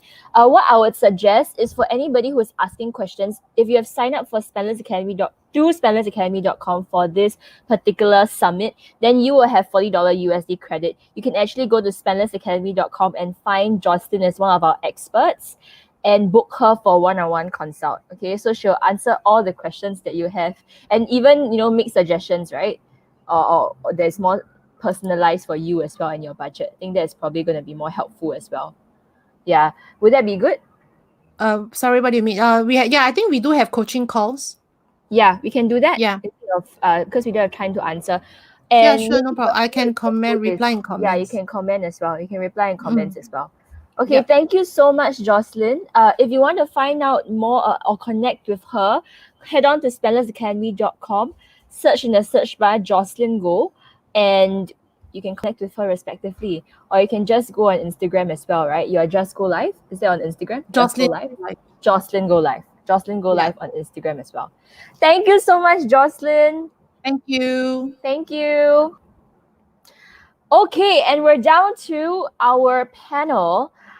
So if you have been with us till now, pat yourself in the back because you have invested in your growth. But if you haven't even gotten a notebook or you have not been taking notes, then this is the time to go and grab it. Okay, or if you need to quickly hit your toilet, quickly go now, because after my introduction, your butt won't be able to leave the seat. The next thing that we're going to have would be a panel discussion, and the theme would be being a transformational leader regardless of age. So why I actually thought of this particular topic or suggested this topic was because I myself, I'm quite a young person, and there are many friends around me who are young people as well, considered young, right? If you just graduated from university, and many at times they're getting the promotion, surprisingly, and they feel like a little bit tough working with people of different ages. Either that or they're a young leader and they feel a little bit of imposter syndrome leading a team as well, as someone that is quite a young leader by name. So being a transformational leader regardless of age, we have mature leaders working with creative millennials. We have millennials trying to step up to lead teams of people twice their age. And then we have people who are starting their own businesses at maybe 20 or 30 years old, and their clients are maybe twice their age as well. So obviously you can see that leadership is not a given, it's earned. Rightfully earned regardless of age. And especially during this time of pandemic, transformational leadership is needed to adapt and move things forward. So transformational leadership, how I really define it, is where the leader works with their teams to identify what needs to be changed and creating a central vision to guide change through inspiration and executing change with a committed team. The issue then comes when working with individuals across generations and with different influences growing up. How can we lead a diverse team with a shared vision? And especially with a lot of meetings online as well, and a lot of things done through social media, how can we also lead our teams better? So today we have a very decorated panel of speakers. Let me introduce them one by one. Okay, this might be a very long introduction because they have too many awards already. So I tried to, cut it down. Okay, the first panel speaker we have is William Thomas. He is a leadership coach. Dr. William Thomas is a coach based in Singapore. He has worked throughout Asia since 2012, and with a PhD focusing on organizational culture, he has taught the US Air Force Academy at Georgetown University in Washington, D.C., and as a Fulbright scholar at Nanyang Technological University in Singapore. In his current role at Designing Leaders, he teaches leadership development workshops and provides one-on-one coaching to rising leaders throughout APAC. Beyond the workplace, William is also an international marathoner, and at the age of 50, he became one of the few people in the world to complete a marathon Grand Slam, running a marathon on all 7 continents and at the North Pole. So you might think, why did I add that in, right? Because it seems irrelevant, but I really think that being a leader in the workplace first starts with being a leader yourself and being able to lead yourself. I mean, I can't even go out and run for 5 minutes each day. So I think that's pretty cool. So thank you, William, for joining us today. Thanks very much for having me. I'm really excited to hear what the other panelists have to share and also see what kind of questions we get. I'm looking forward to a great session. Thanks. It'll be an exciting one. The next speaker... Oh, okay, I think William, because I hear the action. You try muting first? Okay, thank you. The next panelist we have is Cairo Rusidi. Oh my goodness, I hope that I pronounced this correctly. I'm always so afraid that I pronounce people's name wrong. I think it's Rusdi, but later I'll be... Yes! Okay, I see the thumbs up. That means I've correctly... Okay, he is the co-founder and CEO of Reactor School. Reactor runs entrepreneurship education programs for youths aged 13 to 24. They help students turn their ideas into projects and projects into companies. A previous Enterprise Singapore scholar, He actually consulted for SMEs in the domain of human capital development and business excellence. He has previously served on the board of SCAPE and currently serves on the SG Youth Action Panel with the Ministry of Culture, Community and Youth. He strongly believes in equipping youth with an entrepreneurial mindset and stands by Reactor's mission to cultivate the galaxy's best young founders. It's a really cool mission. A virtual round of applause for Cairo Rusi, please. Hi. Hey everyone, this is Rushdie here. Hi Ray, hi William. Rushdie, I'll remember that. Yeah, or you could just call me Rush, that's fine as well. Really happy to be here with all of you online this afternoon. Thanks for having me. No problem. Next up, we have a lady on the panel. I'm excited. Yesterday's panel was all for guys. So the next up, we have Courtney Gill. Courtney is a driven South African change agent passionate about youth-led sustainable development. She's the co-founder of The Green Line, a youth-led environmental organization, and the Better Tomorrow movement, an award-winning social startup that works to help people create and scale social impact projects. She is currently the communications manager at Global Changemakers. Global Changemakers is an international youth organization with a mission to support youth to create positive change in their communities through skills development, capacity building, mentoring, and grants. She was also named one of the 16 Young Leaders for Development by the European Commission in 2017 and was named Global Citizenship Young Leader by UNESCO in 2018. Can we have Courtney, please? Hi! Hi everyone, glad to be joining in from South Africa, and yeah, I'm really excited for the panel. We have a global panel today, streaming to a global audience. Okay, we are supposed to have one more panel speaker, Nicole, but I think she's having some Wi-Fi issues, so I will see if she manages to join in later and add to the discussion, but if not, we'll just begin first. Okay, so transformational leadership, right? Perhaps I'll just start with a more general question first, because right now we have a very diverse panel over here, right? People who have worked with young people, older people. What does it mean to be a transformational leader? Perhaps I'll first start with William. Sure. I think when you talk about somebody being transformational, that is somebody who has a vision for the future, but also can find a way to make that vision happen. I can tell you over my career, I've known plenty of leaders who can do one or the other, but they're not able to do both.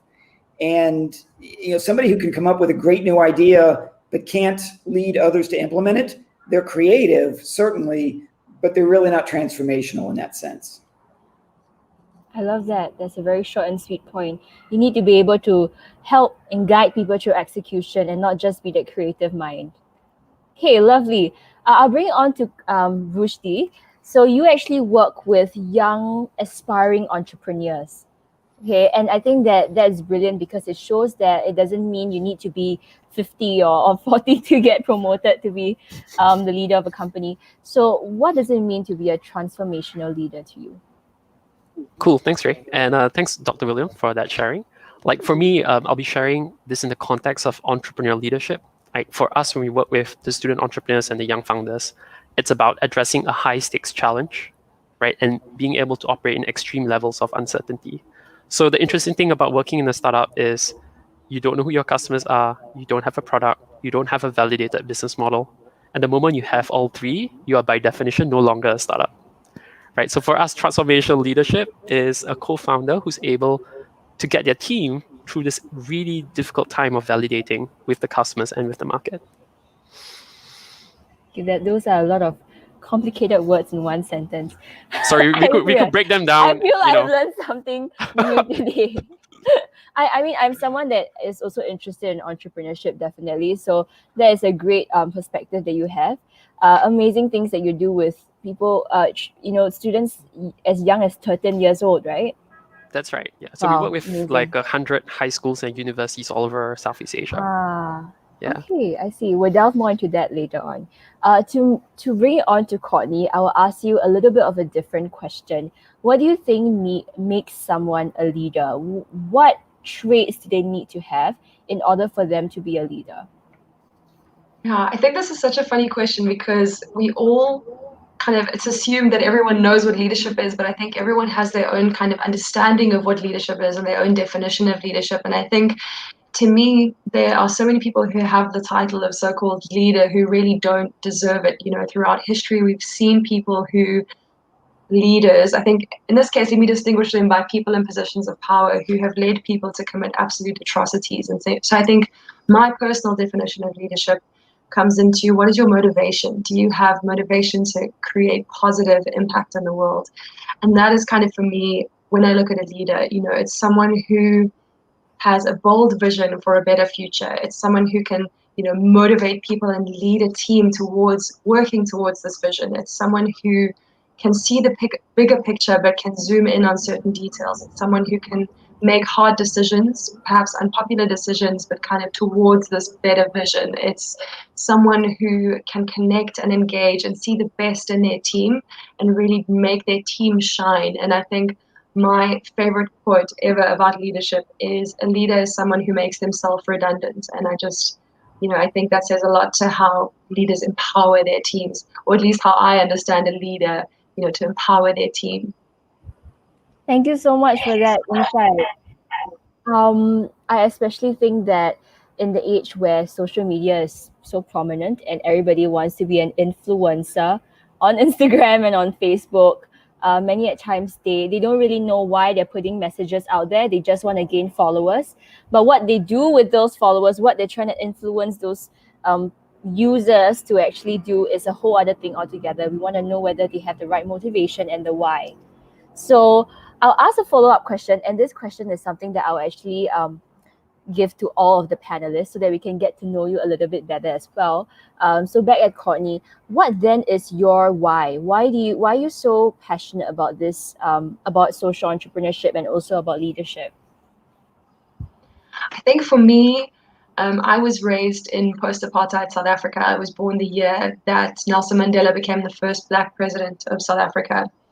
And growing up in a country that celebrated activism, celebrated social justice, I grew up my whole life looking up to these heroes that brought my country out of this incredibly terrible period. And so that was kind of how I was raised. And then I also grew up in one of the most beautiful places in South Africa. And so I kind of, combined how I grew up and where I grew up into this passion for environmental stewardship, social activism, really leaving the world, it sounds so cheesy, but leaving the world better than I found it, and that's kind of my why and where that came from. And I guess that is just fueled and, kind of again and again by working with young people and seeing how they, you want to talk about transformational leadership, they don't know what isn't possible yet. They think differently, they think boldly, they haven't been given this blueprint yet that they are expected to follow. And so I think that for me is awesome because I get to work with these young people and see how they are so creative and, they do things differently. They think about leadership differently. They think about teams differently, talking about hierarchical versus flat structures. And it's just very exciting, and that kind of just always refuels and kind of energizes me to keep going. And so I think that's my why. Wow, I'm speechless.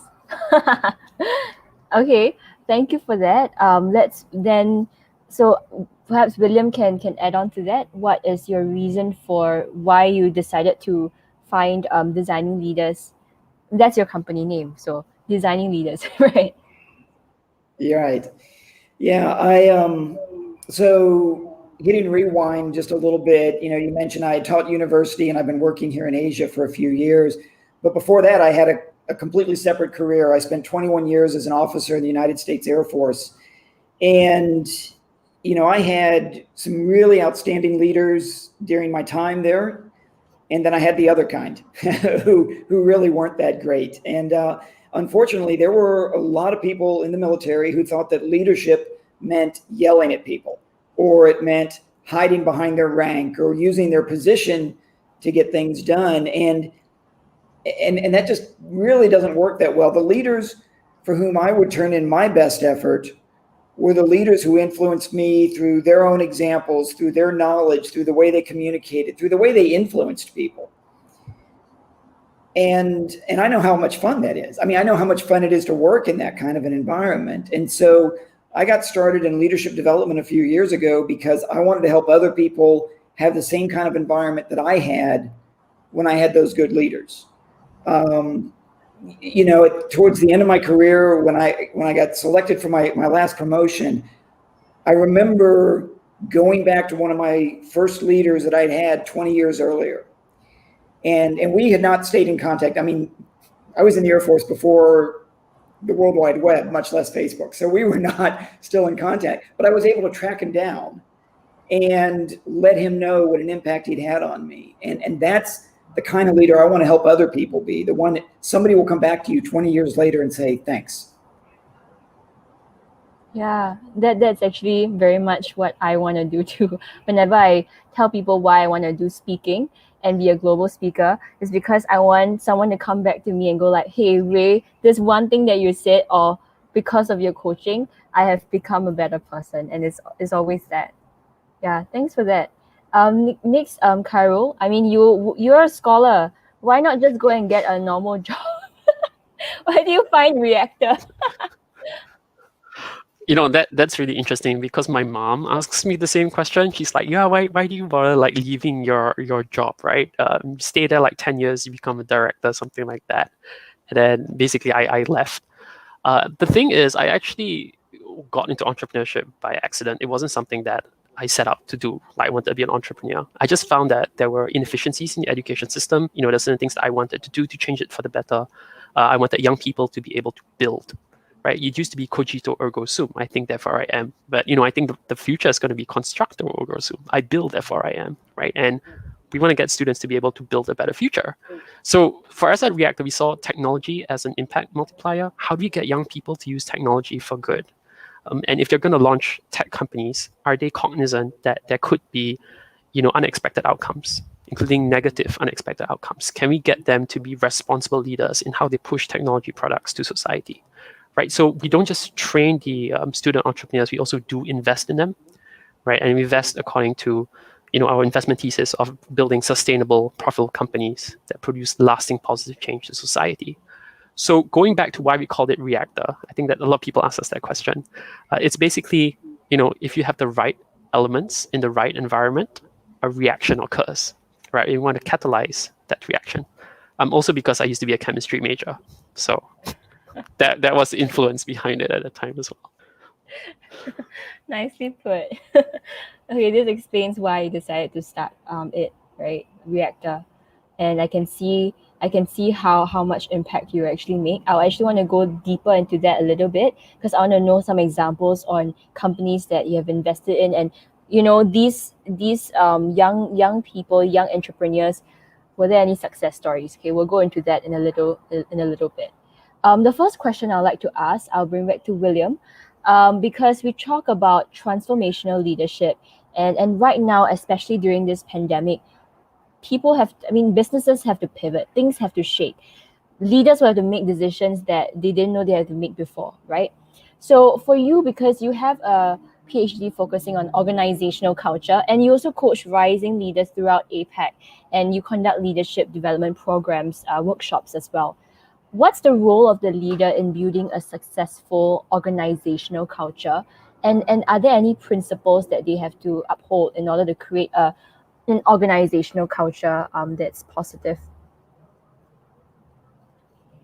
Yeah, and I think, you know, Courtney's point earlier about real leadership is focused on positive change, I think is so true, and it's something that we forget a lot. But that sense of positive change needs to then contribute to the organizational culture. So first of all, consider what we mean by organizational culture. It's a collective understanding, it's a common understanding of the group's values and priorities and expectations.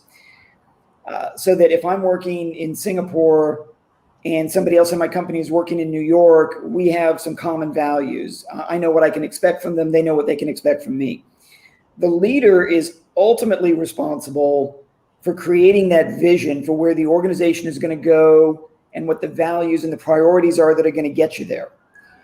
Really, it's those values and priorities that are the foundation for the culture. Now, that's not to say that the leader identifies those and comes up with all of those in isolation. I think they absolutely need to be gathering ideas and inputs from others in the company or in the organization, and even from those stakeholders outside the organization, like clients and customers and even vendors and suppliers. There are certainly ideas that need to come into that. But at the end of the day, somebody has to make a decision about what's most important for this team or this organization. And it comes down to the leader to take that responsibility. You know, everybody gets a voice. One person gets a vote is the way I think about it. Somebody has to make the call and say, this is what really matters to us. Thanks for that. We will go to questions in a little bit. So thank you for anybody who's writing questions in the comment section below. Please feel free to comment away because we want to hear what you have to say and what you guys think, and also any questions that you have. And talking about transformational leadership, and of course, William, you even talked about how someone has to make the call. There needs to be a shared vision. These are things that I feel, personally, that the formal education may not have taught me. Okay, I don't know if you guys would agree. Maybe it's different in different countries. But I would like to ask Rushdi. So, as the co-founder of Reactor, and you run entrepreneurship programs, education programs for youth aged 13 to 24, and these youth will eventually be the leaders of future companies. In fact, they probably are already leaders now. So what do you think are crucial skills and mindsets that young people should develop from young in order to be leaders of the future? Got it. Thanks, Ray. So I know there are some really important skills that young people should have, including things like empathy, being considerate, kind, right? Learning how to have difficult conversations with people who don't necessarily agree with you, right? Whether political or otherwise. But how I'll answer this question would be specific for the context of aspiring young co-founders and aspiring entrepreneurs. So there are three main things that we try to get our students to do. One is bias to action, right? So you've got to go out there and get stuff done. It's not about just thinking. You do and you think later. That's the natural order of things. The second thing is the ability to read long form. So a lot of our young students are so used to 5-second TikTok videos, right? To blog posts, etc. And their attention span has dropped. But we do get our students to read books from cover to cover, right? To read journals, because if they're going to build a tech company that's deep tech related, they need to be able to put together coherent thought from start to finish. So reading long form is really important for them. And the third one is, it's a really big word. It's called being autodidactic. But what that basically means is that, they learn how to learn something without the need of a formal educator or the need of a formal teacher, right? And co-founders are really good at this, because if I need to code something, I'm not going to wait for someone to tell me, oh, you need to pick up JavaScript. I'm just going to go online. I'm going to see what works out there, see what sticks, and then start building it and then learn as you do. So those are the three things that we get our students to pick up, basically. Do you see that in formal education now? I see it a bit more in formal education, but I think the issue is that a lot of educators, they come from a teaching college and they may not be completely aware of what's happening in the tech scene. But we're starting to change that. So actually 2 years ago, we brought a group of Ministry of Education educators to intern in tech startups over the summer holidays, right? One of them actually interned in his ex-student's company. So there was reverse mentoring there. Wow. Yeah, and then we did a symposium where we got them to share with other educators, what they learned. Because some of them have never been into a co-working space. Some of them have never done the board presentation before. So having understood what the future of work was going to be like, right, they then went back to their students and started, trying out different types of pedagogies in the classroom. Okay, I'm glad to see that everything is shifting. Education is shifting in different countries. But thanks for that point. And now to bring on to Courtney, because in your line of work and experience, having worked with so many youths and guiding them to create positive change in their communities, I know that's an area that you're extremely passionate about. Could you share with us what are some brilliant projects and businesses that are initiated by the youths, especially since you're working with young change makers, global change makers as well? Sure. So firstly, thanks so much to William and Anuj for your awesome answers. I'm just thinking, I'm like, I'm loving this. Yeah, so in terms of young people, I think what kind of to echo what I said earlier, they are, especially when it comes to social impact, are able to create incredible projects because they don't necessarily know what, as I said, is and isn't possible. So I have a background working with the UN, and there's a certain way that they do things, that's very kind of, this is how we've done things, this is how we will do things. And young people are like, no, I don't think that's a good idea. So I'm going to try something completely different. And I think that's really cool.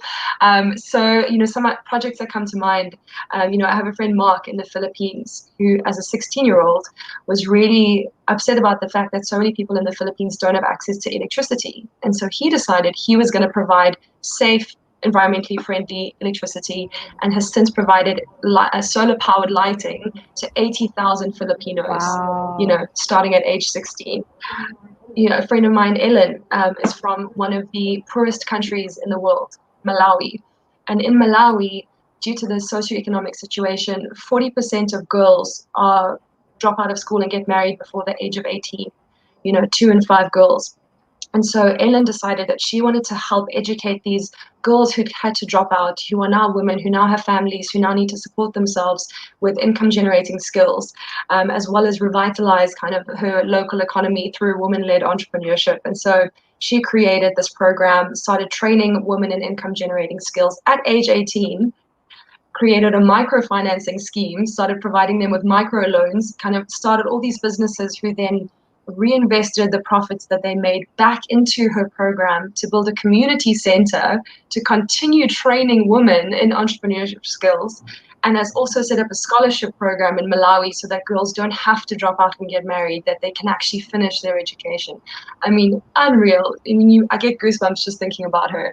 A friend of mine, Dean, he is passionate. I mean, growing up in Southern Africa, we had, I think the commonly understood thing is safari.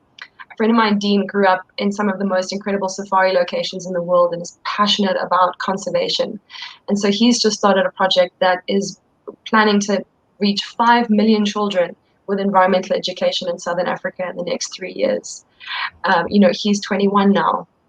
A friend of mine, Maria, in the United States, she watched a documentary about this condition called obstetric fistula, which tragically happens to very young mothers in developing countries. And so she decided, I'm going to do something about this. And she raised enough money to have initially 70 corrective surgeries done in West Africa. And then kind of was thinking, no, this is not sustainable. And so she raised enough money to build and staff a clinic in Sierra Leone that can, perform 300 such surgeries a year and completely change the quality of life of these young mothers. A friend of mine, Shah, in Bangladesh, he started an organization at age 17 to address the critical challenge of access to clean water and sanitation services in the slums of his country, Bangladesh. Set up a program to provide 80 clean water drinking stations, which have since provided over 1.5 million gallons of clean drinking water to the residents of his city and that live in the slums. Set up sanitation centers that serve 700 families. And he did that as a 17-year-old. So I could go on and on and on, but it just shows you that young people see something and they're like, I'm going to change that. You're not going to tell me that I can't change that. And I've got goosebumps. As you can see, I'm really fired up. That's why I do what I do. And that's why I just think young people really are such incredible leaders. Wow, that's so inspiring. Can you see that we have comments here saying inspirational stories. And I really hope that anybody watching this, that it doesn't matter how young or old, it doesn't matter what age you are. If you want to start something, the best time to do it is now. There's no such thing as I'm going to wait till I'm more experienced, right? Just go out there, speak to people who have done it, speak to mentors, go and find coaches. Never really, you can't wait till you're ready because you're never really ready. So yeah, we have plenty of people saying inspiring stories. So thanks so much for all of you guys, all the panelists here who are just sharing their personal stories as well. So I'll just lead on to the next question, and this is an open question for everybody, and you can answer it according to your own context.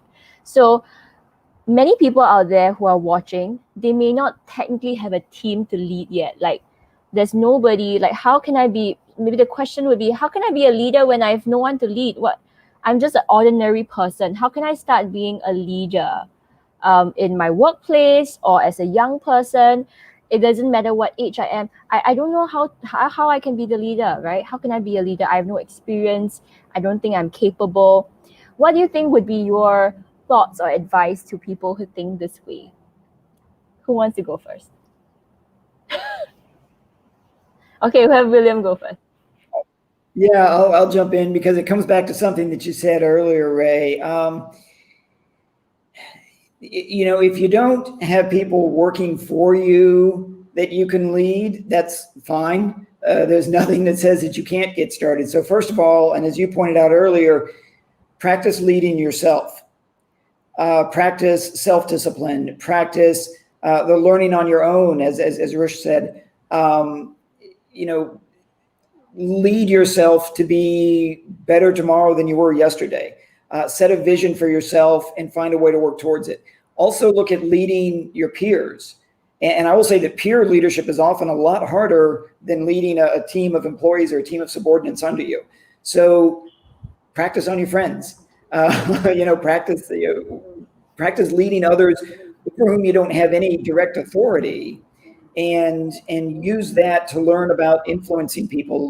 Use that to learn about being more empathetic and communicating better and listening better to other people and understanding other people's perspectives. If you want to be in a leadership position later, practice leading without a position. Because really leadership comes down to that ability to influence other people. And that's not based on a job title or anything like that. It's your ability to influence other people. So practice on your peers, practice on yourself, and then you can go out and practice on a team. Yeah, that's what I would suggest. Right. You cannot wait for people to want to follow you and then you become a leader, because otherwise you're not gonna be able to inspire anyways. So I think to have those qualities that you mentioned, having a clear vision for yourself, knowing what your personal why and your message is, knowing what you're passionate about first, probably would be the best start, right? Before you can even have people that you can work with and lead. So thanks, William, for that. Maybe you can have Cairo. Rushdie. I always get confused. Rushdie. Yeah, Rushdie works, or just Rush. Dr. William has probably covered everything already. There was such a, great answer to that question. Maybe for me personally, as a young person, what I learned was a lot about personal stewardship. Like what Dr. William mentioned, right? Me being accountable to myself. And one way to do this is to be more self-aware of what you say yes to and what you say no to as well. Like, I'm not going to do this. This is against my values, right? I'm not going to buy from this company because there's certain things that they do or that I don't agree with, right? And being able to lead in how you lead your life, if that makes sense, right? Because there are always people are watching you, and discipline is doing something even though it's difficult and when no one's watching, right? And I think a whole part about having that leadership is also to have that self-discipline, right? And being self-disciplined and being self-aware about what you say yes and what you say no to. No, that is perfect. And I think that's so important.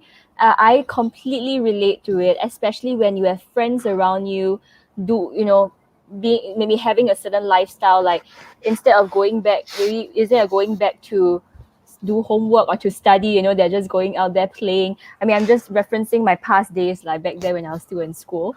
It's very, very easy to be badly influenced in a sense, as opposed to doing the right thing or what I think is important. So back in university as well, because I was freelancing and all that. And of course, choosing to go and make money and building my business as opposed to having fun with my friends, right? It's a discipline that I had to choose myself. So that's a great point that you said. You want to say something? Just to share about that, in addition to that, I don't think it's just making decisions in terms of personal development, but sometimes it's also about calling out your friends if they do something that you don't think is right for society. It could be as simple as seeing one of your friends litter and like, no, you're not supposed to do that. And being able to have that moral compass at a point in time and saying something like that, even though it's difficult for someone else to hear. I really think that that's personal leadership. Or deciding to donate and getting other friends to donate alongside with you, or like deciding to volunteer and trying to garner support for a cause that you think is useful for society. Like, those are all examples of personal leadership that are done to day-to-day life. Okay, Yeah. I have a question now. It's an impromptu question, which once again everybody can chip in and answer. But I will go back to the previous question because I want to ask Courtney something else. How can you say something difficult or to a peer, right? Like let's say in whatever environment you're in, it could be young people in a university project group. It could be um, a manager in their company and they are very chummy with their team, but someone does something and is procrastinating, and you have to give feedback, and it's going to be hard to hear, but you sort of don't want to sever the relationship between them. It's hard. How can we do that, right? Like what Rushni mentioned, it's kind of like let me let that slip because it's my friend. I'll call out someone else that isn't close to me. Yeah, this is a question that I would like to put out. How can we give constructive feedback or say things that are hard to hear if those people are people that we know? Shall I give it a stab? Sure. Since I guess, yeah. Like for me personally, I follow Kim Scott's framework called radical candor. So there are two things that you got to do. One is that you got to call out the specific action, and obviously you don't want to embarrass that person in front of everyone else, right? So if someone litters, I'm not going to like shout him out in front of everyone. I'm going to pull him aside that, hey, I don't think you should litter, right? But the second thing is that they need to know that you're there to support them. Like, hey, I saw that you littered, but tell you what, the next time I see you do that again, I will remind you. Okay, and let's both not litter. So the person knows exactly what he did wrong, and he feels that he's being supported. And that, to me, is being radical and having that candor with someone. Lovely. I will take note of that in future. Okay, to all the uni and poly kids out there, I'm sure that they'll need to hear this. I've heard way too many complaints of my friends saying my project group mate is not doing anything, but I don't want to call them out to the teacher. I'll just do a bad peer review for them. So many times this has happened. So I'll make sure that I remember this for the future. Anybody would like to add on to that?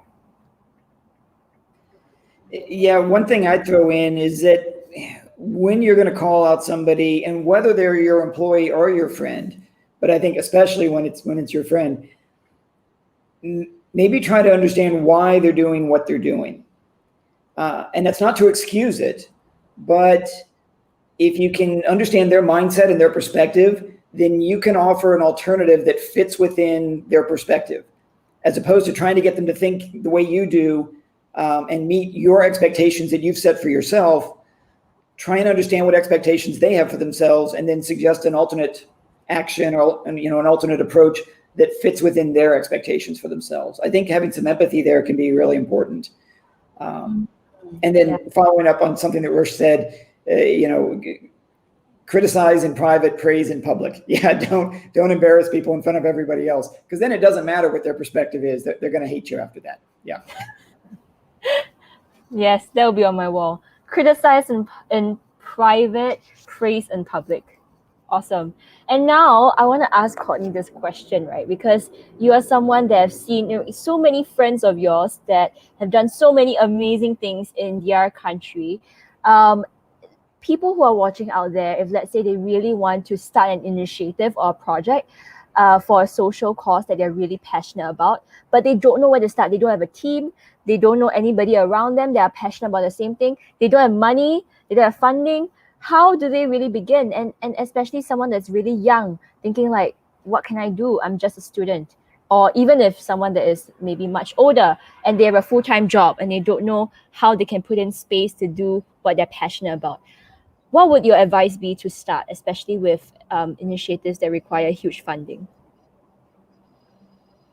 So one of my kind of favorite things that I think about often is do what you can where you are with what you have. And there's this idea that if you're passionate about climate change, you have to solve all of climate change. There's this idea of like, if you are passionate about gender-based violence, you've got to end it today, you yourself. And so it's very intimidating for people to kind of approach a problem, because they're like, well, I'm just one person. I only have an hour free on a Saturday to help.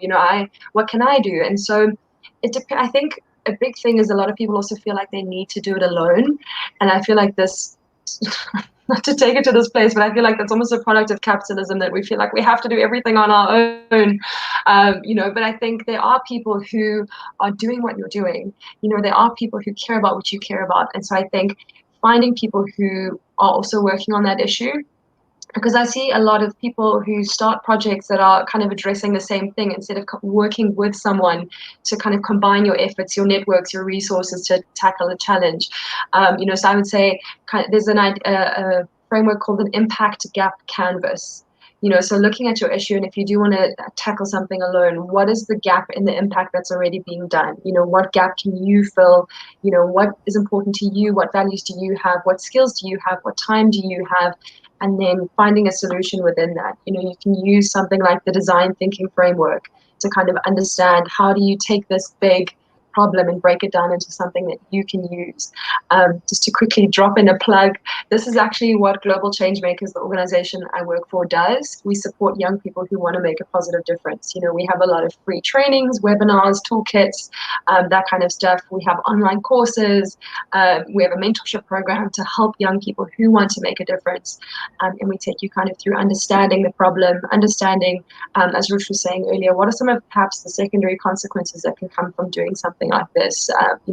How to find resources, how to build a team, how to work with volunteers. And then my own personal favorite trick is just ask Professor Google. Like anything you don't know, type it into Google and you'll get probably a really cool answer from people who know a lot more than you do, which is kind of my hack for life. Hack for life. Yeah, that's a good one. Thanks for that, and definitely check out Global Changemakers as well. Right, you can just Google it; it's out. That's what I did. I Googled it. Oops, accidentally showed something. But yeah, Maybe I could add on to Courtney's point. Yeah, because I work with a lot of young people, and what I usually tell them is that you're so used to stalking people on Instagram. Why don't you learn to stalk people on LinkedIn instead, right? And just randomly reach out to people who are older than you, who are in the field that you aspire to be in. Because the worst thing that could happen is that they ignore you. And the best thing that could happen is that they ask you out for coffee and they decide to mentor you, or they give you an internship role, or work on a project together, right? You lose 100% of the chances that you don't take. So learn how to stalk people on LinkedIn, drop them messages, be courteous about it, and just hope for the best. I love that. That's what I do. I'm very thick-skinned. Yeah, that's how I manage to find coaches in life too. Yes, William wanted to mention something. Yeah, I just wanted to tag onto that. I do some career coaching with university students, and I've taught some workshops specifically on using LinkedIn at different universities here in Singapore. And that's a question. One of the questions that comes up is people say, well, why should I reach out to people on LinkedIn? Why are they going to connect with me? They're afraid to reach out to strangers. And it's like people are on LinkedIn because they want to network, because they want to connect. So like Rush says, that the worst they can do is say no. And the best that can happen is, you can go have a cup of coffee and you can meet these other people and expand your network like Courtney's talking about. And maybe you have one piece of an idea, but you start meeting people with other pieces of that idea and boom, you've got something amazing. So of all the social media out there, LinkedIn is the one you really need to be paying attention to more than any of the others. Thanks for that. Okay, random check. Is anybody here a parent by any chance? No? Okay. There was a question. Maybe you can just answer it. Right, we'll just answer this question, a quick one. Justin asked, how do you teach leadership to kids as a parent, right? I mean, I'm sure you have worked with kids before. So what do you think it's a good answer to this? Personally, for me, and this is something that I've been doing with the Ministry of Culture, Community and Youth, it's about getting kids at a young age to have civil conversations, even if they disagree on something. I think a lot of the issues that we see today in terms of polarization is because young people don't have enough empathy for the other person's point of view, and they try to impose their worldview on another group. So even if your friend doesn't agree with you on whatever it may be, like teaching your kid to be able to say, yeah, you know what, we disagree, but we can still be friends. I frankly think that is a solution to a lot of issues that we see today. Thanks for that. Thanks. Okay, we're going to go to the final question, okay, to wrap things up. Honestly, this could go on forever because I have 1,000,001 questions to ask all of you. But otherwise, I'll definitely be stalking all of you on LinkedIn after this. And all of you should too, okay? I mean, hopefully you guys don't get spammed, but anybody watching, you can always go and find William, Courtney, and Rushdie on LinkedIn and drop them a chat nicely. Okay, so my last and final question would be, as leaders yourself of different ages, what do you think needs to be considered when working with people who are different from you, whether it's in terms of age, experience, or values? How can you properly work with people that are different or have different mindsets in that sense? Or you can even share your personal experience as well. Anybody can go first. I guess we'll go with William first. Okay. Okay, sure. Yeah, I'll dive in there. I think one thing to consider, whether you're the older person in that working relationship or the younger person, is remember that age is just a number. And so be careful about judging somebody simply because of their age. As the token old guy here on the panel, I'll point out, I ran my first marathon when I was 42 years old. I started my first business when I was 48, wrote my first book when I was 50. You're really never too old to do new things and to have a new vision and to move things in a new direction. By the same token, I've got a friend here in Singapore who realized when he was younger that he really wanted to travel, but he was also going to have to pay for it. And so he started his first company when he was 13. So already creating a new vision for himself and finding the way to get there and taking the action, having that bias for action that Rush talked about. Old or young really doesn't matter. That's really not what it's about. It's about having an open mind about what can happen in the future and either having your own experience or learning from others. And if you're a younger person and you don't have any experience, reach out to the people who are older than you and learn from them. When I was a lieutenant in the Air Force at age 23, I was leading people who were 30 years older than I was. I didn't just walk around telling them what to do. I learned from their experience. By the same token, even if you are the older person and you have a lot of experience, remember that a lot of that experience might have been 20 or 30 years ago. And while it's useful, it's not necessarily relevant today. So reach out to those younger people who have their own experiences and learn from that. It's like I said, it's about having that open mind about what can happen in the future, but also either have experience or learn from others. Thanks, William. That is a great perspective, both when you're older and, young and younger, because you're still young. I can't run a marathon for nuts, so I would say you are bodily younger than me. Now we move on to Cairo and Courtney. So coming from a younger person's point of view, and maybe you can even share if any of the students that you have worked with have such concerns as well, or talking to older people, feeling afraid, feeling like they don't really have much credentials. Do you have any advice for people out there that are younger founders or younger dreamers, leaders? Yeah, so I think I'll jump in on that one and also kind of take it from the point of view of things like cultural, racial, and ethnic diversity. Coming from South Africa, we call ourselves the Rainbow Nation. We have 11 official languages, we have different tribes, ethnicities, cultures, and it's a bit of a melting pot. And so I think when it comes to diversity and leading diversity, it's really important to remember that diverse teams create better, stronger solutions. They design things better because of that wealth of different perspectives and different life experiences. So I think viewing diversity as an asset and not viewing it as this challenge to overcome, I think is a really important kind of way of looking at it. But I think for young people in particular, if I just take myself as an example, I got out of university into the UN and I was like, I'm going to change everything. And so I think, the biggest thing I would say to young people is patience. I think, as millennials, as much as I don't want to blame us for it, but we have been raised in a certain way that our attention spans are a little bit shorter. We expect things on a shorter timeline, and so I would say patience, and don't be afraid to learn. Be humble in your learning. Learning doesn't stop when you leave university. And I think Rish referred to this earlier about reading long form content, learning from people, asking questions, would kind of be my advice to people, and also kind of seek out leaders that you respect and that you aspire to be, and kind of think about the traits that they have and how you can emulate those traits within yourself. have conversations. I think something I'm really enjoying seeing about happening in the global world of teamwork and teams and diverse teams especially is conversations and negotiating how the team is going to work together, as opposed to someone at the top saying this is how things will be done. And I think that's very important with diversity, as kind of that negotiation within the team. And for leaders in that team, don't be afraid of that process of negotiation. Don't be afraid if it gets a bit tricky or complicated, or don't shy away from the mess necessarily. I feel like in a lot of corporate spaces especially, people shy away from the mess and they don't want to engage in it at all ever. So I think don't necessarily shy away from it. And I think that's kind of what I've learned from working in South Africa and working with people from different countries. I mean, my team, we're all from 6 different nationalities, and making it work. And then I think also just talking about that just brought up something for me, is kind of being understanding that especially around communication, that culturally people communicate differently, and just being very kind of understanding of that, especially if you're going to be talking about diverse teams, leading diversity. For example, the Dutch are known to be very blunt, whereas, for example, the Japanese are known to be very subtle. So it's kind of understanding those intricacies when you're talking about diverse teams, and being a bit empathetic around it.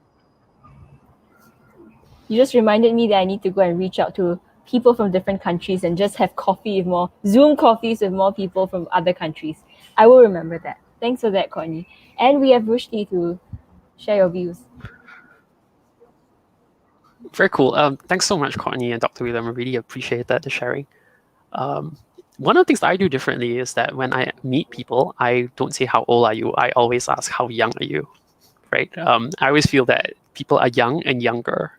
Really, it's really not a matter of age, and you want to have that humility to learn from others. So that's something that Dr. William mentioned, and you want to have that patience, like what Courtney mentioned, because change is a long, arduous process, and you've got to turn up, and you've got to be present, and you've got to engage. So for me, I think one of the things that really helped, the young co-founders that we work with, is authenticity.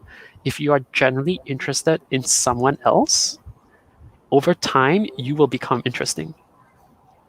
Right, so turn up, talk, engage, learn, be humble, be patient, and it will happen.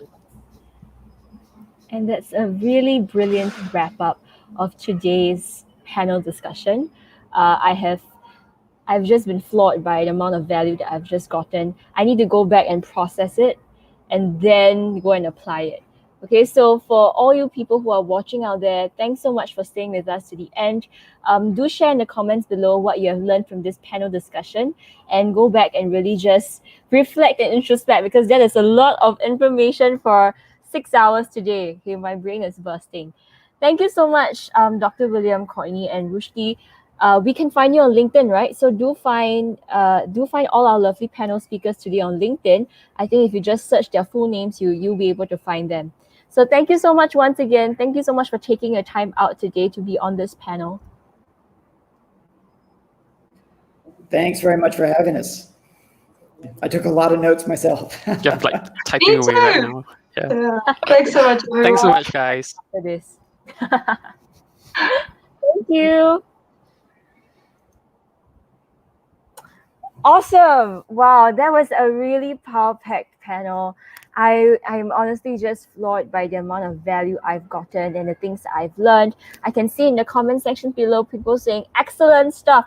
Yeah, so if you have gotten a lot of value from today's summit, don't keep it to yourself. Okay, share it on LinkedIn, on Instagram, on Facebook, and tag Spendless Academy Global on Instagram, and Spendless. You can just find Spendless Academy on Instagram and Facebook, and LinkedIn. Sorry, and just tag us and tell us what you think about today's summit.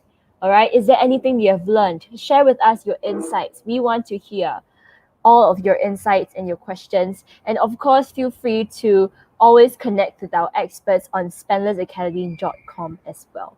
So to wrap up today's power-packed session as well, you know what, to wrap up this 2-day amazing virtual summit, I'm going to invite back Leza Klenk. She is the CEO and the founder of Spendless Academy. Leza, please. Hi, everyone. I'm so happy that although this has come to an end, it has definitely benefited as many people as possible. I'll be sharing some statistics which you might find interesting because we did get out to at least 4,000 views, okay, with about 5,000 minutes of showtime. So this is an incredible reach. And thank you so much for those who are tuning in, who stayed throughout, who shared this, commented, and engaged with our speakers as well. Now, two things I want to highlight just before I go. All of you will be receiving USD $40 credit, but you must have a user account with Spendless Academy, and you must be recorded as a registered participant for this summit.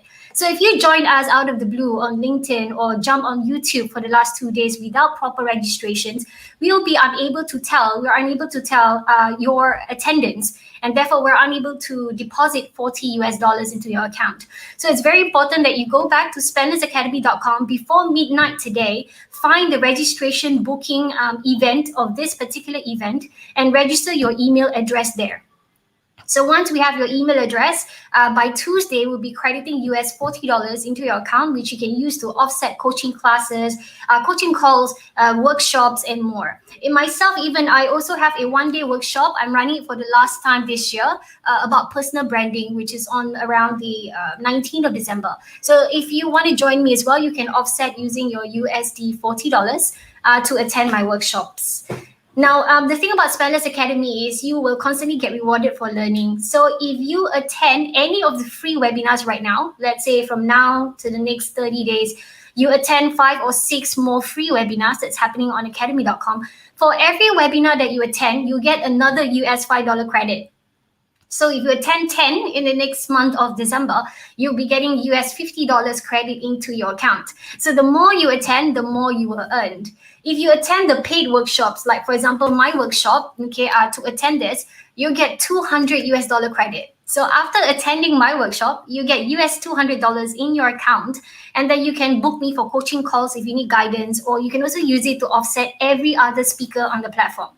So this Spendless Academy moving forward is supposed to be your learning partner for a lifelong journey, but at the same time as well, rewarding you every step of the way. We want to make education not only free, but it has to be rewarding and to compensate you for your time. And this is a great motivator to make you upgrade your skills, hopefully make better decisions, impact your lifestyle, and change your business. I think that's it for me. It's been an amazing day. I'm very, very grateful for the many followers I do have on LinkedIn and the many people who supported every step of my journey. I mean, I'm nothing without support. And I think you gave me a lot more opportunities than I deserve. And I'm always very appreciative of that.